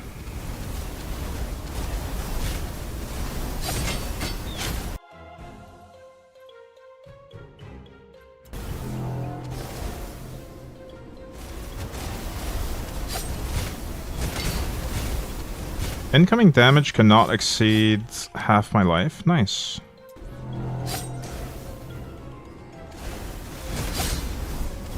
What's the other effects?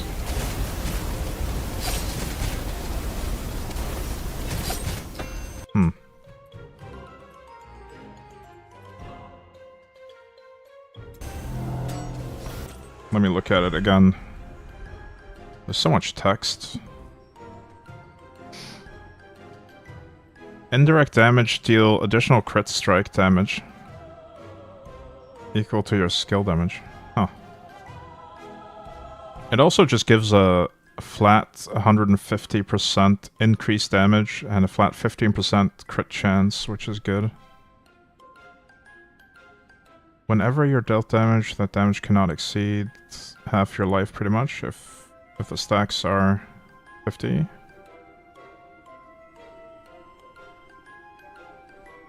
Okay. You lose 10 stacks whenever you get hit like that. Okay.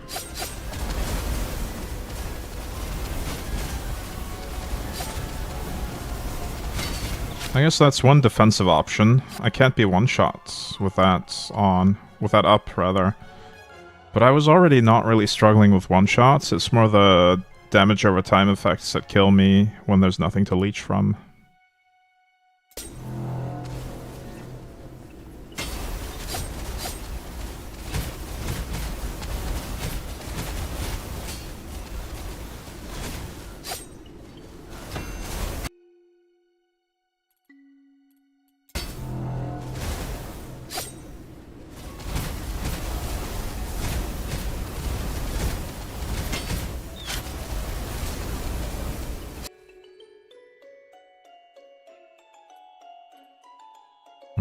Sure. Give him more damage. What could go wrong?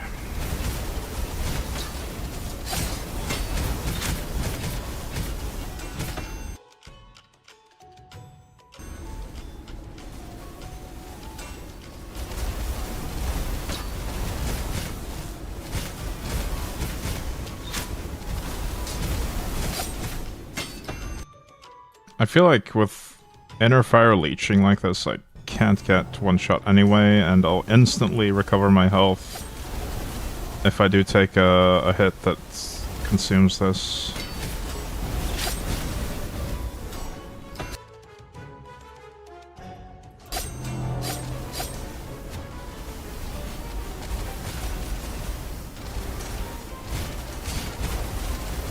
It is only leech though, right? I really wish this would also give it the ability to life on hits and not just leech. That will make it a bit stronger.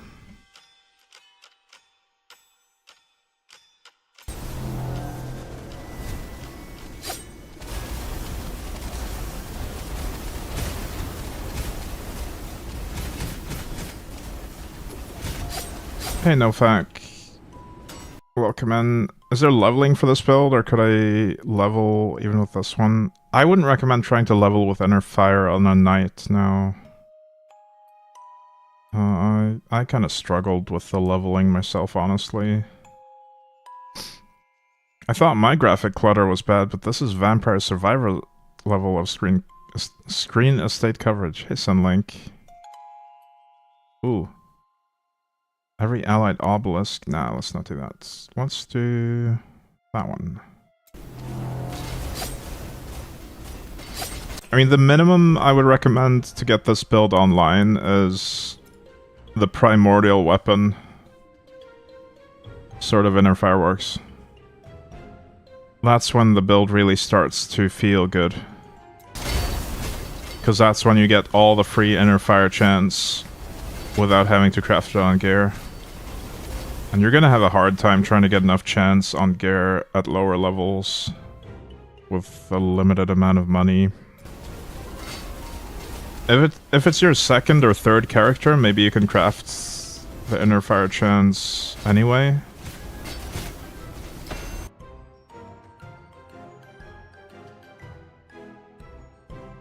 More damage, sure.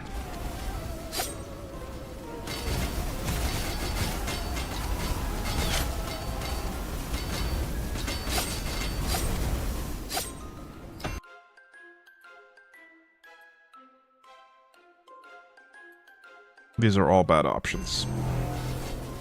If you have a level 100 Huntress, yeah, maybe. It depends on how much crafting you want to do at lower levels, I guess. But you do need a bunch of inner fire chants to get inner fire builds up and running. Attack speed and movement speed, that'll just make them come to me.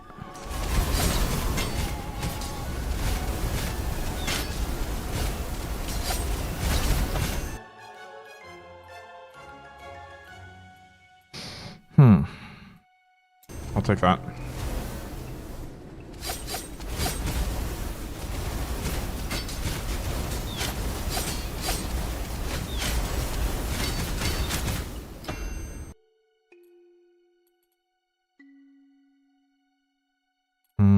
Alright, we're Corey now. We don't need more Corey, though.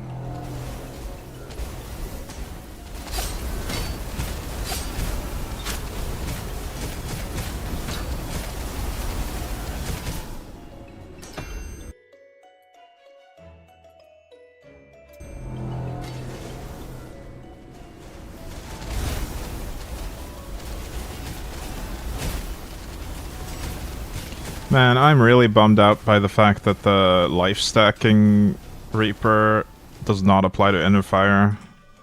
That would have been the dream. But it only affects primary and secondary skills.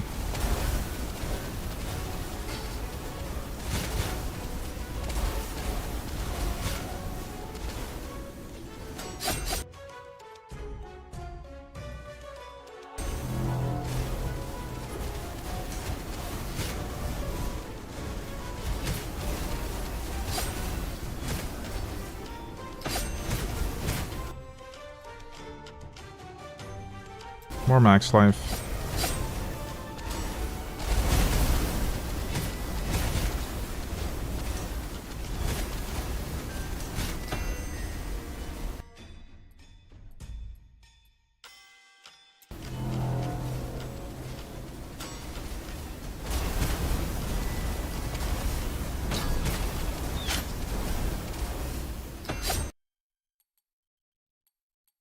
This regen node might actually be perfectly fine on this build. It's one that I normally avoid, but they don't live long enough to regen anyway.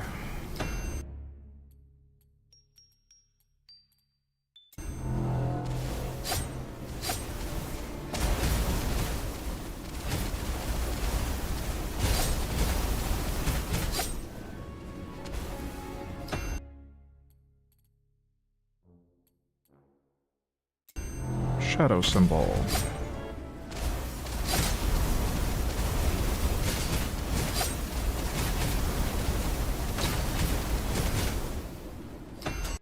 I could try running some more Primordial Nether with this setup after this.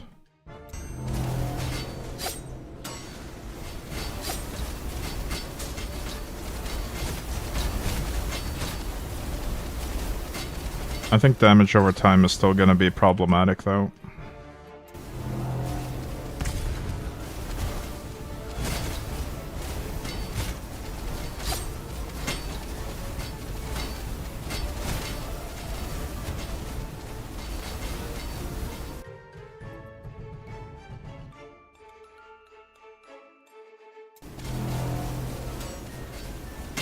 I want to get a purple helmet so I can replace this one and just roll the legendary effect that I actually want on my gear. The max life multiplier.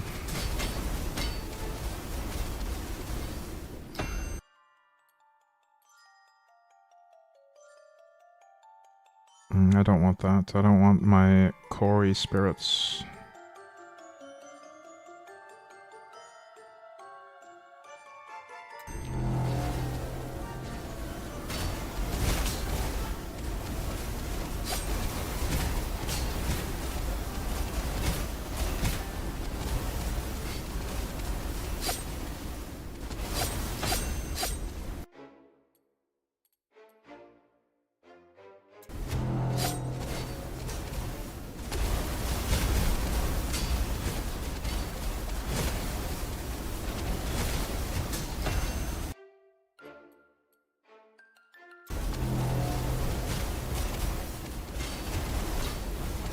How's my potential looking now?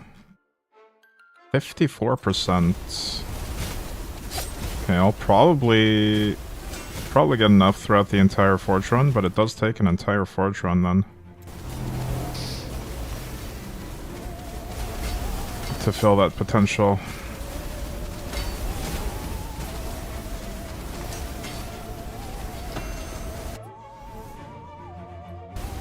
More speed, I'll take it.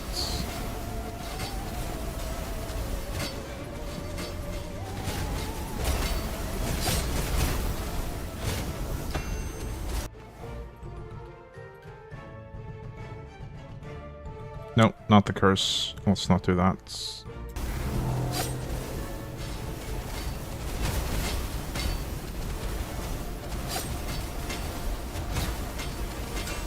So, did I graft?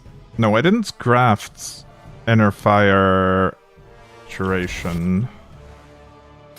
So I could still salvage the ability to use this if I craft all the purple gear with that in mind.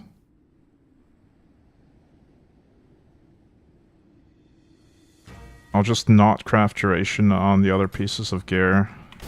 And definitely not graft it to the purple stuff.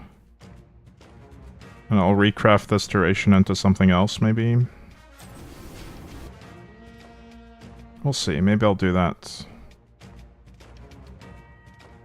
Because it would be nice to have the option to run that weapon at least without gimping myself too much.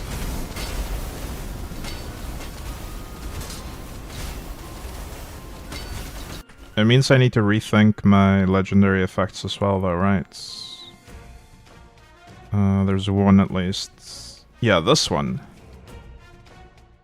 This becomes irrelevant if I use the other sword. That leaves me the option to pick another shoulder legendary though. Or potentially just use that slot for grafting on a second helmet one.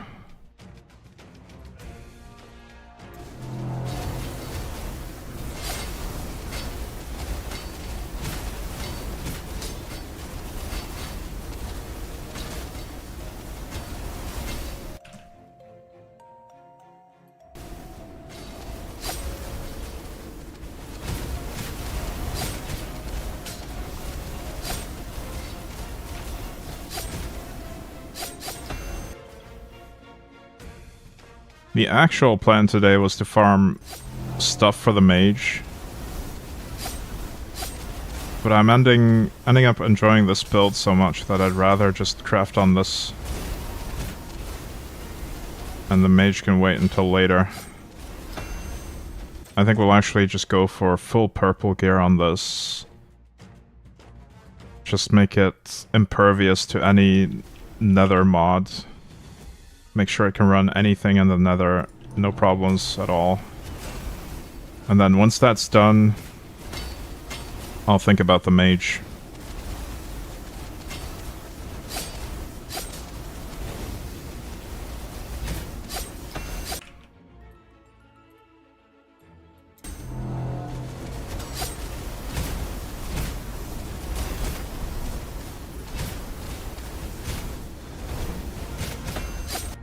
But I really don't see how the mage can compete with this, even if I build it with purple gear. Like, this just feels like the ultimate quality of life build. What could be better than this for clear speed and quality of life? I'm holding one button. I don't have to do anything.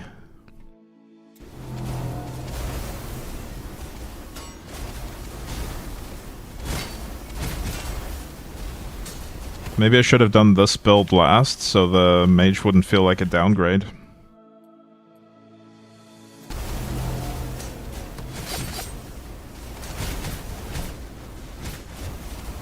Imagine holding a button. Wow, I'm just walking. I guess that's fair.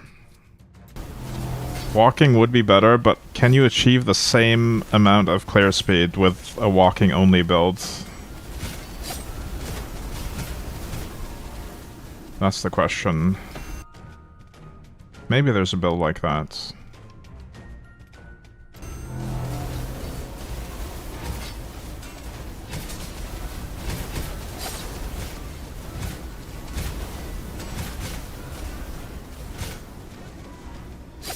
Also, how can you win if you don't spin? Hello, less gently. An aura build could do it probably. I haven't even looked into those. I wonder what they do. Or how they function.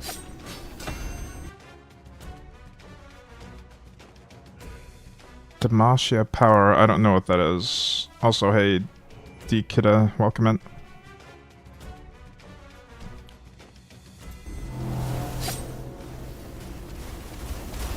What is Demacia power?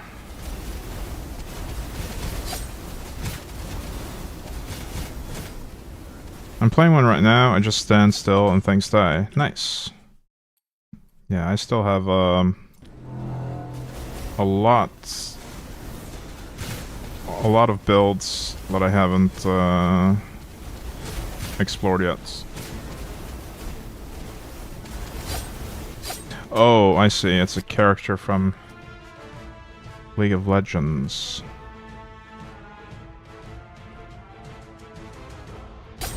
See, my mind immediately goes to Diablo 2 with the Barbarian's Whirlwind build. That's where Spin to Win originated for me.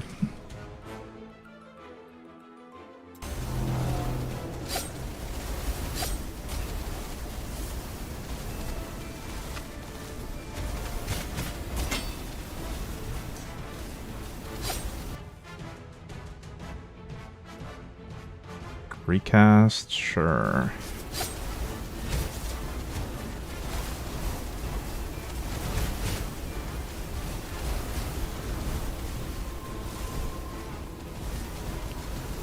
First week for me playing this game, same. It is a great game. I mean, maybe it's been more than a week now. I've played it since 1.0 release. Auras can't leech, but if you're playing Huntress with a Fenring Ring that casts Rain of Arrows every second, that leeches. Yeah. I do have that on my Huntress. Completely different build though.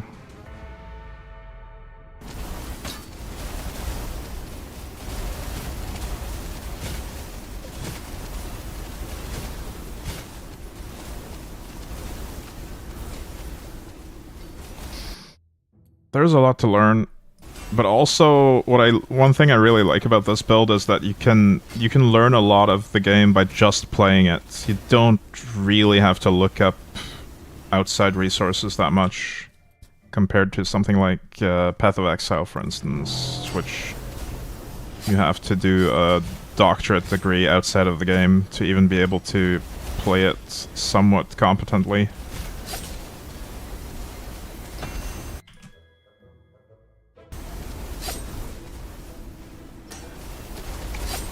It's weird to scale elemental damage, in my opinion.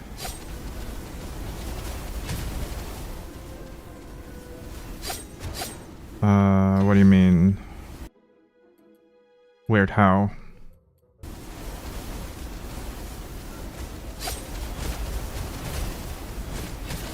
I mean, raw damage makes the most sense for most skills, it seems, but if you're doing something from the ancestral tree, it seems like elemental damage might be the way to go. If you're not using a primary or secondary skill for your damage output.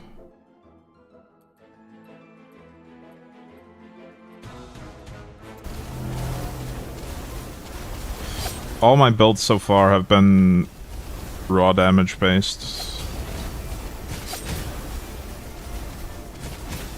Kind of want to try a damage over time build with burn. Yeah, that's another thing I haven't tried at all yet. Damage over time in general.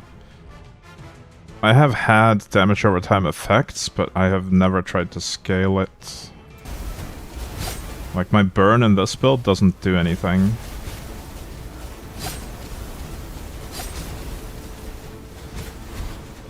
But yeah, it is a bit odd that almost everything scales off of raw damage, and elemental damage seems very counterintuitive in this.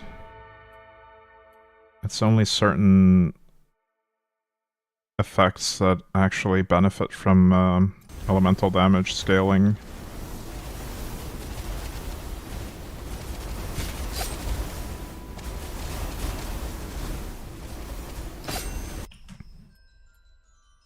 More life.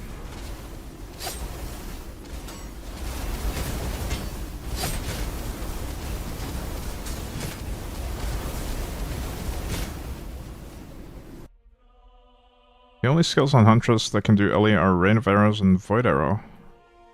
Oh.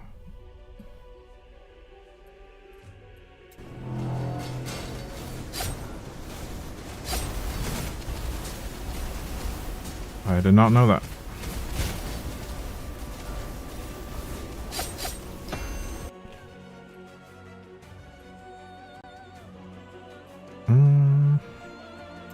I want more green stuff. We might have enough spirits now to max our affinities for all. I'll have a look after this forge run.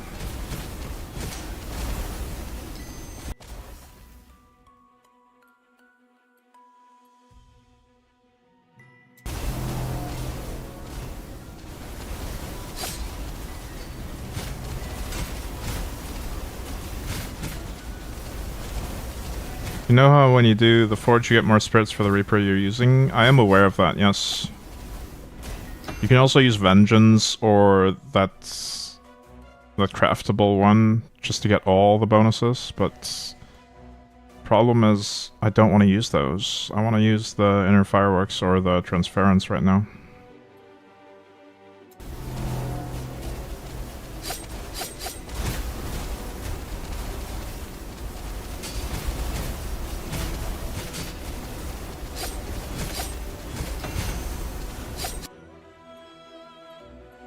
They're just not that fun to use on this build.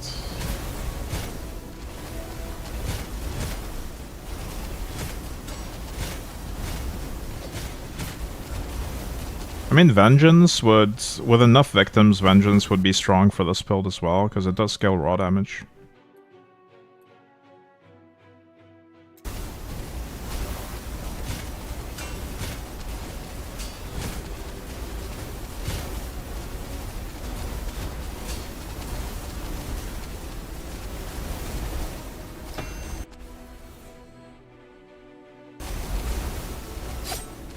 He died. Rip.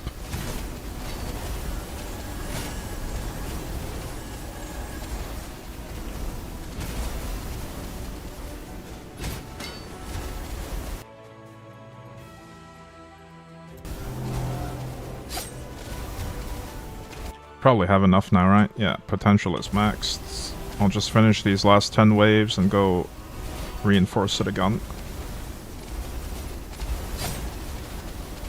Yeah, I'm aware of the weapon less gently. I just don't like it. Don't like using it. You can also use Vengeance and get the same effect. Vengeance is an actual good weapon.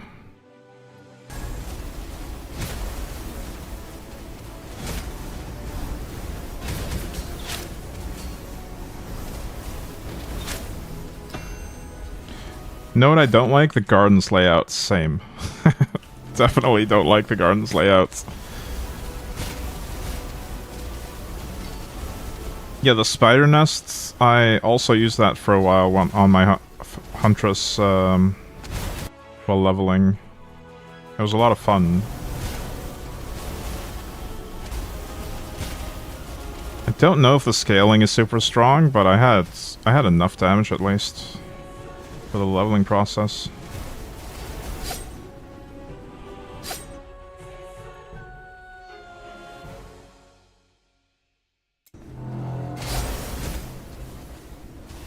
The graveyard? The graveyard is... I mean, literally all the layouts except for except for the last one, are pretty bad.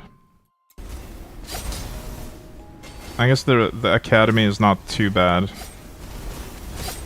But ideally, you just want to be in Royal. Whatever that one's called.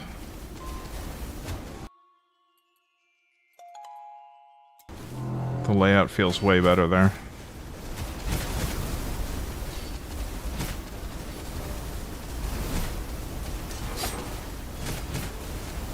If you're doing light imbue, you might want to look into Aeondi at some point. Once the Aeondi goes primordial, you can get an insane amount of shield and then scale your damage based on your shield using a unique ring that I don't remember the name of.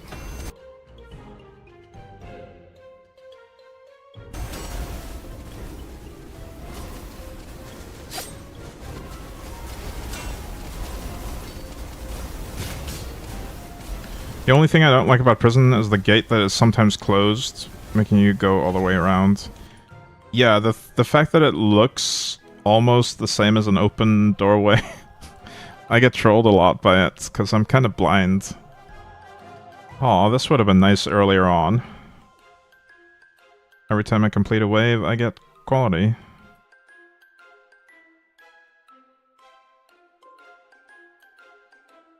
But we only have a few more waves, so I'm gonna do that one instead. No, this was the final wave. We only have one wave left.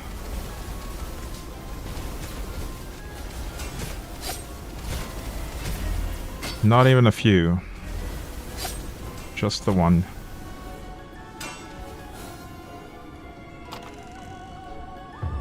Alright, that's a pretty small amount of spirits, but good gold. Decent gold at least.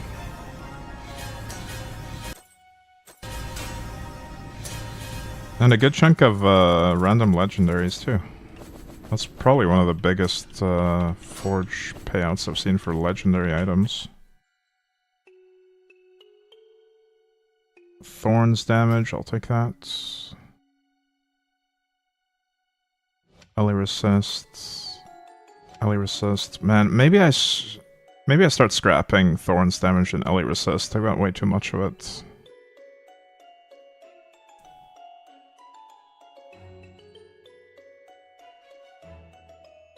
Okay, the other ones are not interesting.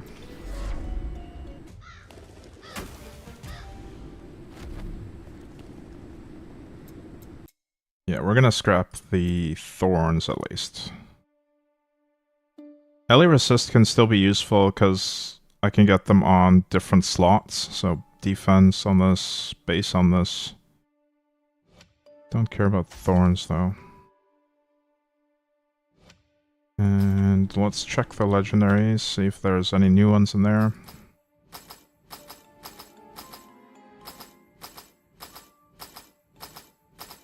No. Scrap them all.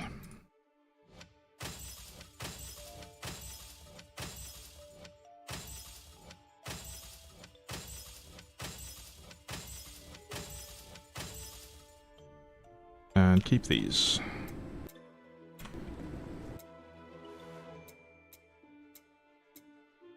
I've lost track of which tab I was using. Oh, I guess I was using both of these. We just took some out because we crafted our gloves.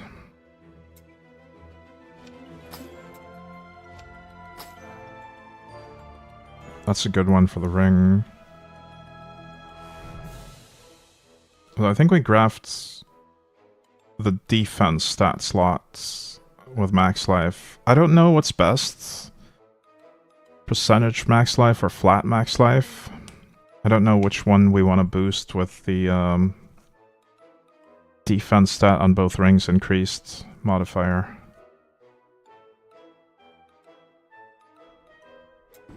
I guess I could compare that in the build planner at some point. Probably depends on all the other gear as well, though.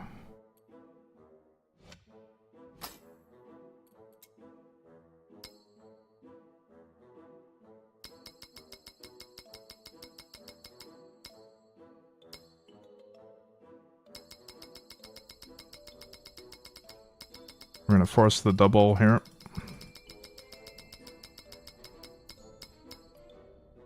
I'll put it at 12 now.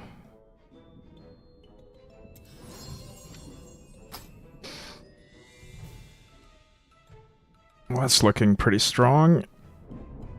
Damn. Do I have any inner fire chance modifiers left in my mess of a stash?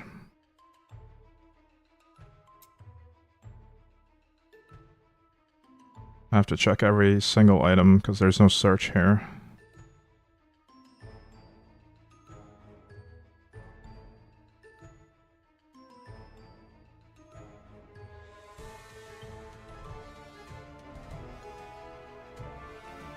I do have one. Interesting, okay. So we could craft another item. I'll put that in here, because I know I'm going to use that.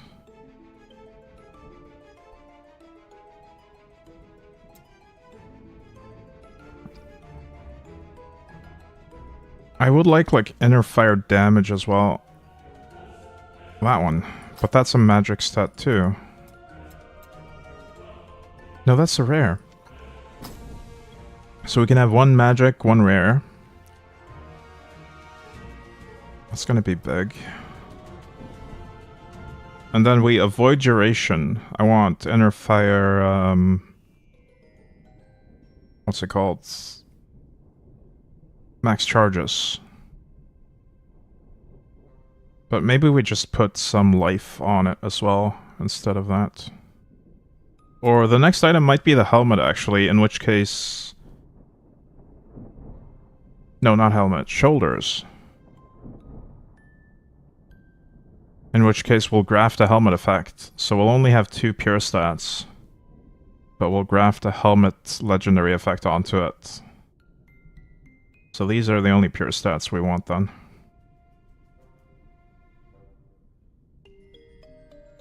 Probably. But I don't have the shoulders yet. I'm gonna take a quick break here. I need to use the bathroom and get some more coffee. I'll be right back.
Alright, we're back. Let's do a little bit of Primordial Nether, maybe. I want to see how my survivability feels now. Let's just do this one. Slippery Ossuary.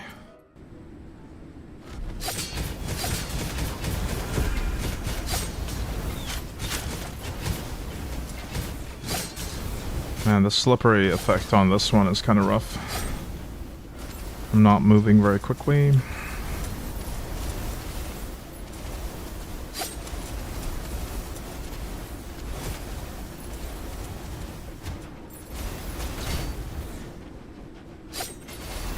Other than that, there's no dangerous mods on there yet.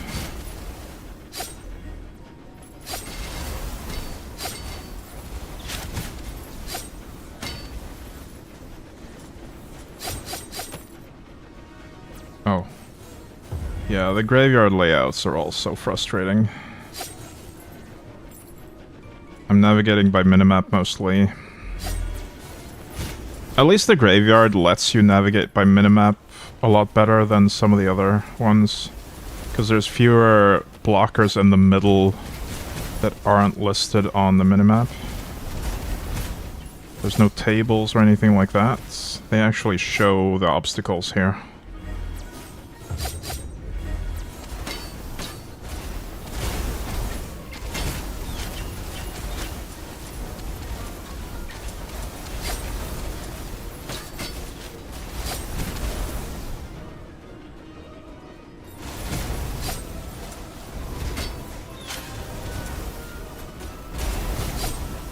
Oh, another thing I was wondering about, if anyone knows the answer to this, does this increased gold collection radius stack with the bracers and make it even longer, even more increased? Can I have both of these effects and get gold from even farther away?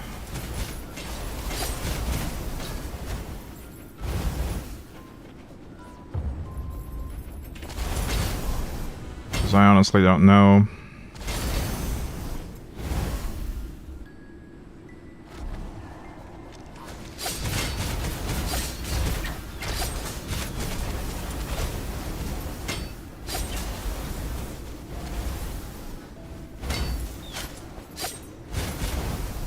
I think the fire damage over time effect can still kill me if there's not enough enemies left alive.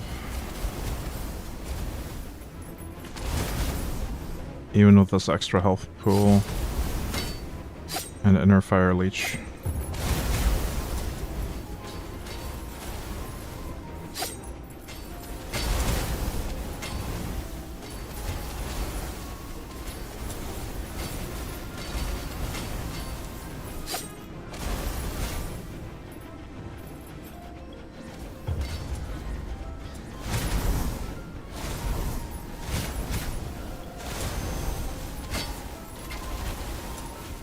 Alright, let's just leave.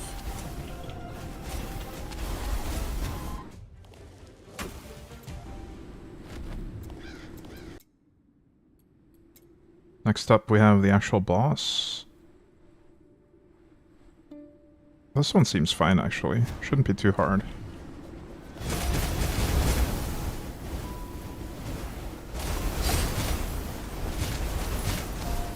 Again, the hard part would be getting really dangerous random mods from the cataclysms on the breaches themselves.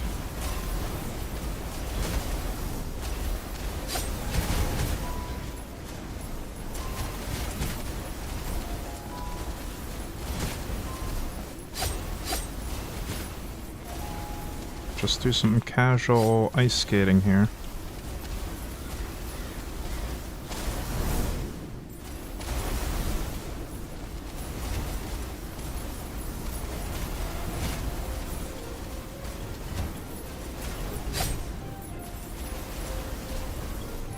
Oh, there's a bad mod. We want to avoid stepping on those. Which is tough when we're sliding all over the place. I think I'll wait out some of these. Currently at 0 burn stacks, so I like to keep it that way. No, there's one. One's not too bad. The thing is, if you're at 10 stacks, it'll just refresh the duration if you step on another. And that can keep the 10 stack going for a long time. So that's what we want to avoid when it comes to burns. Although I think I could just temporarily swap my weapon to Farosh if I do get too much burn on me. It's a bit tedious though.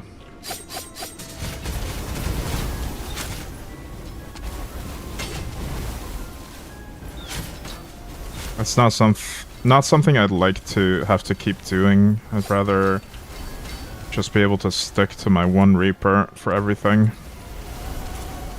Hey Dikita, what's the question?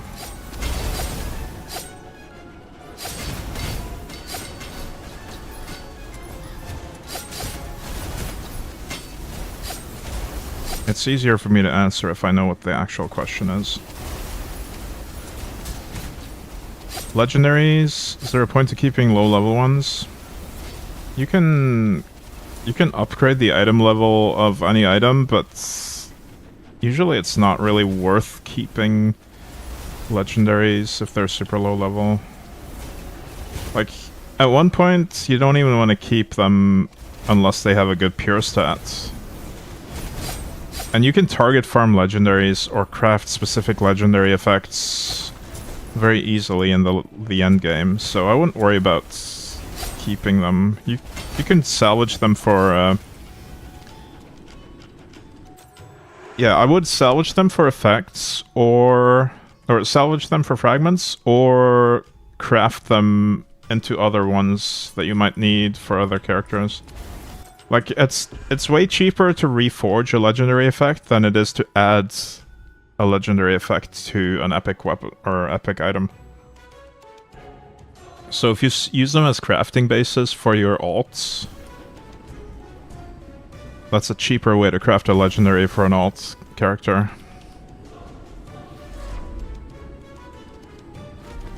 It takes less gold and less fragments, or whatever they're called. Slorm something. You use a different save for every character. Ooh, that's spicy.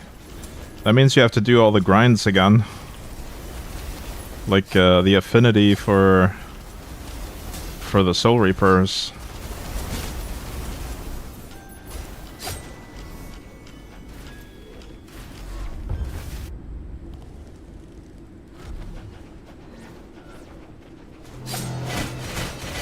Right, here we are. Let's fight the Warlord. What does he do? Molten Lava. Shadow Seals, we don't care about that. Restores life. He's gonna die too quickly for that to matter. I think the only thing we care about here is avoiding the Molten Lava. And he'll just die. No problem. Easy.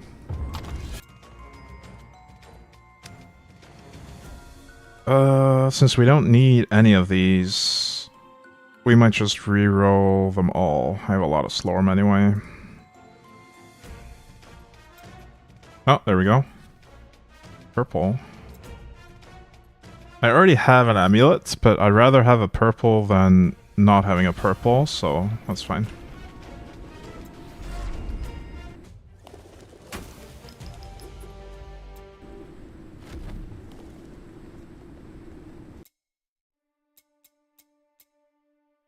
So we'll put that in here. But yeah, let me demonstrate something. I'm not going to actually do it, but if you have a legendary item, you can reforge and see how reforging the legendary effect only costs 68k and one of these Slormalines. Right? Only one Slormaline and 62k to reforge, and that randomizes the legendary effect. If you try to do the same thing with an epic item or any other item, adding the effect costs over 1 million and 5 of these. So, yeah. It is cheaper to craft on a legendary base if you're gonna have a legendary effect on it.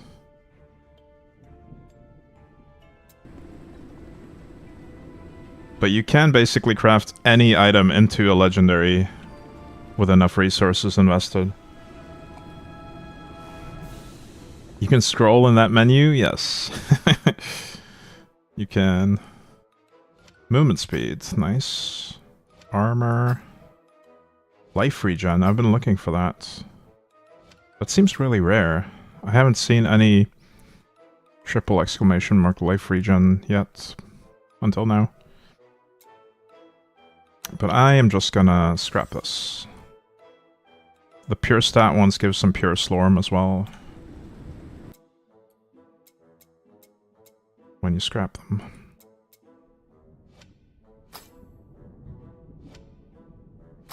Hey Talon, what level should we be able to kill Adam? It really depends on how you've built your character. You can maybe beat him as soon as the trial unlocks if you know what you're doing and already built your character to be able to handle him, but on your first playthrough, you don't have to rush it. He's pretty tough.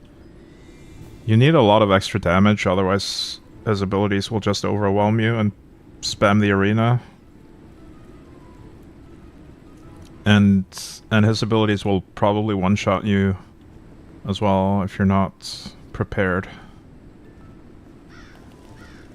It's really hard to give you a specific level though. Because it's less to do with your level and more to do with how you built your character and the level of your gear. As well as which Slorm Reapers you're using, because it's there's some Slorm Reapers that are extremely strong and just let you do a lot of damage. 85 can only get him halfway, trying to unlock the second stone. You probably need to adjust your build then. At 85, you should have access to the resources you need to beat him. I'm pretty sure I beat him before that. Actually, I have the highlight on my channel of my first Adam fight. But I don't remember what level I was. Not my first attempt, mind you. I did attempt him before and fail miserably, but the first time I killed him is on my channel as a highlight.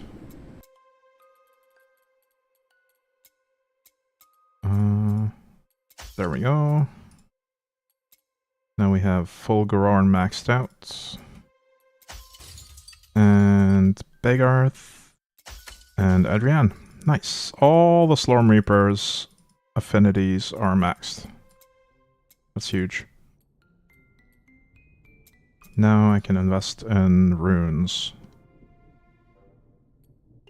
Most of them aren't going to matter though. There are some that I'll just never use.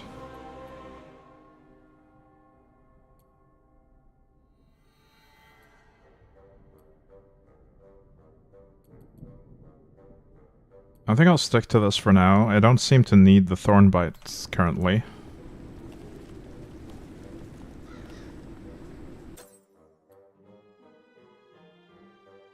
Let's do some more nether.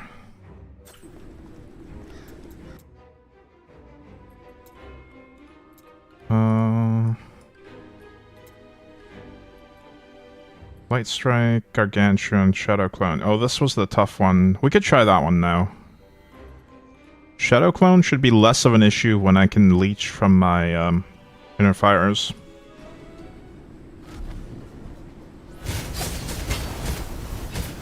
It's still gonna be tough sometimes when there's no monsters to leech from. But at least I won't have to whirlwind to leech. My inner fires can do it for me.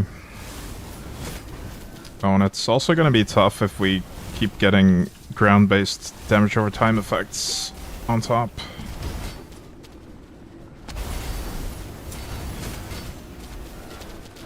Oh, these shadow clones are rough, man.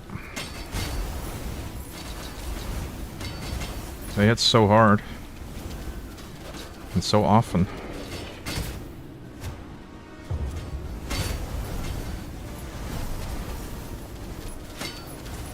We just have to outrun them, I think. Just keep moving, don't get hit. Did you know that if you never get hit, you don't take any damage? That's probably one of the very unhelpful loading screen tips in this game. They seem to be pretty trolly.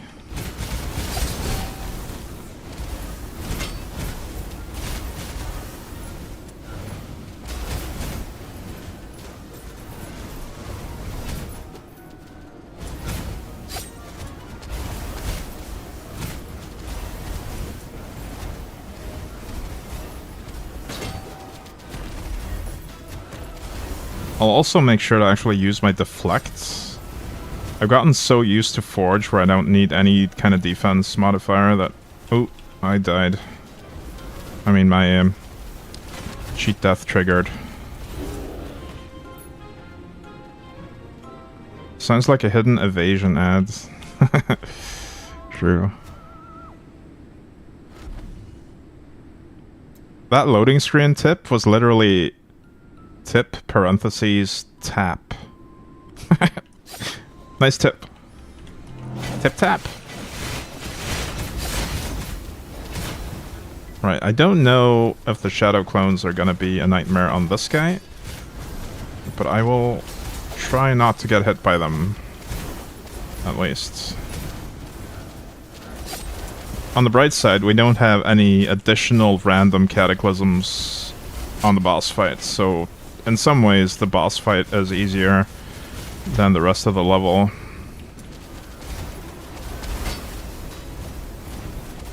It looks like we're able to deal with the incoming damage just fine, at least from the boss himself.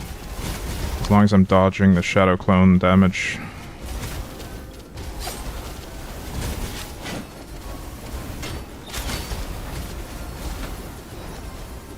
Maybe I'm being overly cautious here. I could potentially maybe just face tank everything.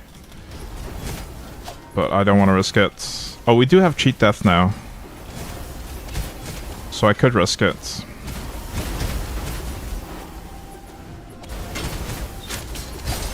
I could just move slightly out of the way whenever the shadow clones spawn. Dodge most of the projectiles. Oh, he's got a... big defense modifier at the end. Okay, we got him.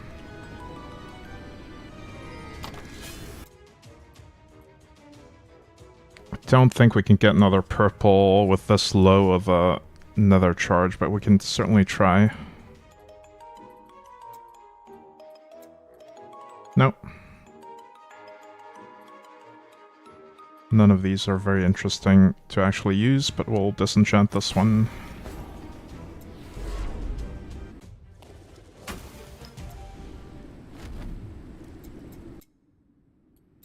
Or salvage, rather.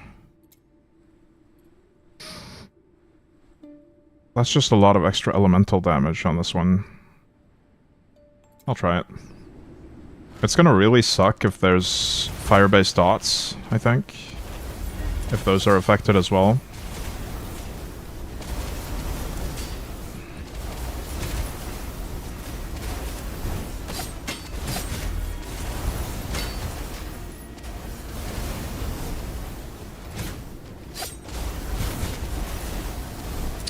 I'm actually a really big fan of the transference sword so far, though. Feels nice. I could add more life leech to my build as well to make sure I leech more quickly. Although I might have enough damage scaling to not even need more life leech.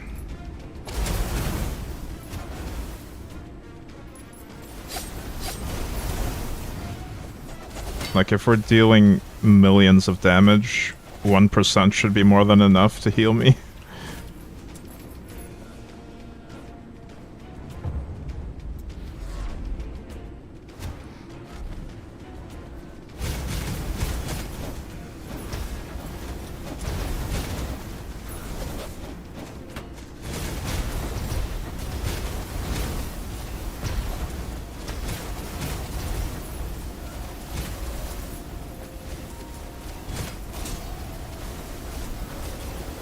Definitely want to avoid the corpse explosions here. And the ice bombs. Oh, and the molten. No, the molten. Damn, that's gonna be rough to dodge as well. It's everywhere. I'll just wait it out. We have time.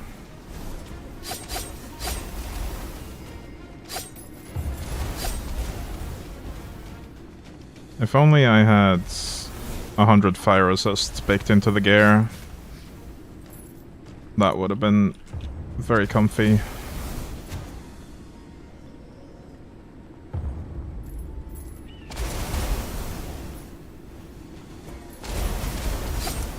Isn't that a shoulder pad mod?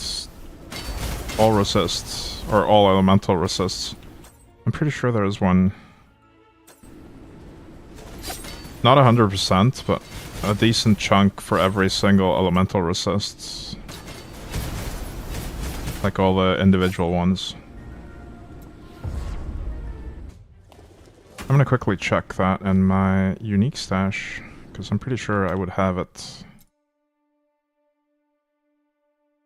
Oh, it's a helmet effect? I thought it was shoulders. Okay then. Well, that takes us back to needing to graft a legendary effect, because I do need this helmet effect. The max life multiplier, that's huge. Oh, and there's the other one. So we'll probably graft one of these onto shoulders. Doesn't really matter which one we do, but one of them will be grafted onto purple shoulders. Because we are getting rid of the inner fire duration on all our gear to allow for this to function without feeling awkward.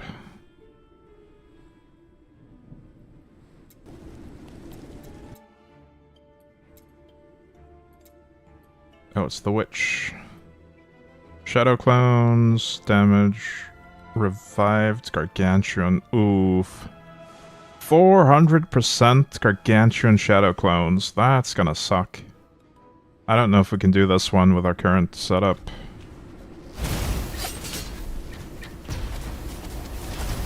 I might need a lot more tank to do this one.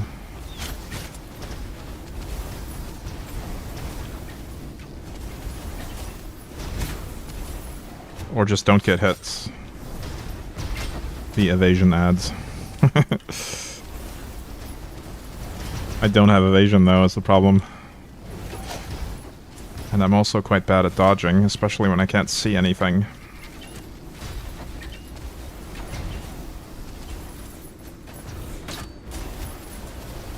Doing fine so far though. If I just keep moving, there's always new stuff to leech from.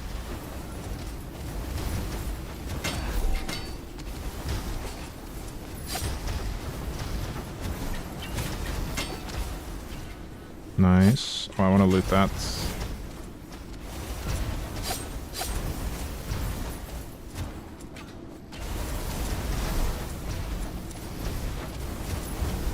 I used my deflect at a really good time there, which probably saved me from those clones.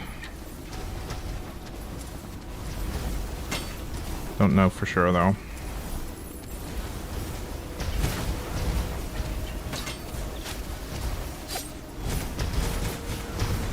I think I missed a breach at the bottom. No, not all the way at the bottom, but lower than I am right now. Okay.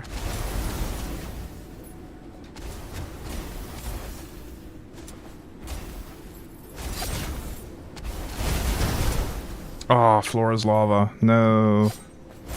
Hate that.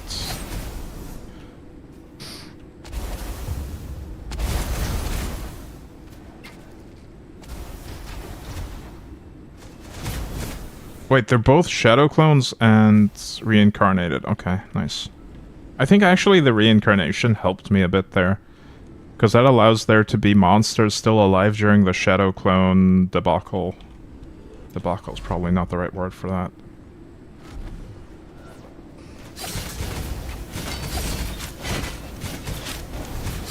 So I can still leech even when there's shadow clones, because there's new monsters resurrecting, giving me leech.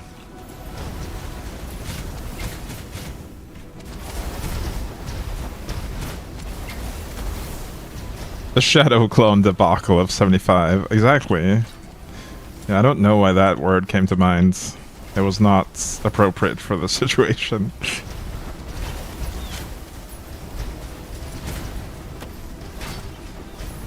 Sometimes you just have to go for the first thing that springs to mind, even if it's wrong.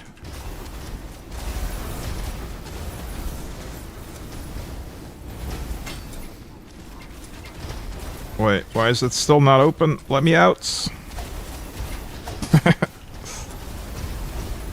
Holy. That's a lot of stuff, man. This one's actually pretty fun. I think the whole reincarnation mod actually makes it easier, and it also makes it a lot more fun. Love it.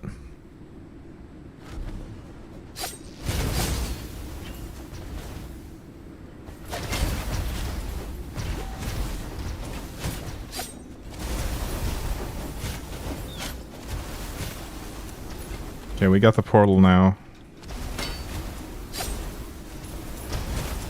Let's just go challenge the warlord.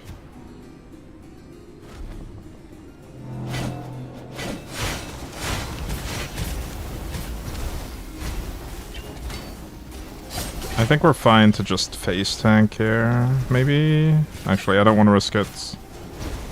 Holy, this one's tanky. Maybe not. Oof. Oh, I died. Shit, okay, we cannot face tank the shadow clones on this one.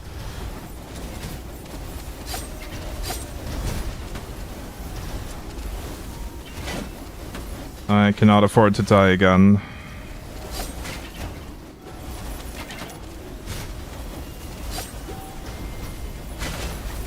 So let's just run in a circle and hope that I get enough inner fire charges. Even though I'm not face tanking the boss. It seems to be working. I only have to last a little while longer to get my cheat death mechanic back.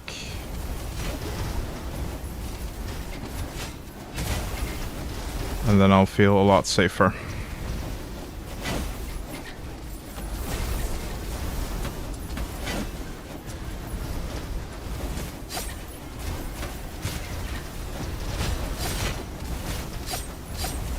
Boss is dead. Almost. Nice. That's probably one of the harder ones we've done. Ooh. Actually got the helmet slot. I think that's what we craft next, probably. I can't use the mana on kill, that's not helpful, but that's fine. If I reroll the other two, I don't think they can also turn purple, probably.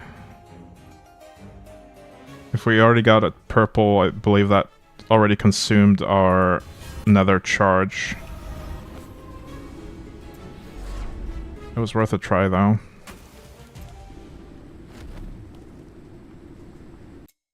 Helmet's good. It's at least a slot we didn't already have. I would have preferred shoulders, though. Alright, so our helmet slot is committed to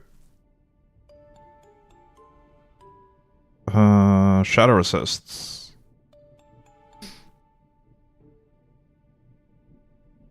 Because we can't afford to lose that.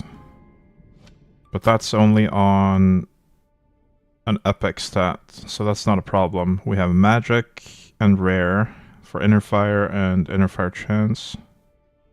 Damage and chance.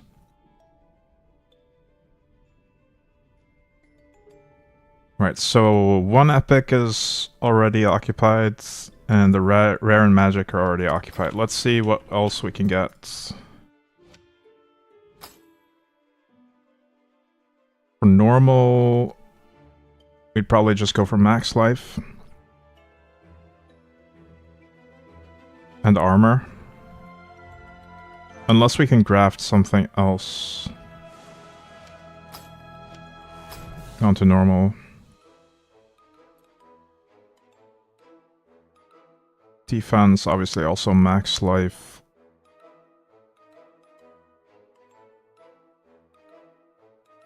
Magic and rare are taken. And for epic, we can roll... We can roll other inner fire stats. So we can get inner fire chance as well. Wait, not chance, no, shit, we can't get the charges.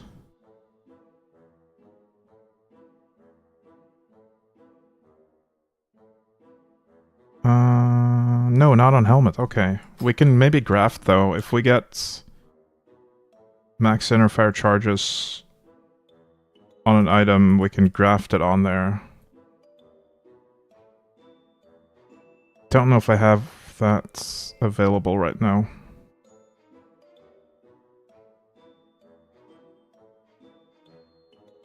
I'll have to look through everything again.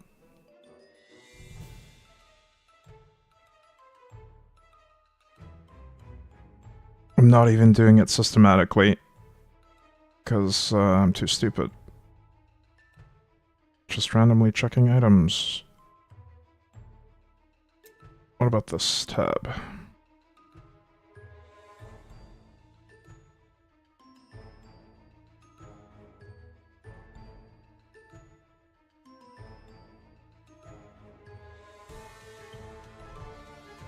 The next time I actually find the stats that I do want on my items, I'm gonna put them in a different tab. So I know where they are. That would have been the play. Yeah, I don't think we have any more inner fire stats available right now other than these two.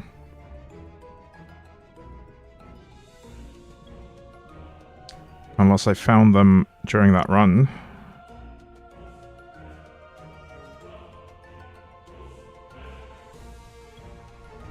I did not. I did, however, find even more evasion and max mana. And another armor penetration. And I'm out of stash space for those. We'll start another tab.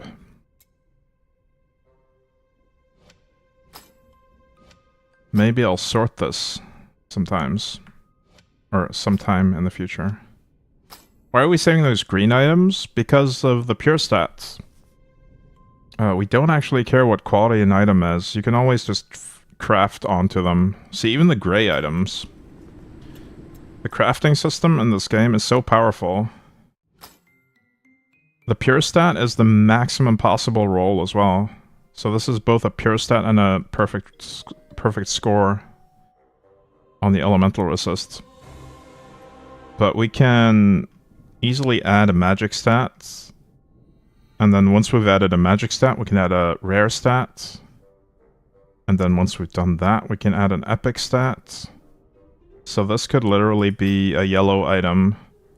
And then we could even add a legendary effect to it. But the reason why I'm keeping the pure stats is because I can use the endgame mechanic on these purple items called grafting. Which unlocks later. You can graft 3 different stats from other items onto these items. So I can put 3 pure stats on this helmet, for instance. But that's the way to get the best possible gear in the game. Only works on purple items.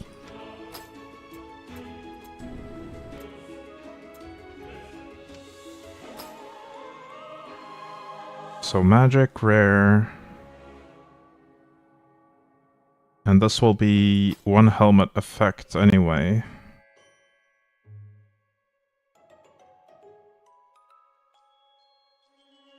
Well, this one actually has an inner fire effect, but it's not one that is helpful for my build because it changes some other stuff that I don't want.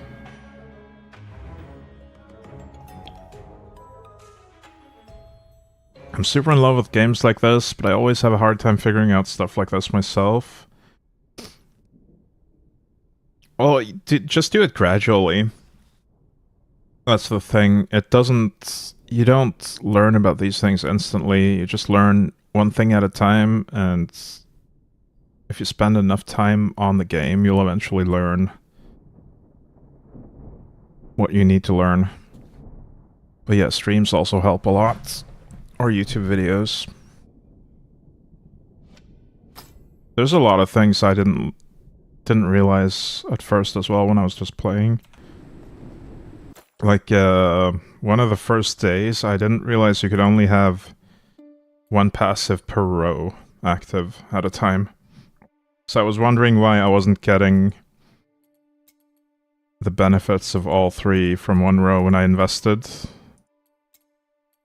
into all three.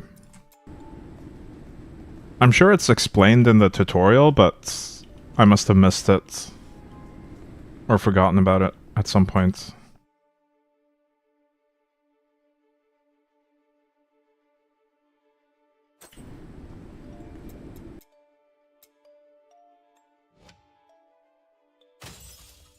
I'll throw these things away.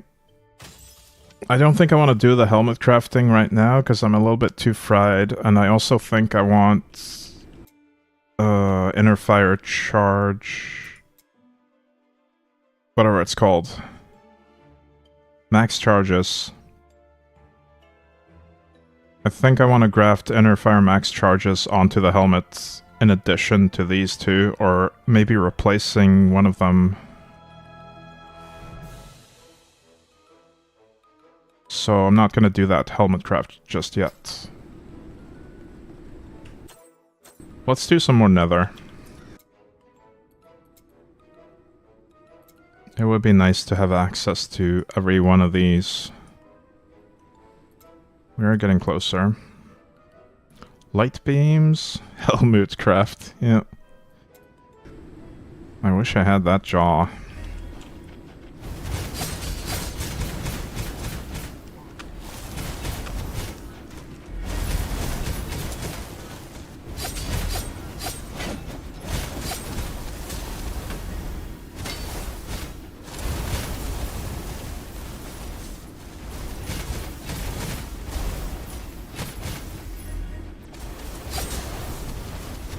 I'm getting kind of excited for the whole nether gear crafting though.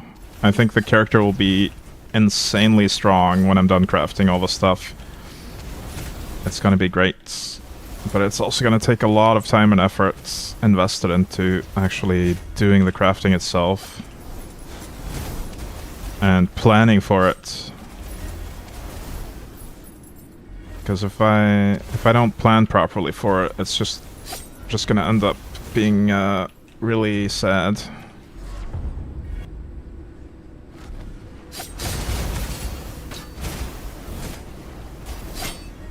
I mean, there's still a few flexible slots that I can recraft, but all the pure stats need to be properly planned for, and all the legendary grafts also kinda need to be known ahead of time what I'm gonna do.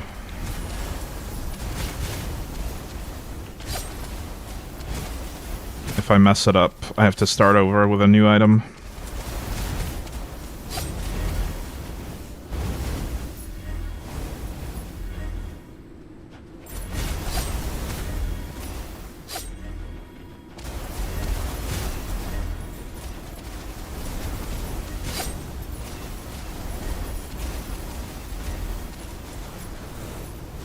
But I'm actually considering going for max res on every res. Actually, no, not ice. I really don't care about ice, or lightning even. Just fire and light resists, I think, will go for max. Maybe just fire.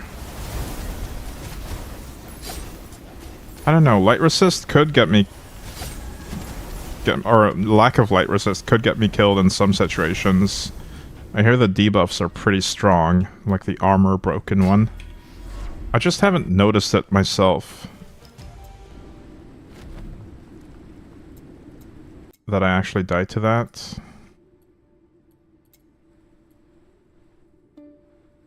Oh, this one's great for my build, actually. Holy, this is a great boss for me to farm on this build. Meowdy, thank you so much, XX, for the 21 months. Holy. Man, you're actually not that far from the next badge, and I believe you'd be the first one to get the next badge at 24 months. Really appreciate the support. Meowdy. Does Elder Slorm drop in the Netherworlds? I don't think so now. But yeah, this boss, or this zone, enemies will ignore the first 8 hits, which is actually good for me. That lets me build charges much more easily.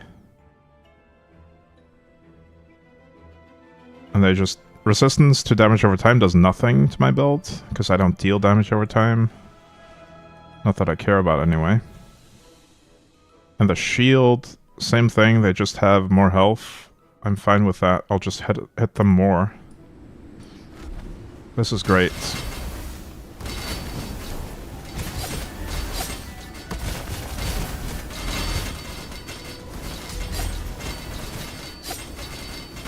Feels good, man. Once we're done clearing everything in the Nether, this might be the area that I farm. Because it'll even be this layout, which I enjoy the most. Yeah, this is nice. Oh, Flora's lava's not nice, though.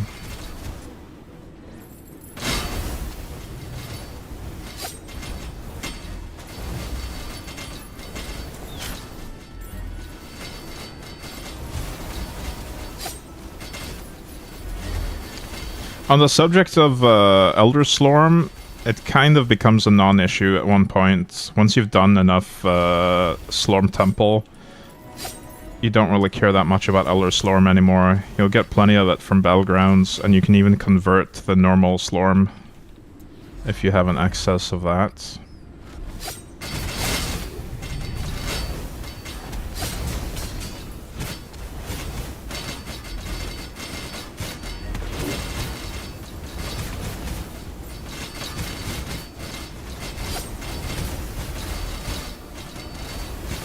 I really wish the Nether would give influence, though.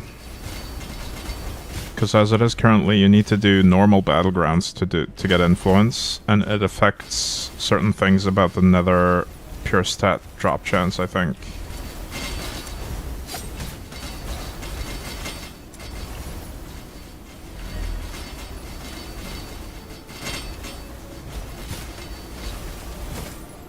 And I just don't feel like doing normal battlegrounds on the more boring layouts, like the graveyard and the gardens.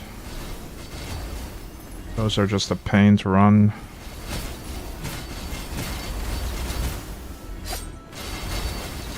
When I could be running this layout over and over. Which is just, wonderful.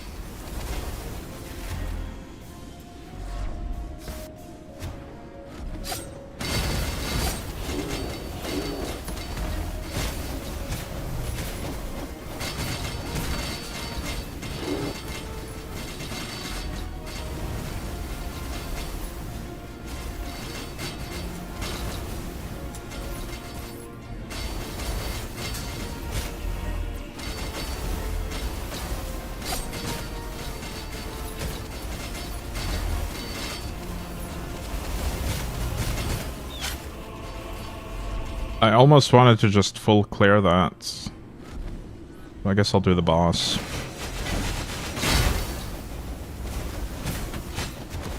Can I face tank him? I do have cheat death, so I can check. He does lightning bolts, shadow seals. He gains 20% max life up to 10 times. So there's at least a limit to how many times he can do that, thankfully. Because he is quite tanky. Yeah, I think we just face tank him. And it seems the Shadow Curse one just goes around me anyway. Unless there was one under me as well. That was easy. Any triple... Oh, Mana Leech triple. Okay, I'll probably take that, because I can use the Mana Leech on something. Hey, Alyosha fan. Welcome. I'll reroll these two then, because I'm picking this if we don't get a purple. Oh, we did get a purple. Okay then. I don't think I have a chest purple yet. So that's huge. It's ending up being a lot easier than I thought to get the purple bases here. I was expecting more trouble farming them, but no, it's actually quite easy.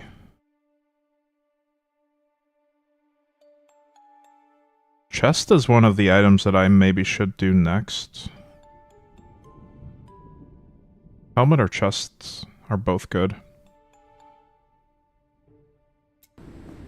to do next. This one's crap. Thorns.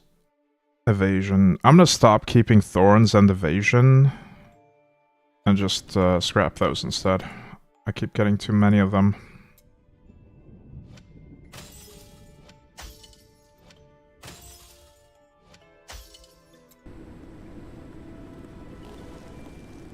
I heard that evasion stacking is really good, but I currently am a big armor enjoyer instead. Although on this build I really don't have that much of it. Damn. No wonder my defense feels low. I just don't have a lot of it. Other than high life.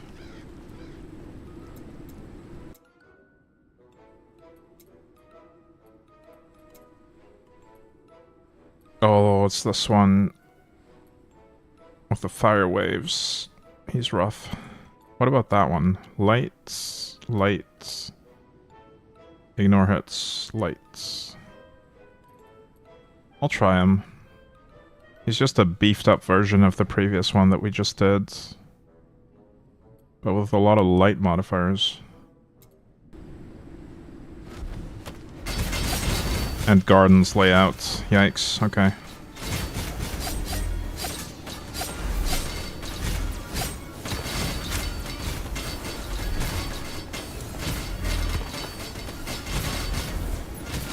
Had some trouble getting my initial charges up and running there, but I think we're good now.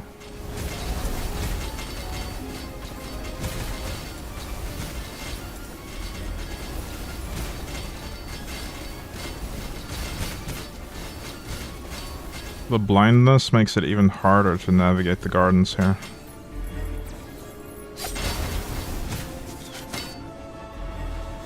It's super broken, currently using it, and it's so good because you only need evasion.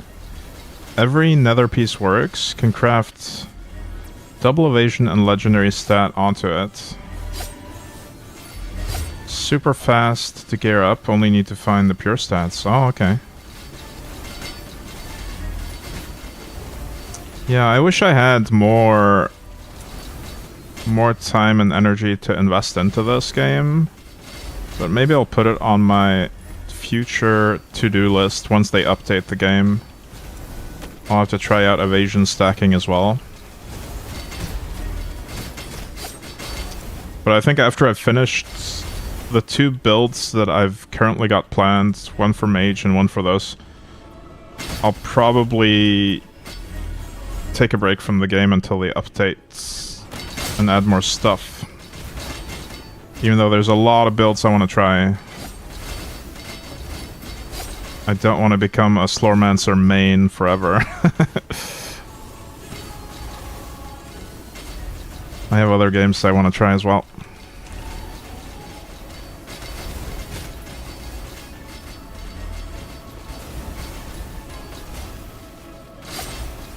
Slormancer, yeah.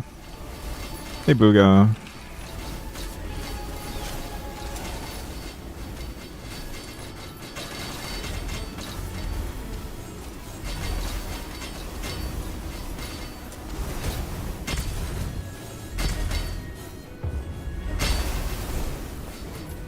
I feel like this is a good test of just how dangerous the light debuffs are.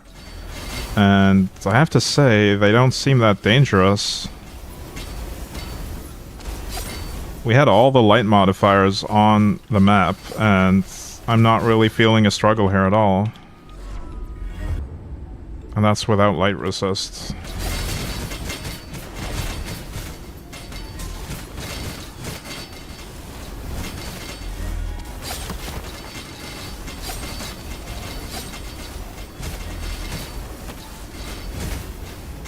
So I think, whoop, don't leave. That's not what I meant to do. I wanted to enter the portal. I think we'll probably just focus on fire assist and shadow assist for the gear. Honestly, don't feel like I need any other assist here. I should maybe look at his abilities, but there's too much going on. I don't have time. So I'll just try my best to dodge what I see. And he was easy anyway. He was easier than the other guy on the lower tier. Crit damage. I don't currently have any plans to use crit damage on the stats. But we'll reroll these two. If no purples, then we'll take that. No purples, so we'll take that.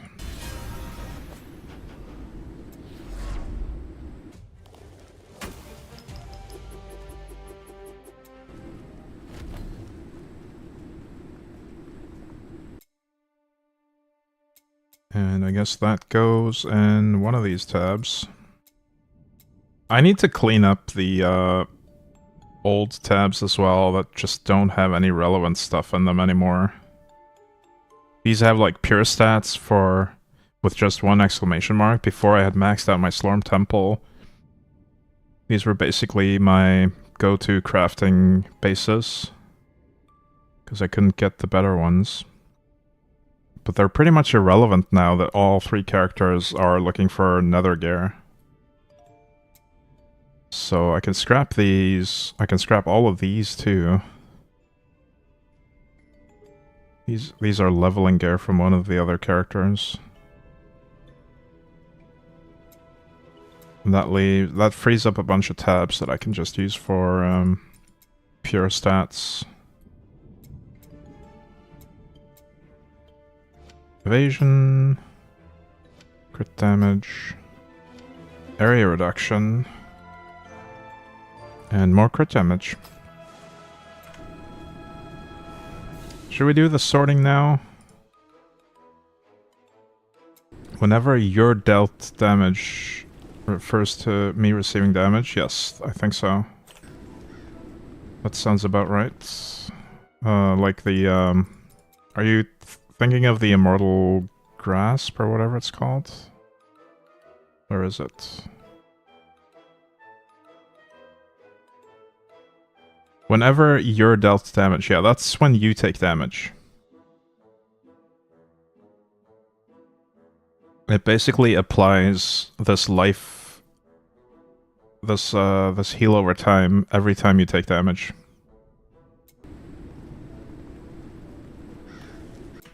Double crit from Savagery. Oh, the max Savagery one. Whenever you're dealt damage, the secondary skill cast has 100% critical strike chance multiplier. Nice. Yeah, I haven't looked at my attributes for a while. I'm still not sure how I want to change them. I really like 15 points in Fury for extra crit chance. And I don't think critting with my secondary skill helps my build, because Inner Fire is not a secondary skill.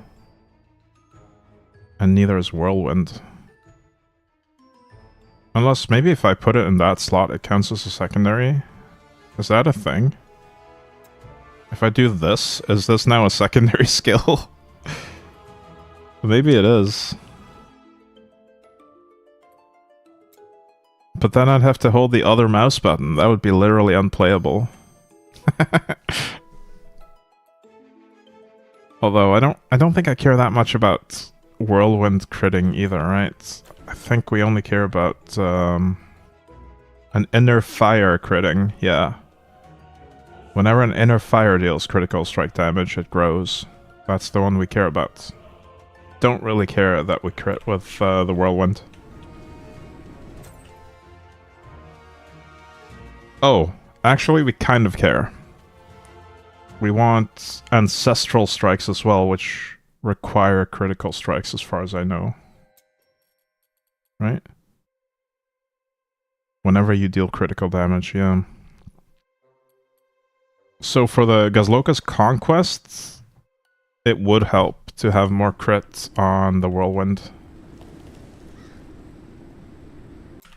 That would require some other losses though, like this greed thing gets me 15% crit all the time when I'm not in Forge, pretty much. Because I'm always at max greed stacks. And then this gives me Ancestral Strike chance. I don't really want to lose that either. And actually this one I can lose. Melee damage reduction, I don't use that. I can go all the way down to 15 toughness, maybe. And not really lose much. I lose some armor and max life, but not a ton. I definitely want to keep the 15 toughness though. That one's huge. Let's see how the stats change if I do that. Currently at 62k life, 21k armor. Right? Yeah. So we'll lower this to just this. Barely lose any life. We lose a significant amount of armor though.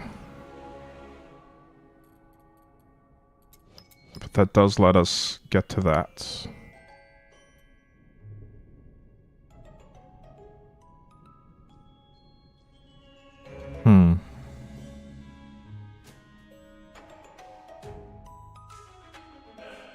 Oh, we get melee damage reduction from that as well.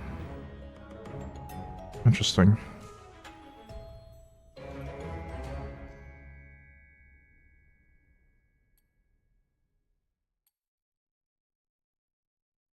We'll try it like this for a while. I don't know if I want to keep it though.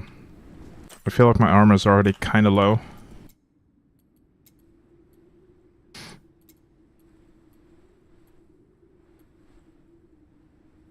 Wait, is that the only one I can do now?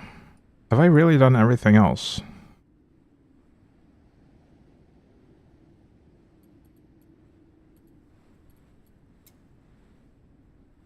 Yeah, we've only got 3 Cataclysms left and 5 Warlords, okay.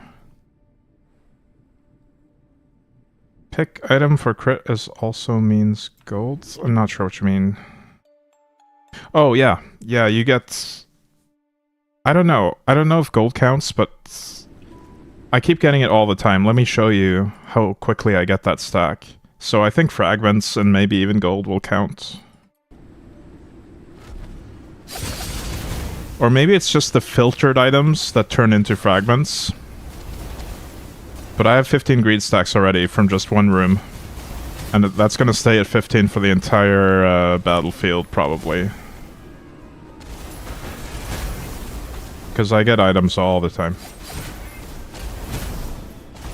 As long as I keep moving and killing monsters, it stays up constantly.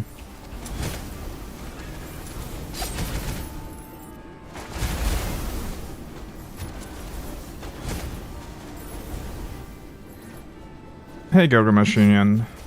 Sup?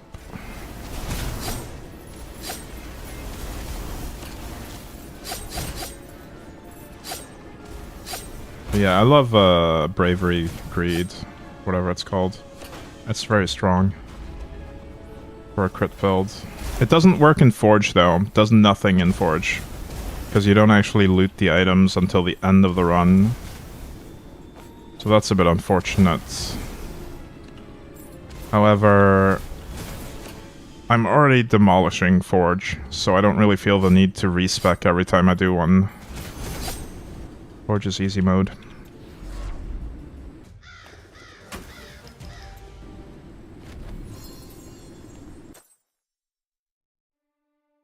How's the runs been? Pretty good actually. We've been crafting. We crafted our first purple item. I might have to change the inner fire duration for something else later, but currently I'm pretty happy with the outcome. And we've collected a few more purples to craft later. I guess we'll keep retaliation.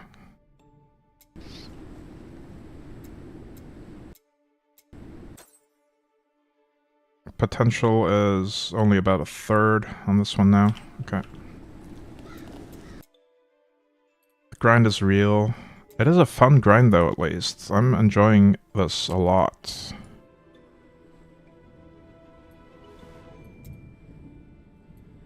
This one has a 2 banner next to it. I think that means we get double nether charge from it.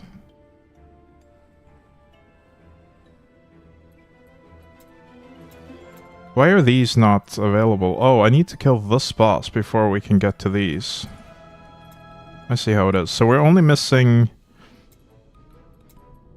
these and the 2 middle bosses. They're all unlocked by doing this one. Unfortunately, this one is a bit of a roadblock for me, because Cataclysm Fire Rage is kind of rough. We'll try it though. Oh, it's at least a good layout, so it shouldn't be too bad.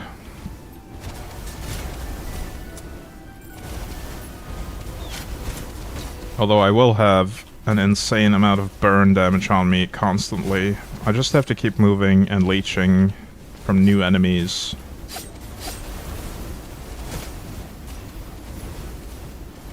And avoid standing in the many corpse explosions that appear. Holy, that's a lot of stuff on the ground. Well, I've got 10 burns constantly. But I haven't used my cheat death yet, so I think we're good here, as long as I keep moving. I'm just worried that at the end of this area, I'll just slowly bleed out from the burns. Oh, maybe not. We actually managed to get rid of the burns.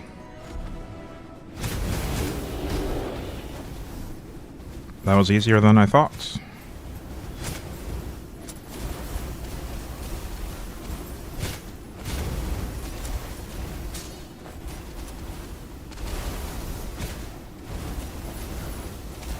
And honestly, if the burns get really rough, I can just switch to the fire weapon and be immune to them. But I can't do anything about the corpse explosions.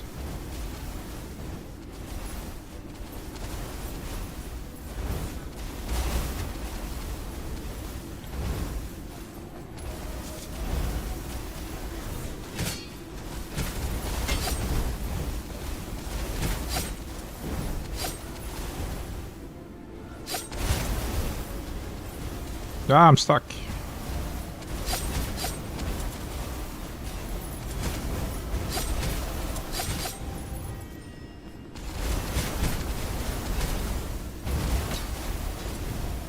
Just got a bow with Pierce and Fork multiplier. Does it require you to stand still in order to get the bonus though? No? Which one is it? What's the name of it? I don't remember that one.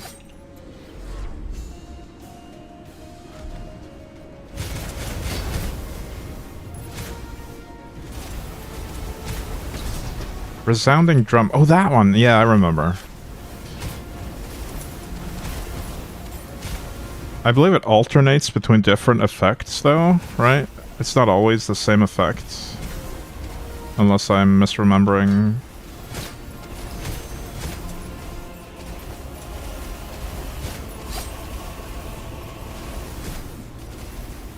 Reminds me of Brotato builds, yeah. Wait, I've already opened the breach. The portal, I mean. I should go find it. Where was it? It's over here. That was easy.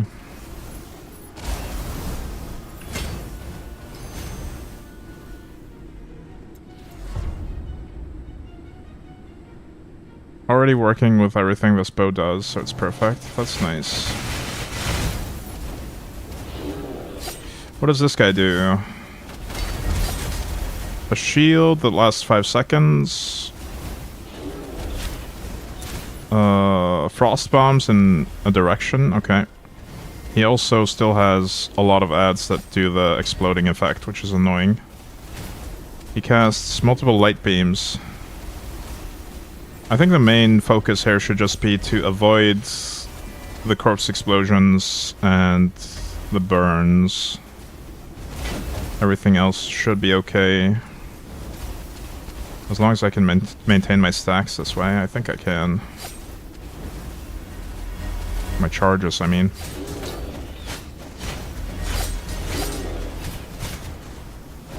Oh yeah, we're destroying him now. Still haven't used my cheat death either. We're fine here.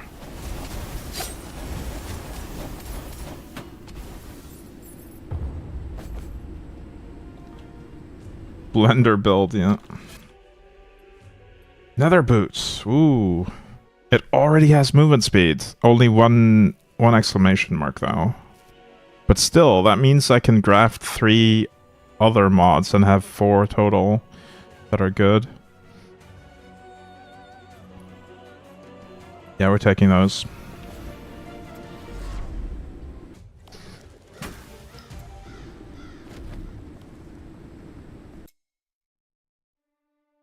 That's massive. Man, I look forward so much to actually crafting these items. I'll probably do most of the crafting for these 3 items off stream. And then I'll show you on my next Slormancer stream, whenever that is. Show you the results. Because I'm currently way too fried to do crafting on stream. Takes too much mental energy.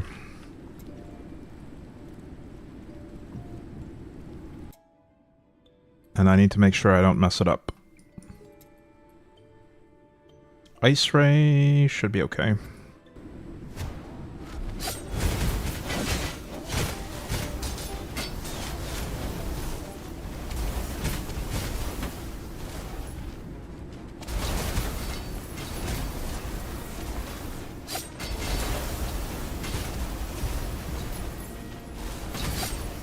What I might also do is, I might craft an alternate set of gear to just see if I can get the builds running on super low budget gear and see like how good I can make it on like only blue gear with the inner fireworks bow, or not bow, sword. Because I think that will be interesting to have as a build guides concept with one set of cheap gear and one set of fully crafted nether gear.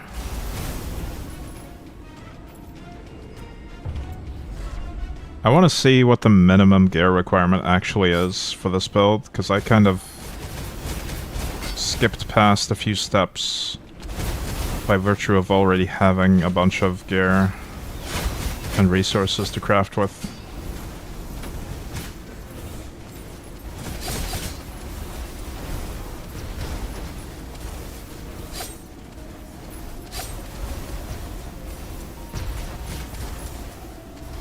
Challenge run with blue gear, yeah.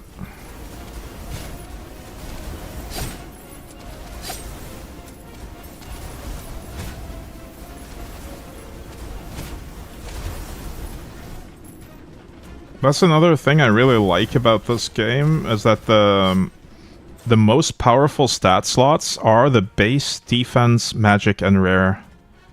Like, the epic slots are less powerful. They give less value in the stats, but there are 3 of them. But especially the base slot is really powerful, so you can actually craft really strong, cheap gear. As long as you put the right stats on there. Oh, I'm dying to the ice thing.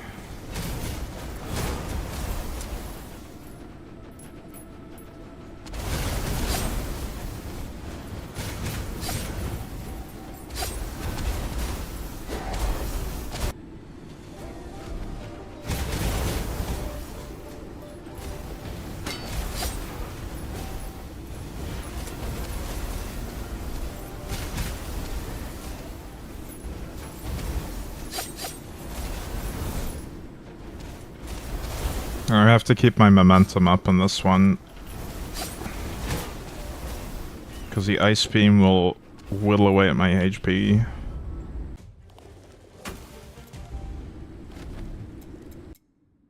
Right, only 2 more cataclysms, and apparently 4 more warlords left. Wait, 4?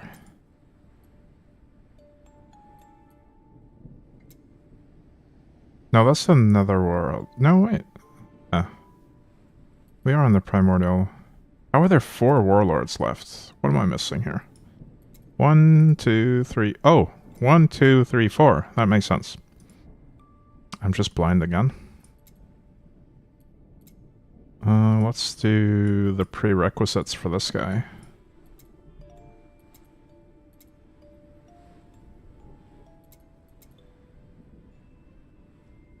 Wait, what? Oh yeah, these 2 are required.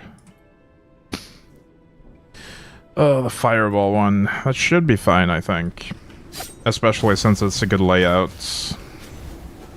As long as it's just the fireball, that's fine. But the issue is the final boss in this branch is all the fire debuffs. And that's gonna suck. I'll probably just equip the fire sword to completely negate the burns. And I've noticed I'm not getting any more Slorm Reaper drops, which means I probably collected all the ones that can drop randomly. And I need to evolve some of them to complete the collection.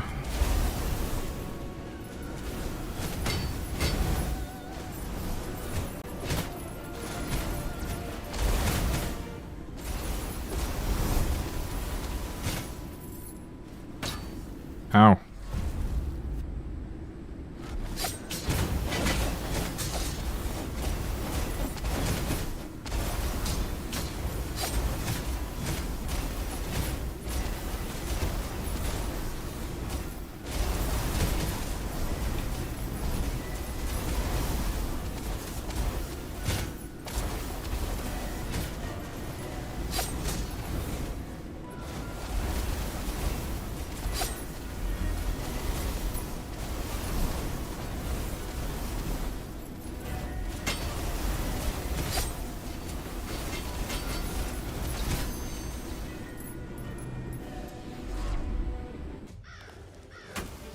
That wasn't too bad. This guy has Fire Rage and a bunch of ice stuff. Okay.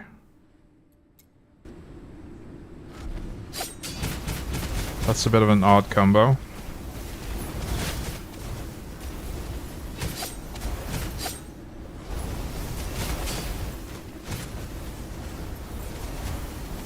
I'm mainly worried about the burn, though. I just have to keep moving.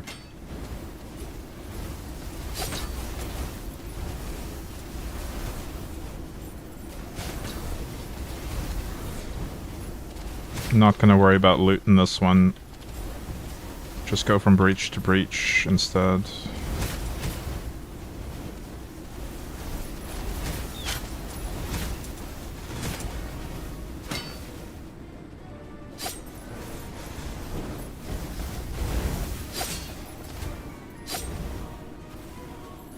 Oh, that ice beam though, that hurts.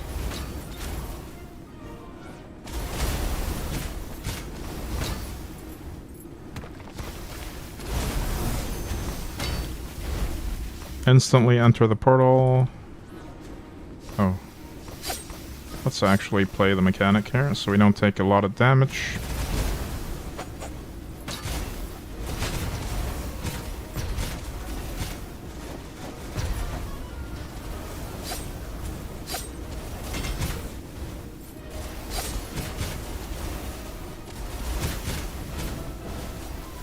Don't know how I survived all that. I couldn't see what I was doing, but we are alive. Still haven't cheated death.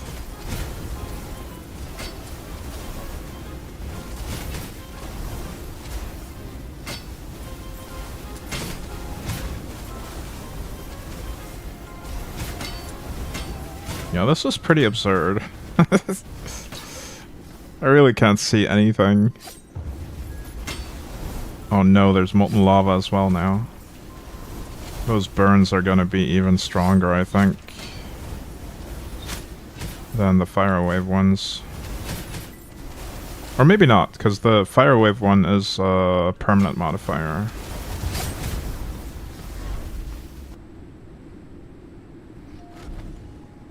And that one's usually stronger than the nether. What does he do? Shadow Curse, Molten Lava, gains life, and Warlord. Okay, that's fine. Actually, just avoid the Molten Lava, and we should be completely fine here.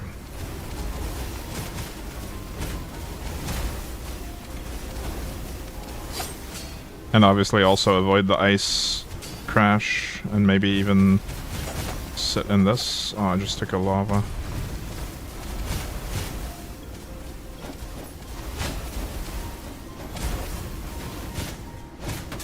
Yeah, I think we do want to avoid Ice Crash and Ice Beam by actually playing the mechanics, but other than that, it's pretty simple.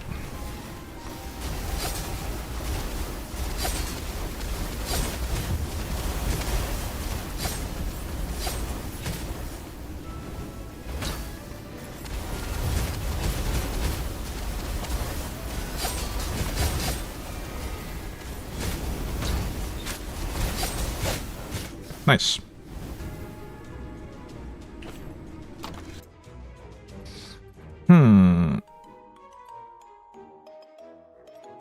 Fork chance. If only this was 3 exclamation marks, I would have taken it. Let's re-roll them all.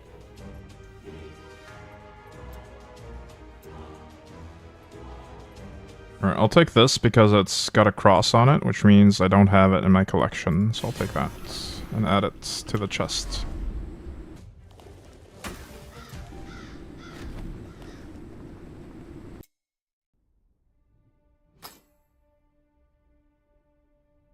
Totem increased effects. Oh. I guess we could keep that. I don't have any plans to do a totem build anytime soon.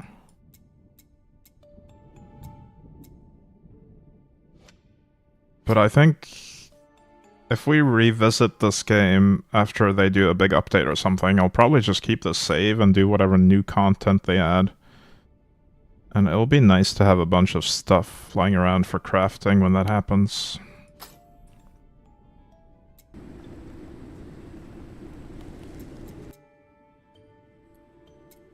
It's looking like we'll be able to finish the entire nether today. Primordial version. 4 additional proj. Nice. I'm glad I have tenacity, because this is spiders only.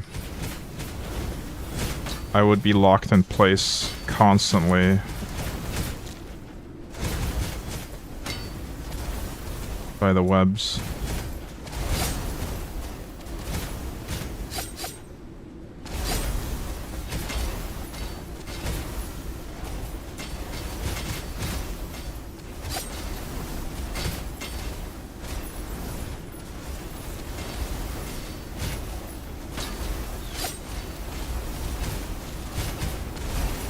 Multi-proj spider webs.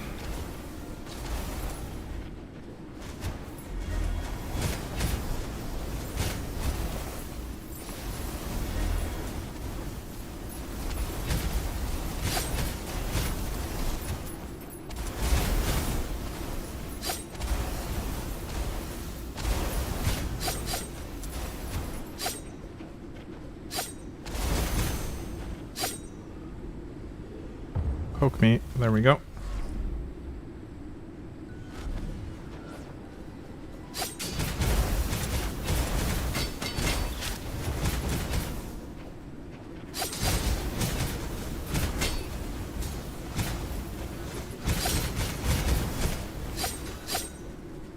I'll just play it safe here and get the... take the frost hit within the shields.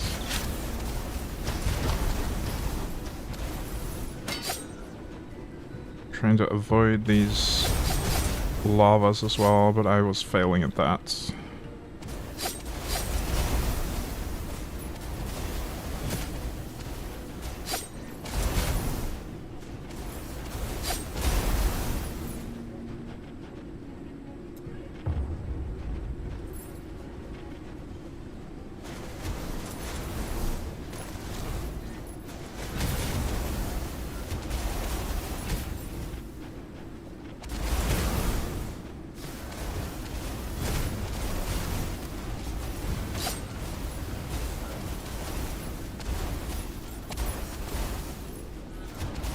Nice.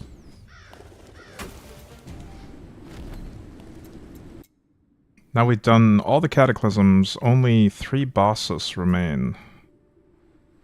This one has 2 rippy fire buffs, and also Ice Bomb and Multi-Proj. Interesting. This one is the big one. He has all the fire buffs, and an additional 200% extra damage. I'm pretty sure we need to run the Fire Reaper for him. I'm just gonna switch to Farosh right away. And then do him. Hopefully I still have enough recovery and damage with Farosh. At least I'll be completely immune to burn, which is big.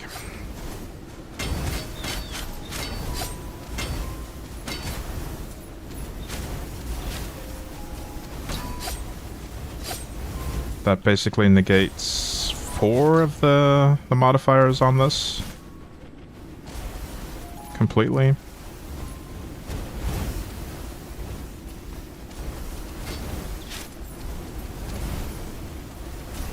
So pro tip, if you're struggling with this particular warlord, put on the Farosh, the Fire Reaper.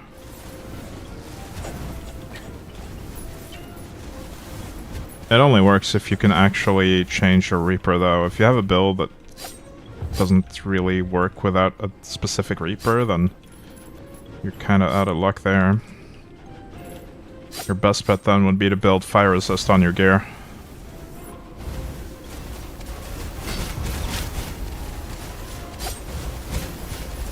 If you get it to 100%, you're completely immune to these debuffs. Or be immortal, true. Hey, Pewee-dale, or Podale. I mean, if you're out-gearing the encounter or using really broken mechanics to be immortal anyway, then you don't really need to do anything different. That is true.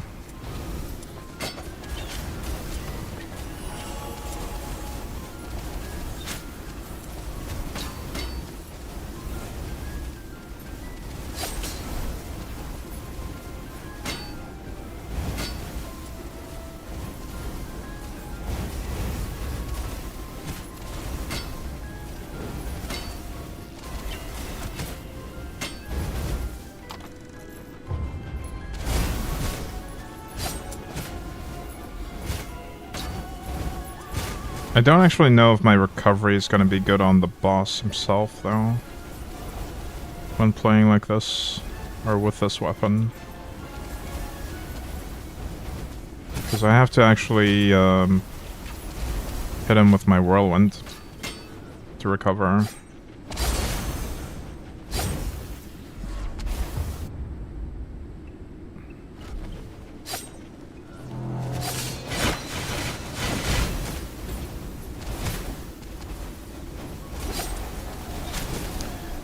.93% evasion with around 14 million life? Really?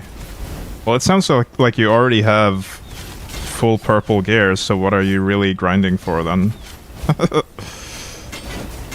Might be time to do a different build.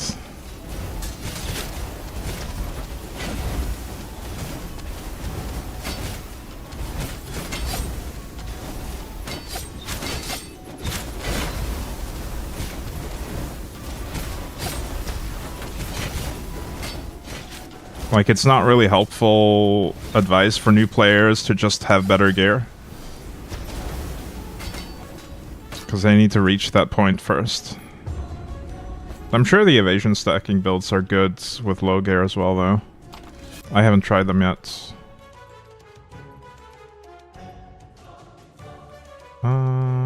We probably want to reroll here.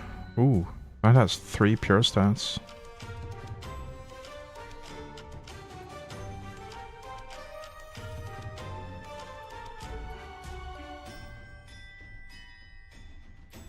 Okay, I'll take this if I don't hit a purple on these rerolls. We do hit a purple, but it's a cloak. I already have a cloak.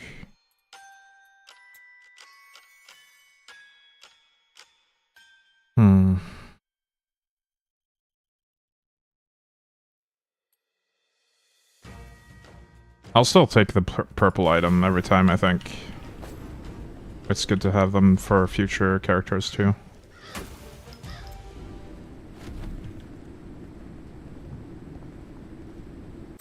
Perfect gear with 2 pure max stats. Well, like this. Okay, it's not actually fully maxed, apparently.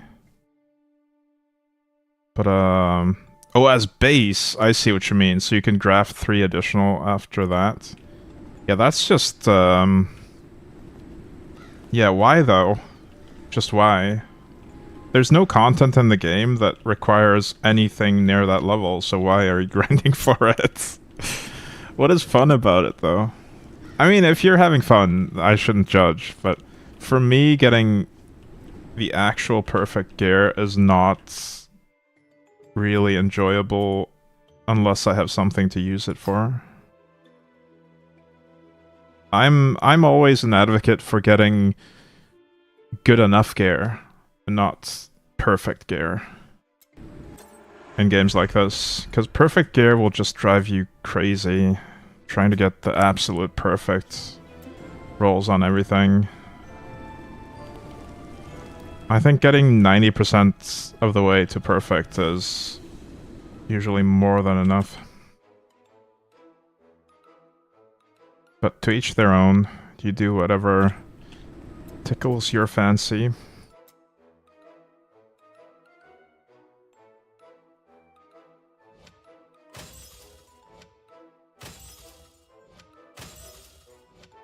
Hello, Mandako, welcome in. I actually really like that the game is single player and has no leaderboards, because I'm not into competitive gaming anymore at all, regardless. I just like playing for fun and for my own sense of accomplishment without actually comparing myself to anyone else. I think that's way healthier than trying to beat someone else. Floor is lava, endless fire. I'm a little bit torn on this one. I don't know if I want to use the fire sword for that or not.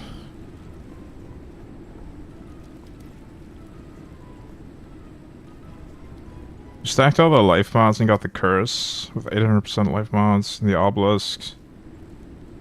I have 38 MRD. Do you mean billion?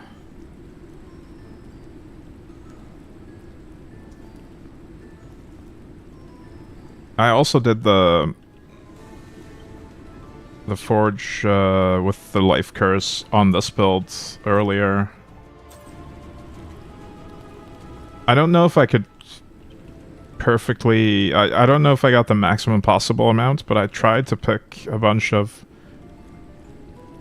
gold for the curse and max life and other mods as well. And I did finish it, but it was really, really slow at the end. They got really tanky.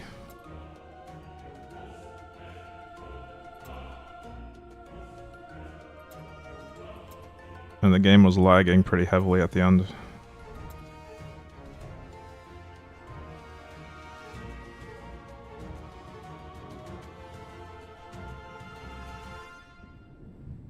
Yeah, that's 30 billion.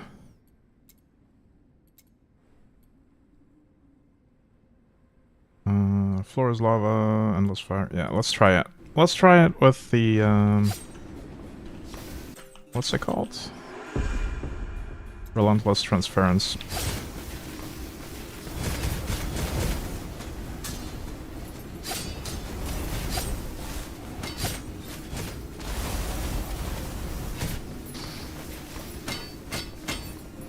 I feel like I'm getting a little bit fried at this point. It's harder for me to focus. But I do want to finish all the Primordial Nether before I call it quits today.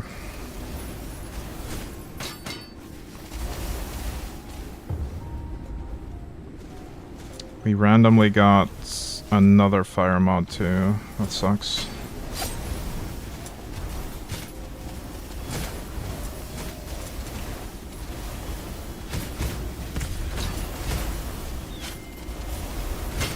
I'll just keep up the momentum and it should be fine.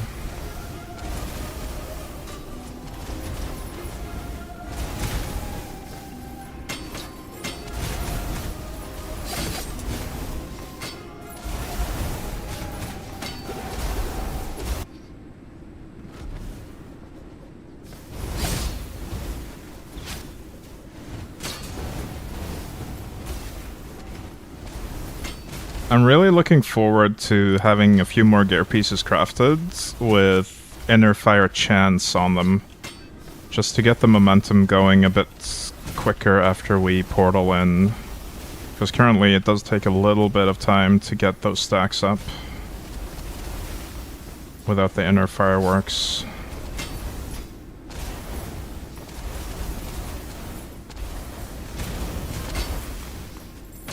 Uh-oh. Took a lot of burn damage there.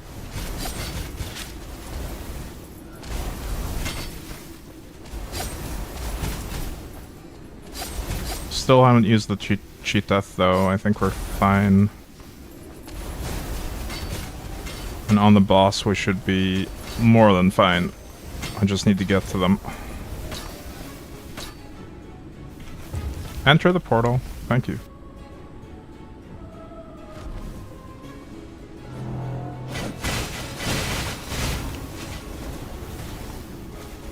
Right, so we avoid the molten ground, and that's about it, I think. Everything else should be fine.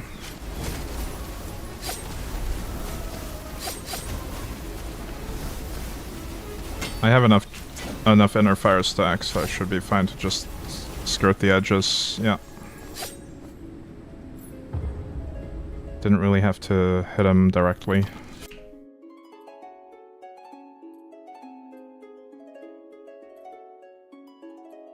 Alright, if we don't get a purple from rerolling these two, we'll take this and scrap it for pure.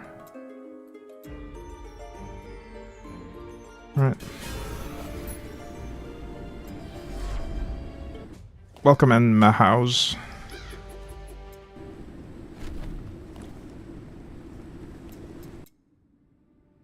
Alright, just one more warlord, and that is... Wait, that's not the tricky one. Oh, I did the tricky one. Right. I guess I just equipped Farosh, and I don't even remember doing it. That's how fried I am. Ice, ice, baby. Okay, lots of ice and explosive.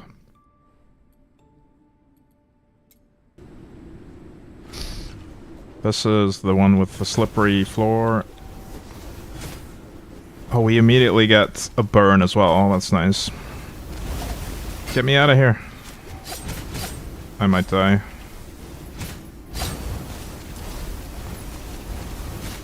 Holy, this is a nightmare.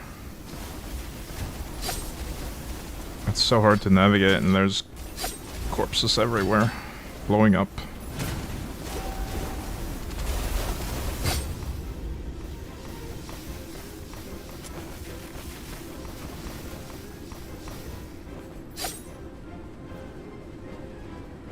Does ice resistance negate slippery ground, I wonder? Because tenacity doesn't work for it. I know that much.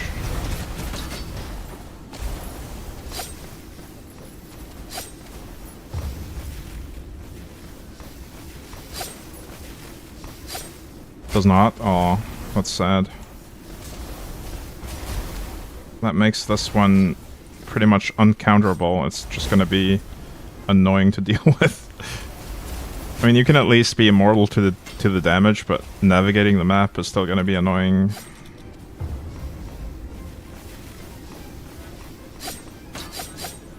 I love slippery ice in the forge, but nowhere else.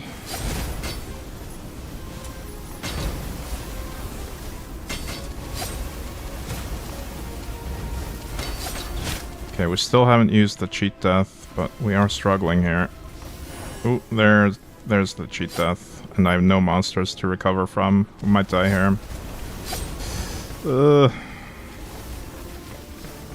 Come on, give me monsters. Okay, we're kind of okay.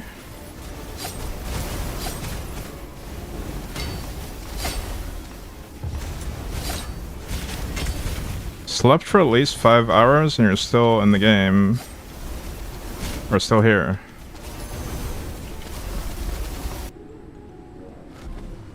Enjoying the game? Yeah, it's a fun game.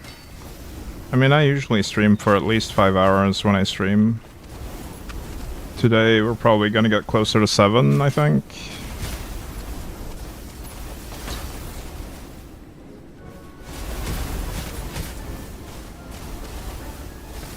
Hope you had a good nap.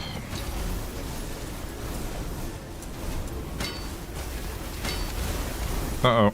There's my cheat death again, and I'm probably fully dead here. Oh, maybe not.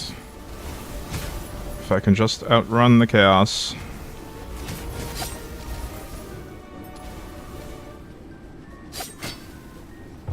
I really wish it didn't have the ice ray as well, because it keeps whittling down my life with the ice ray and then finishing me off with other things.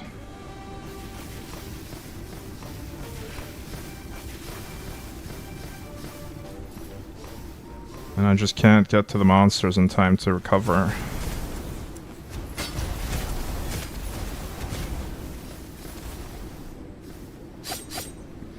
Yeah, this has got to be one of my least favorite warlords for sure. Slippery ice in the dungeon is no fun.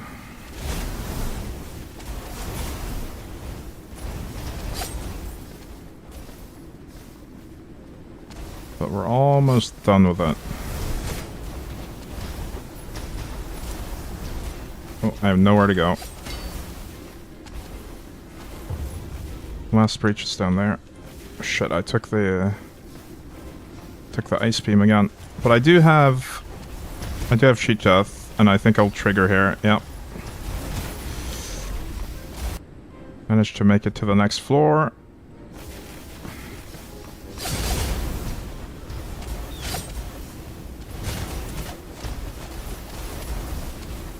And the portal should appear on the next breach after this, maybe. Go! Alright, that was rough. And we immediately have to dodge this too. That's great.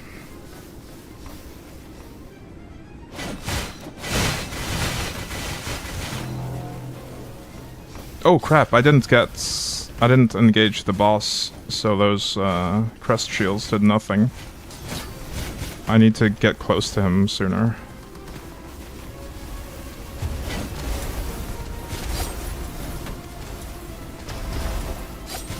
Alright, I think we're okay now. Cheat death is back up. I just need to avoid sitting on these corpse explosions, and that's about it.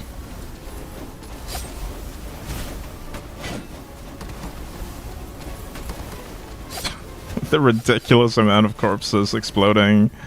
I can't get close to him even if I wanted to. Alright, that's a lot of loot too, though.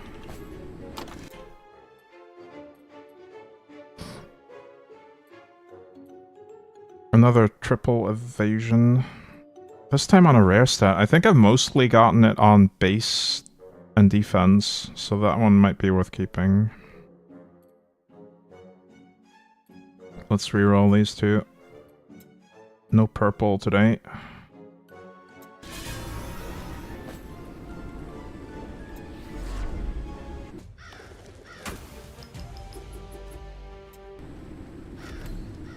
And that's all of them. We have now officially cleared all the content in the game. The primordial nether is conquered.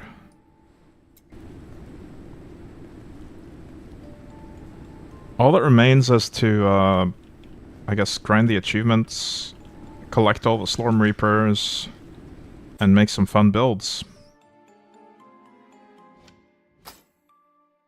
Nice fortunes. Another evasion.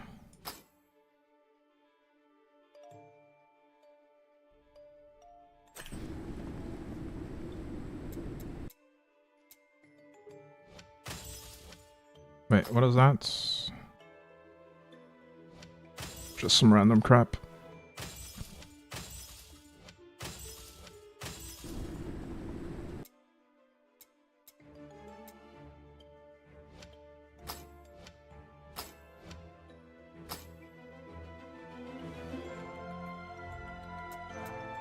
I think I'll actually take the time to clean up these tabs. Don't think I want to be keeping 1 exclamation mark pure stat items anymore.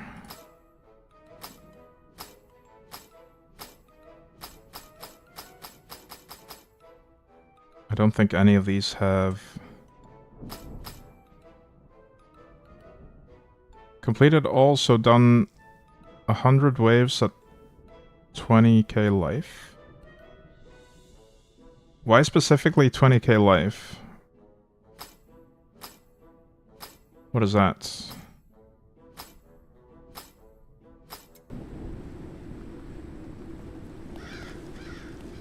Is that an achievement? I didn't say I've completed all the achievements. Hardest difficulty? I've done Wrath 10 Forge. I can very easily do Wrath 10 Forge. But I don't know why you said 20k life. What is that?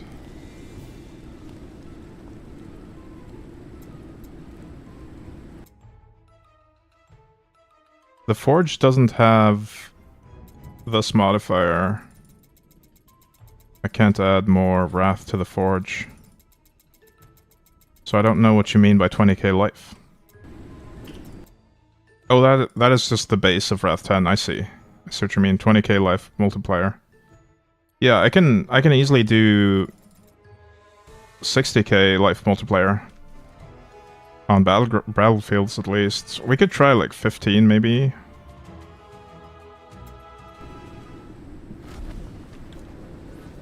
I don't know if this weapon will do it. Yeah, it'll easily do it. I could probably push it higher than that with this build.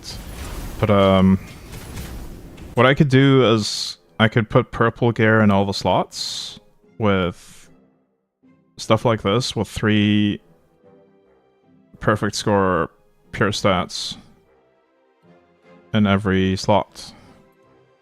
And then I would have a much easier time farming the nether for other characters to get their similar purple gear. But yeah, there's not really anything else left in terms of hard content. The Primordial Nether was the hardest content, basically. Wrath 10 Forge is not that hard.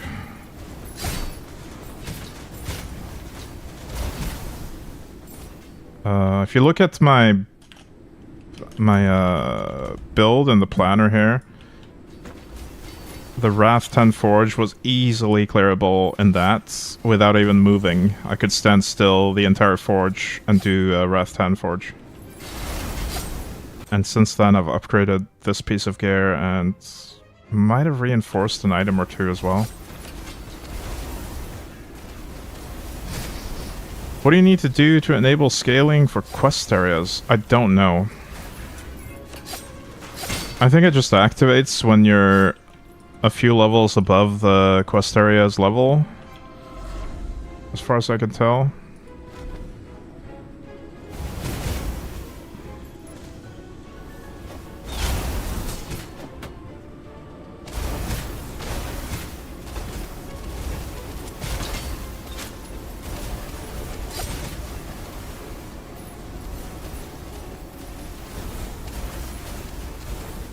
At least that's how it seemed when I was doing Tempopotamus on my knight. It didn't activate until I was a few levels above it.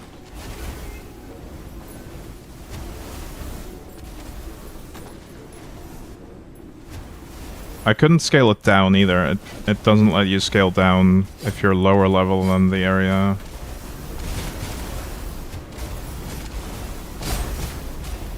Gonna try your build at some point then. I'm leveling a mage now.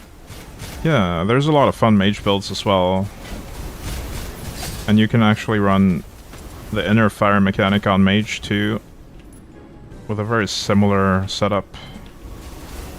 Although getting the inner fires to proc is slightly different since you don't have as many melee skills to use. I really enjoy just using Whirlwind for it, because it lets me just hold one button and never aim anything.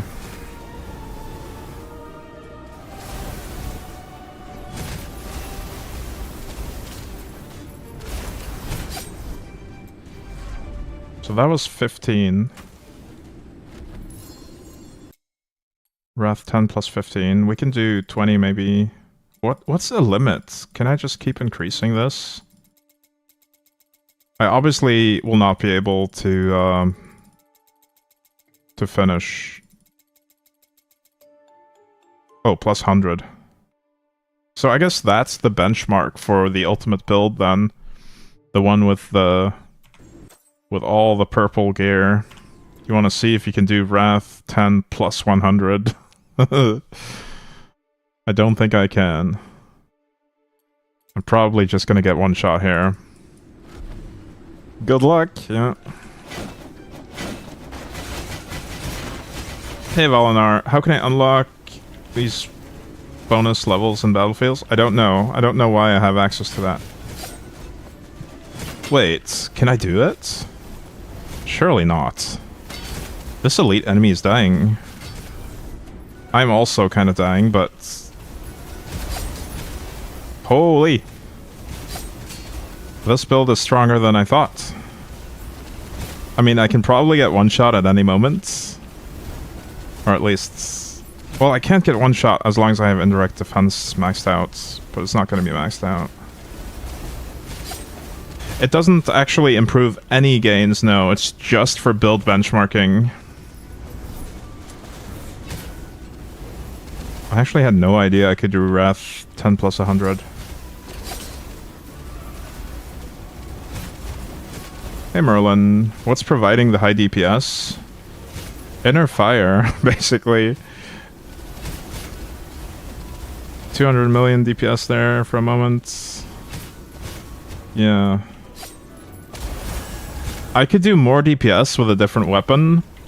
The problem is I wouldn't have enough life sustain to survive. I could do way more DPS with this or this.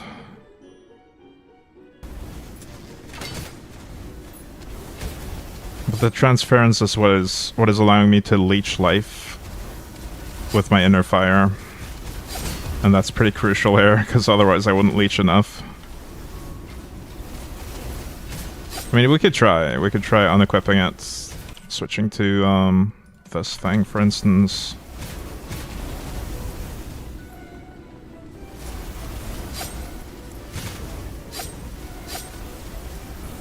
Okay, now we're just obliterating them. I guess I do have enough sustain.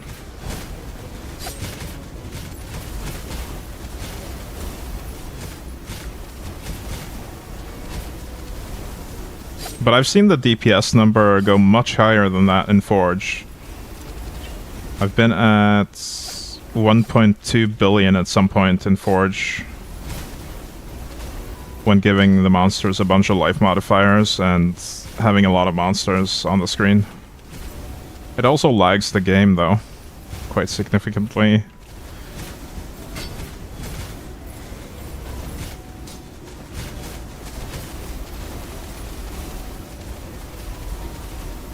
I do have a link to the build, yeah, it's an exclamation mark build.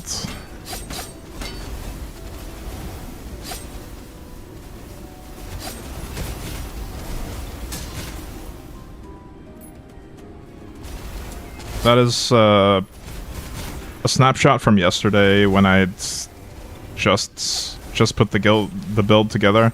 I haven't improved it much since then. I've made a few minor changes.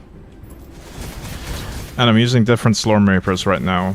But the inner fireworks one is the one that works the best early on when you don't have a lot of inner fire chance on gear.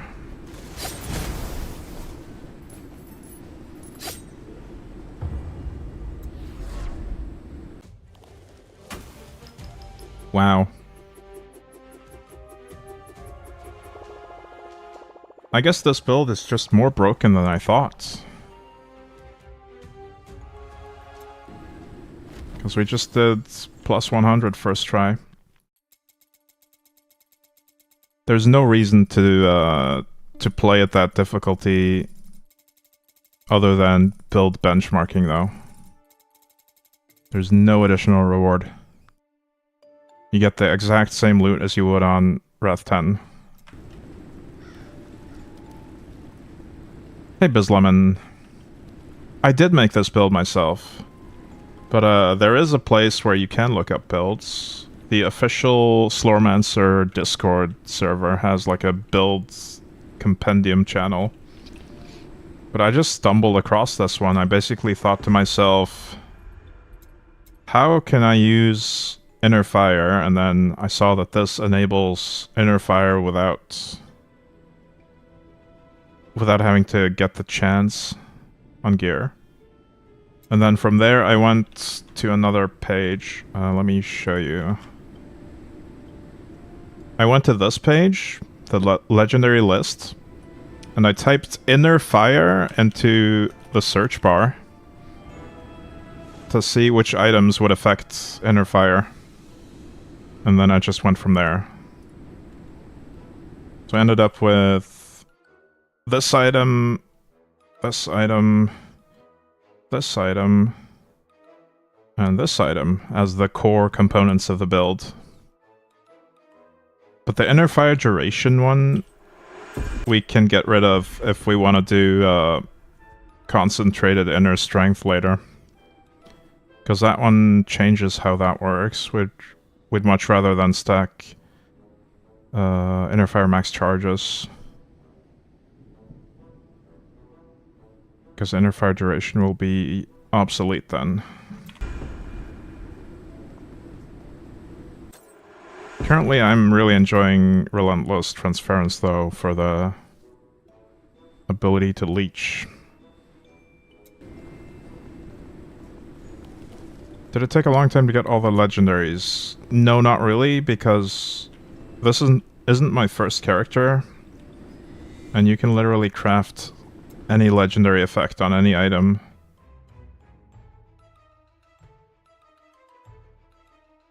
Of the right slot by just reforging.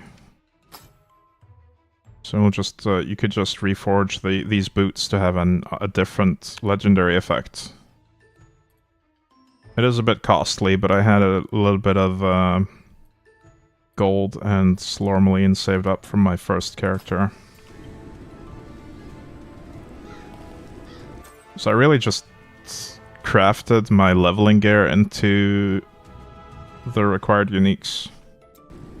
This is actually the same gear that I used at level 60, but then I updated the item level as well. That's another thing you can do here. Update item level. It's probably not the most efficient to be updating level 60 gear though. Wondering if Inner Fire would be good on Mage. What do you think? It can be good on all three classes. You just have to build slightly differently to accommodate the character's skill set. I know that there's Mage builds with Inner Fire as well. I just really like the Knight for the Whirlwind. The Whirlwind is great to activate it with. Oh right, I was in the middle of sorting my crap out. Let's see. So this previous set of leveling gear as well. We could extract this. We could extract the reinforcement levels from these. They're only +9, but still. I think it's worthwhile.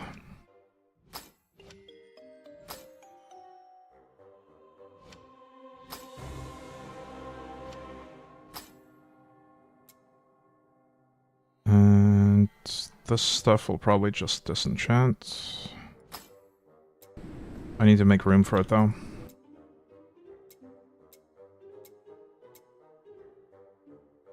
This process is a bit tedious.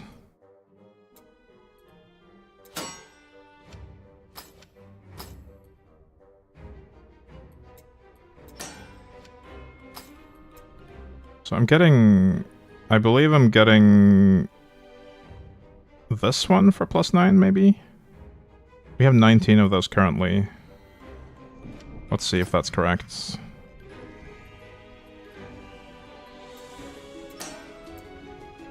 No. I guess it's one lower. 30, 19.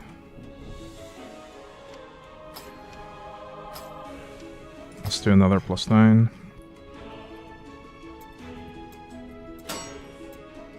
31. Yeah, okay, so it's one lower than the reinforcement level it's currently at.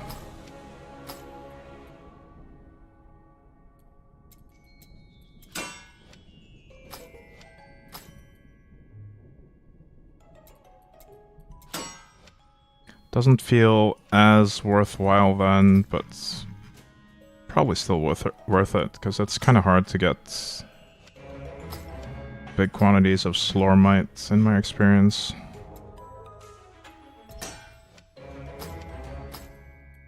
Especially the higher ones. Maybe there's a specific way to farm for them though.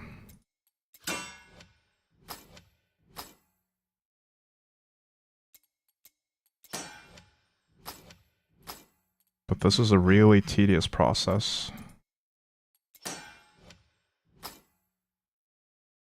One more.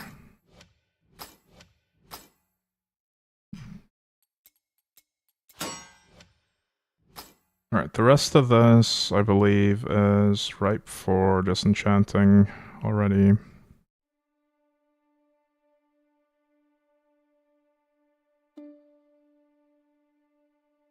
Yeah, it should all be 1 or maximum 2 exclamation marks.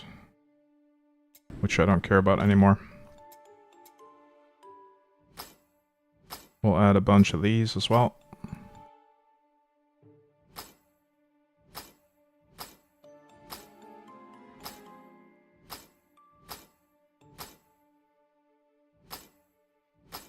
It's all about the 3 exclamation mark ones now.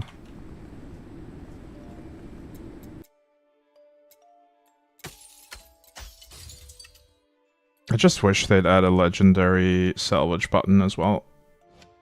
That would be nice.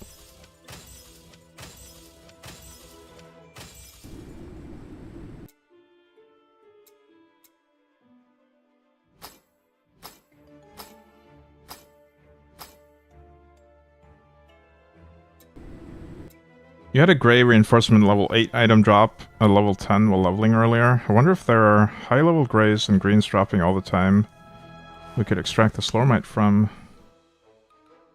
Yeah, I showed those in my filter. And yes, there are. I mean, if they're 9 or above, I show them.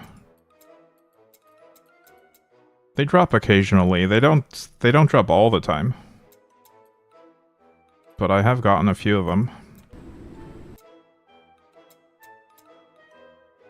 And sometimes I even extract the Slormites. Although I'm pretty lazy about doing that. Let's just do all the tabs too. So now this tab is all triple exclamation mark. Hi, pretty lazy. Hi, Maita. Hi, Dad.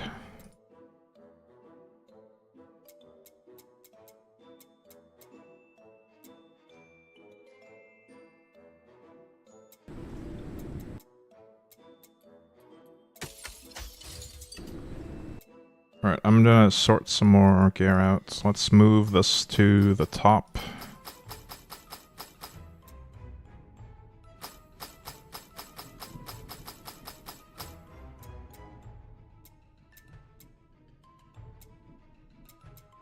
Yeah, that makes sense. I'll probably move all the purples to this bottom tab, just so I can find them more easily.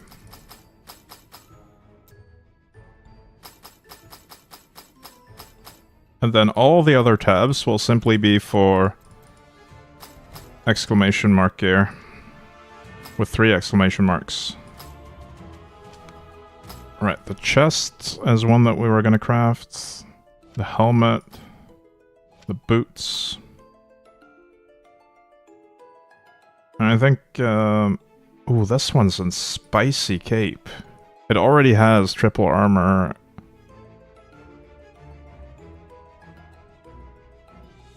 Now, I don't know if armor in that slot is something I want, but I think I'll take it.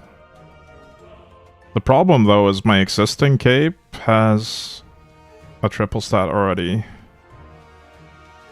But it's all damage reduction.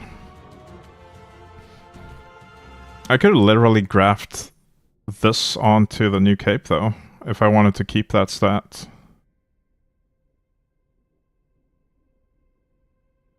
But I don't know for sure that I do want to keep that stat.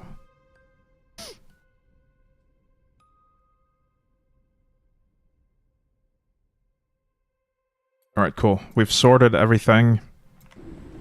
I'm really happy with that. Let's look at the achievement list, actually, and see what's missing here.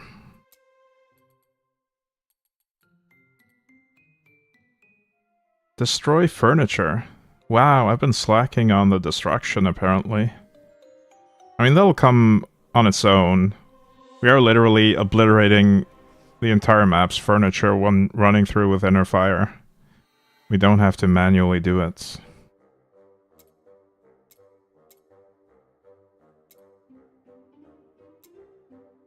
Max out all Ancestral Legacy upgrades with a single class. I'm working on that with the Huntress. I think I need more than 10 million Slorm, though. I ran out of Slorm on the Huntress when attempting this.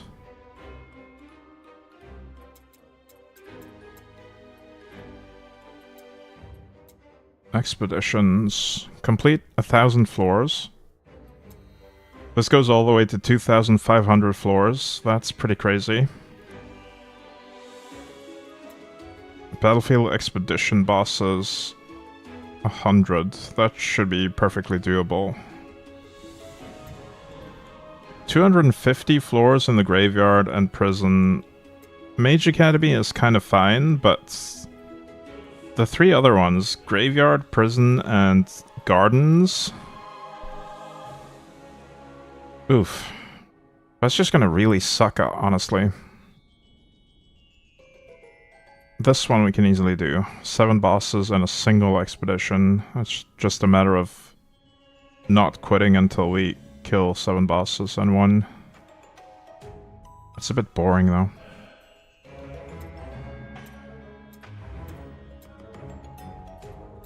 Slorm Reapers. Well, I've done most of this. Oh shit, we actually need to max level all of them? Okay. That's kind of rough. But I've collected them all on the Huntress. I haven't done all the Primordials though, because that's a lot of leveling. Equipment. Find gear on enemies. That will come on its own. Specifically rare quality. I wonder if this probably doesn't increment if I filter out the items, so this is going to be slow with a strict filter, I think.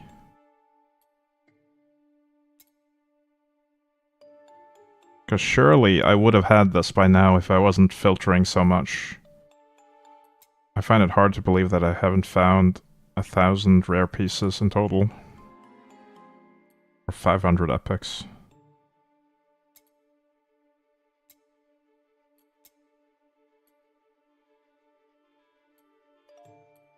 A million kills on each class.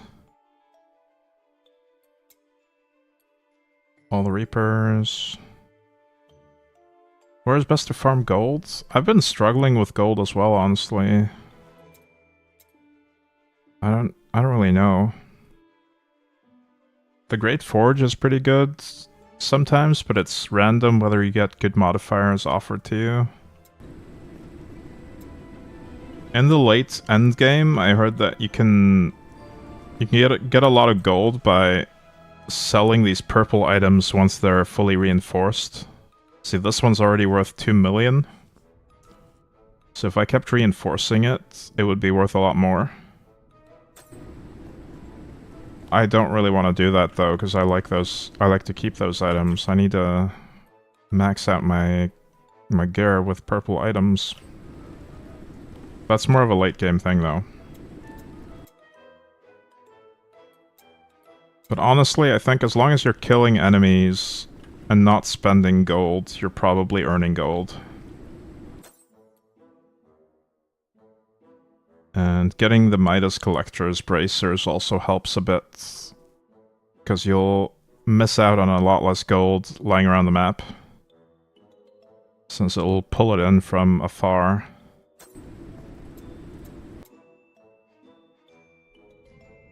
You get a much better pickup radius.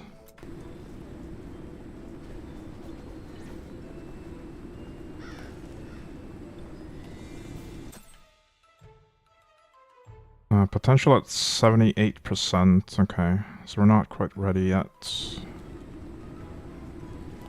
I think I'm gonna call it here, guys. It's been almost 7 hours today again. Tomorrow is my day off, so there won't be a stream tomorrow, but I'm pretty sure I'll stream either Thursday or Friday. And I have a video about this build coming out tomorrow as well on YouTube. Anyway, thank you guys for watching. Have a good rest of your day, and hopefully I will see you next time. Bye for now.